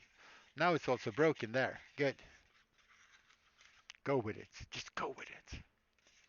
Just reinforce it with some toothpicks.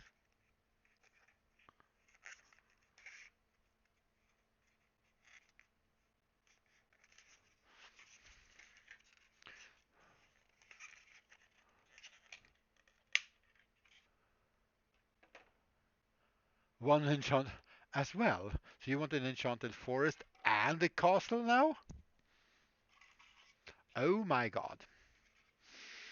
Well, who am I to argue with that?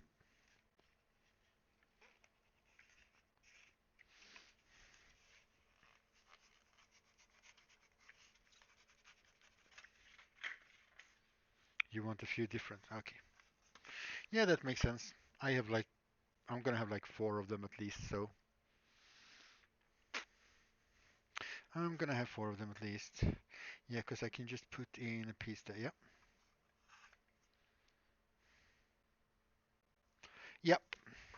Yeah, I said, who am I to argue with that? That is literally me conceding to the idea. I am not arguing against it at all.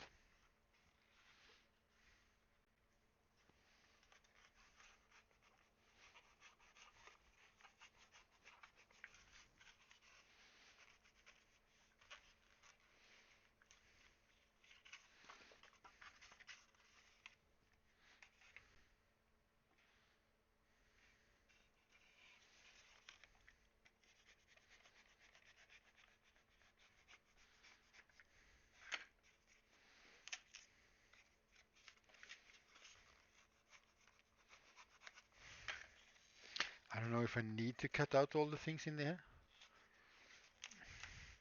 but I will. Bubbly styrofoamy stuff is pretty easy to rip into pieces, so we need a base to put this on, but I don't want it to be this open, or do I? I don't know. Do I? I don't know what it's supposed to be. That might just be something that have to figure out along the way. Okay, so we can put a piece of this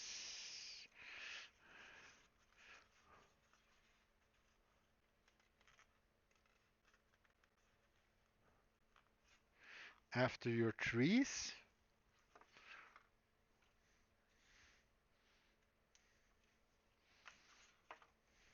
Do your neighbors usually come for your trees? Is that a thing?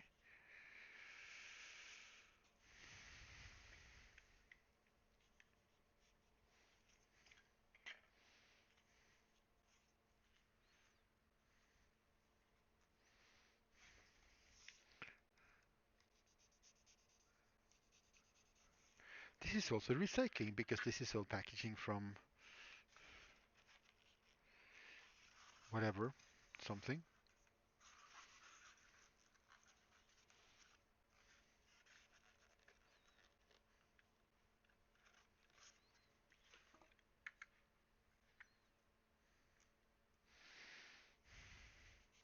Yeah, have to. I mean, I talk to myself when I do this anyways. Anyway, you're literally just a legitimate reason why people shouldn't lock me up, I guess, because I'm not talking to myself. I'm talking to the people. The landlord behind us who wants us to take our tree. Okay. Yeah, but he can't just go.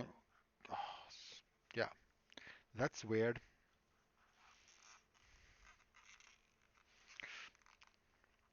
Your trees are in the way. Remove your trees from your place. Okay. Well, there are people for everything.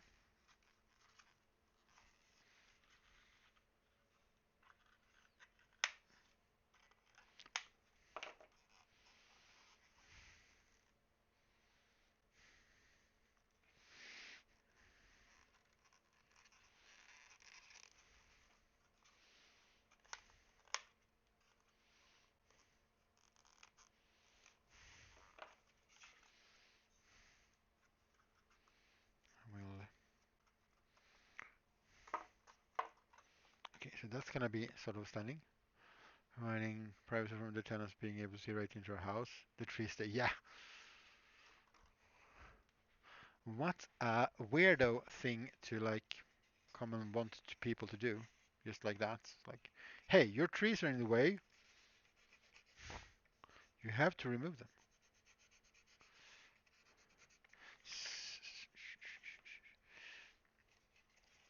So we put, okay, so we'll do something something. We will do something. Mm-hmm. We'll put that there, and then we will just. I have not actually. That is a very, very good and valid point. Actually, uh, I'll take a cookie break in a little bit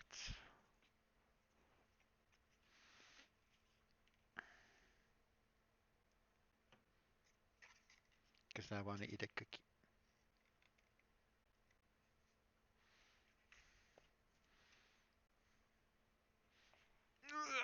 Over here.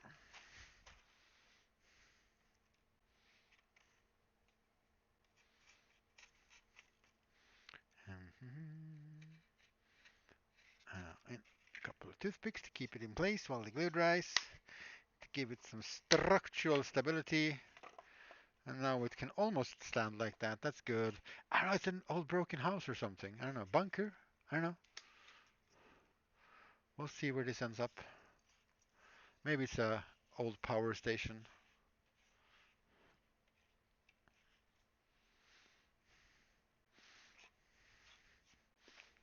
Oh yeah, because then we can put like a bunch of pipes in here. I like putting pipes in things if... Oh, hello. I like putting pipes in things if you haven't noticed. Nobody had ever noticed that pixel. Nobody knows that. That's a secret. Yeah, a little bit more broken.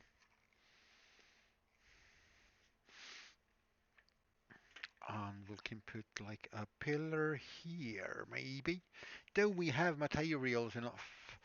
I didn't want to really start cutting into some more bits, but hey, wait a minute. Look at that!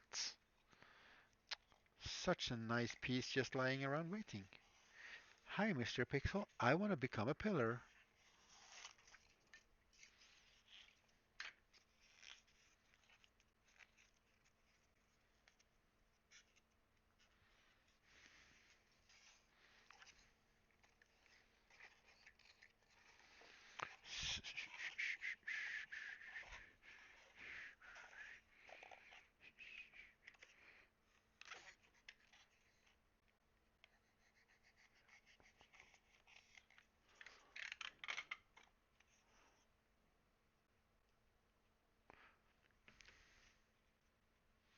And now you feast. Go on, feast. Feast for the glory of, I don't know, feastingness. I have no idea. Go feast. See you later. Bye bye.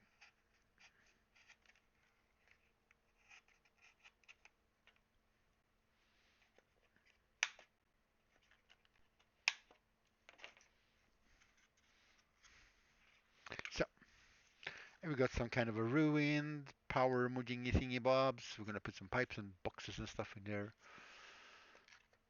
We'll put some stuff on the roof here so it doesn't look super weird and flat and have these round weird things. Right. I like where this is going. I have no idea what this is going to be used for, but I guess I can put it up in the Etsy. Some kind of a terrain piece. Need to make a base for it, but I'll put that on a base like at the end because I want to be able to lift it up and like get excuse me, stuff going in there. Pipes.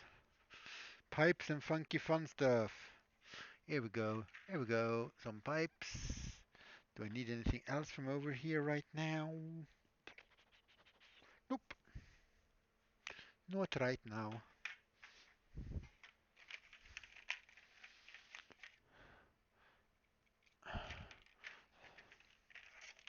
Let's slaughter another child's dream of having cool straws by using the straws for something that is not a straw.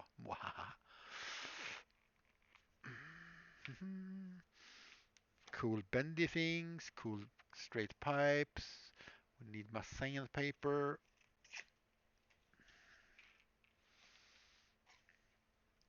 Okay, so we'll put in. Mhm.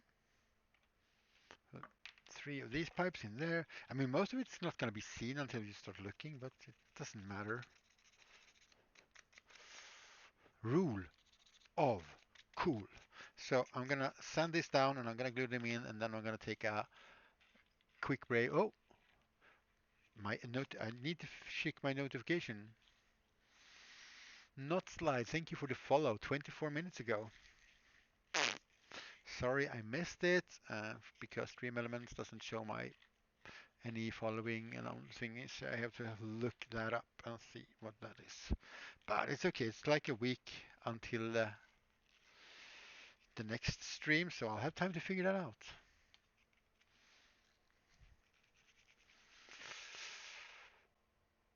Oh yeah, the backdrop.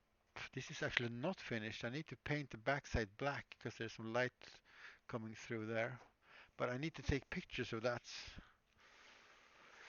I can do that. I can bring that home, maybe. I don't know. We will see. The best part about this sort of styrofoam is it's so soft so you can just literally squeeze things into it. It's not gonna be that visible unless you look in here. But when you do, it's gonna look super cool. So I didn't actually glue them in, I just smashed them in there. I don't think they need any glue. They're gonna get stuck in there. Just a little detail of these pipes in here. We'll put some more cool pipes and stuff in over here, I think. There's like a little hole there. We can put like, and yeah, some stuff. No, maybe not so many stuffs, but a little stuffs. But it's time for my cookie break. So I will, as the screen says, be right back.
I have consumed a cookie. I am now back. And the paint is dry on the big thing that we started the painting, so we are going to move this out of the way a bit so we can keep doing that because that's kind of the sort of main project right now, I think. And I think we're gonna like try and get all the concrete done or done-ish at least. Get some gray on here. There's a few places where I need some black paint as well, but not nothing that really bothers me. So Let's mix up some gray. Some Mars black. Always the beautiful, beautiful Mars black. And some titanium white.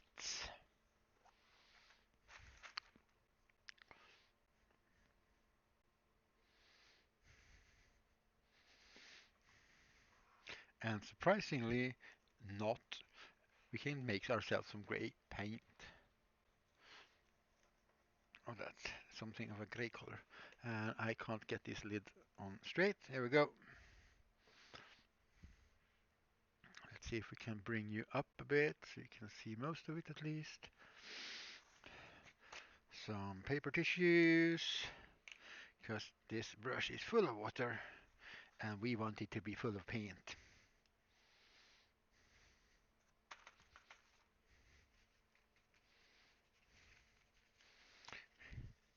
Mix up till you get a gray that you like. We're gonna start dark and go out to a towards lighter colors in the coming layers.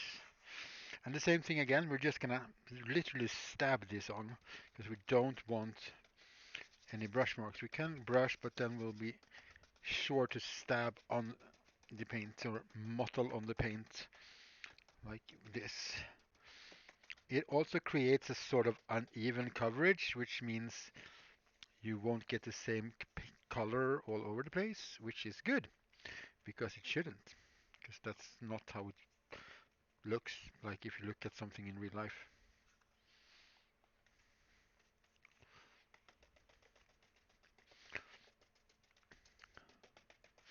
And if you can't get into all the corners and everything, that's fine, because a little bit darker there, it just means it's more shadow.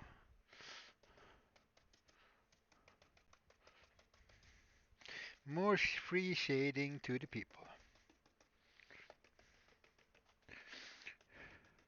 Trying to avoid any like super sharp marks. There we go. Any sharp lines, just making softening everything up as we go along. Okay, I'm gonna sit down. And I remembered my camera. Such pro streamer, remembering things.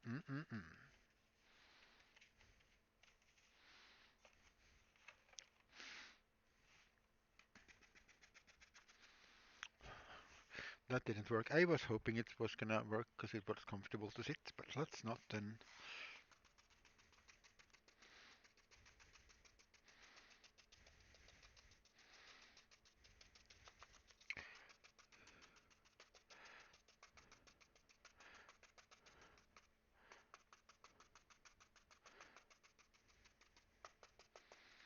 I'm getting a lot of paint on my hand because I am a clumsy person who don't put on my gloves. I have a big packet of gloves right in front of me and I don't use it. Good plan, Pixel.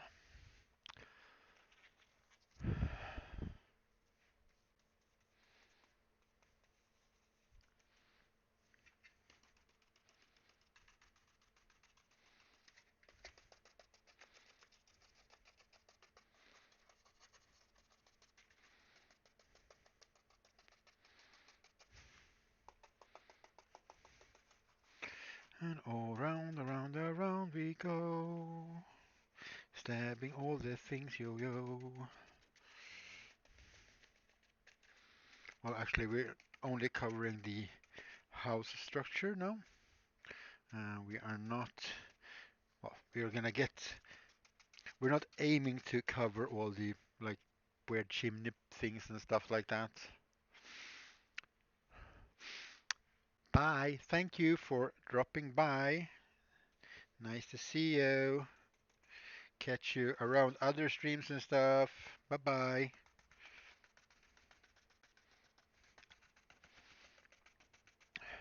But yeah, our aim is to cover the structure that would be like concrete. Oh, sorry. Camera is so close now. It's a bit too close, so you can't actually see much. Here we go.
So you could say this is a concrete example of how you can paint things, I guess. And since this is my stream, I can do all the dad jokes.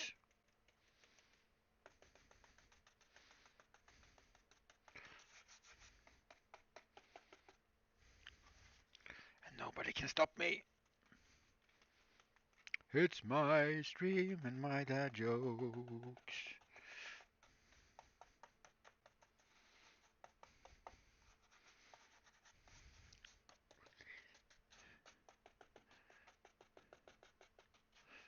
And sometimes it's good to brush on, but remember to stab a little bit to remove your brush marks.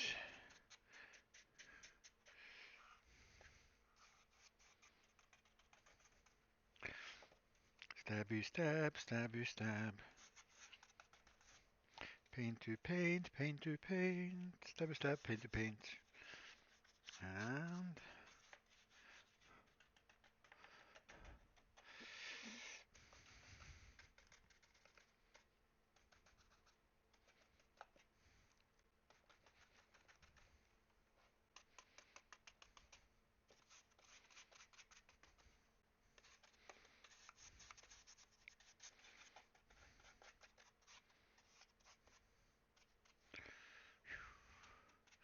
everything has some kind of gray on it that I want to be gray.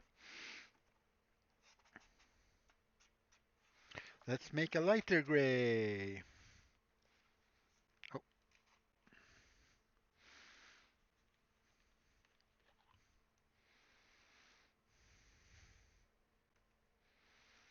so more white for more grayness of doom.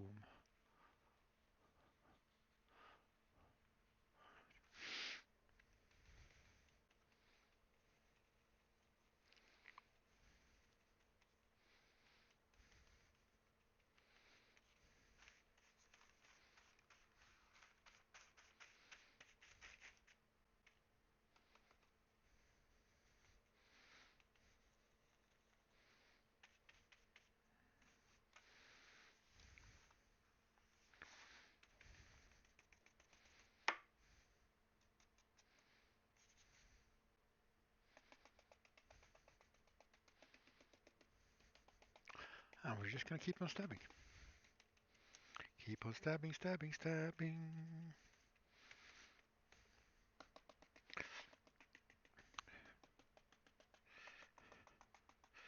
And we are trying actively to avoid all the corners and deep places because we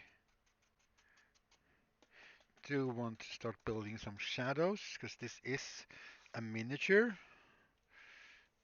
which means to get shadows and highlights looking good, they are going to need to be painted a little bit at least.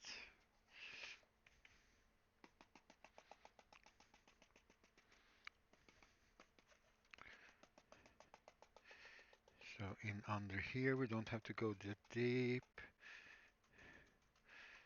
Don't go all the way up there.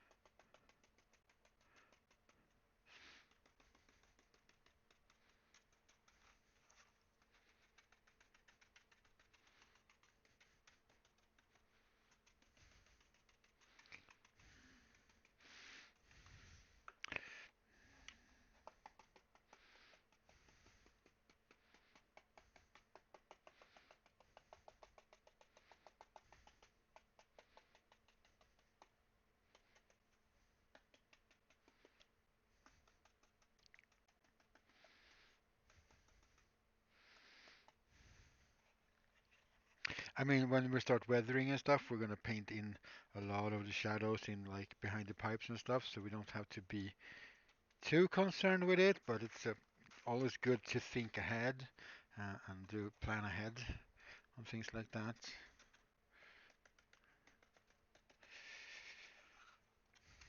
Because the more we can do now, the less we have to do later. We can start the process.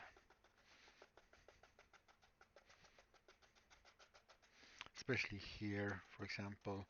Don't paint too much inside there with any of the bright colors.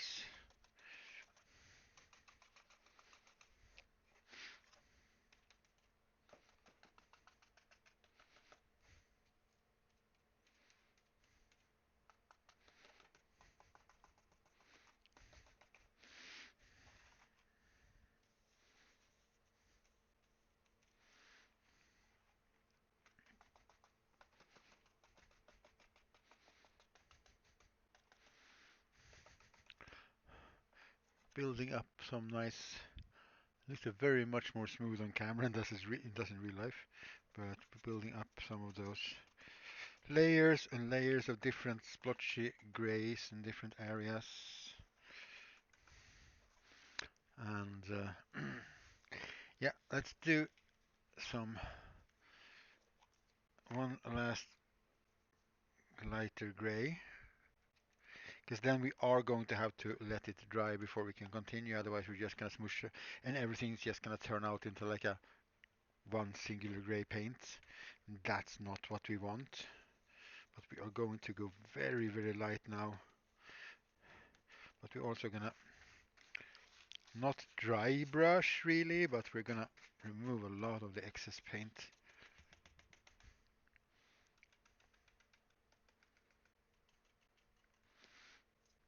I think we need to let this dry actually before we can do this, because it's just gonna smush around and be a one light gray color, which I don't want. So we'll put this down to dry, where we put everything in front of the fan. And it's actually an hour after I thought I would stop, so I'm gonna have to get home as well. I'll have to make dinner so I can eat foods and cuddle with the kittens. That's gonna feel super abandoned because I've not been at home all day. Because I went out earlier than today than I usually do as well. Because I got some new furniture for the workshop. It was given to me, so we put those in, and yeah, it's been a full day.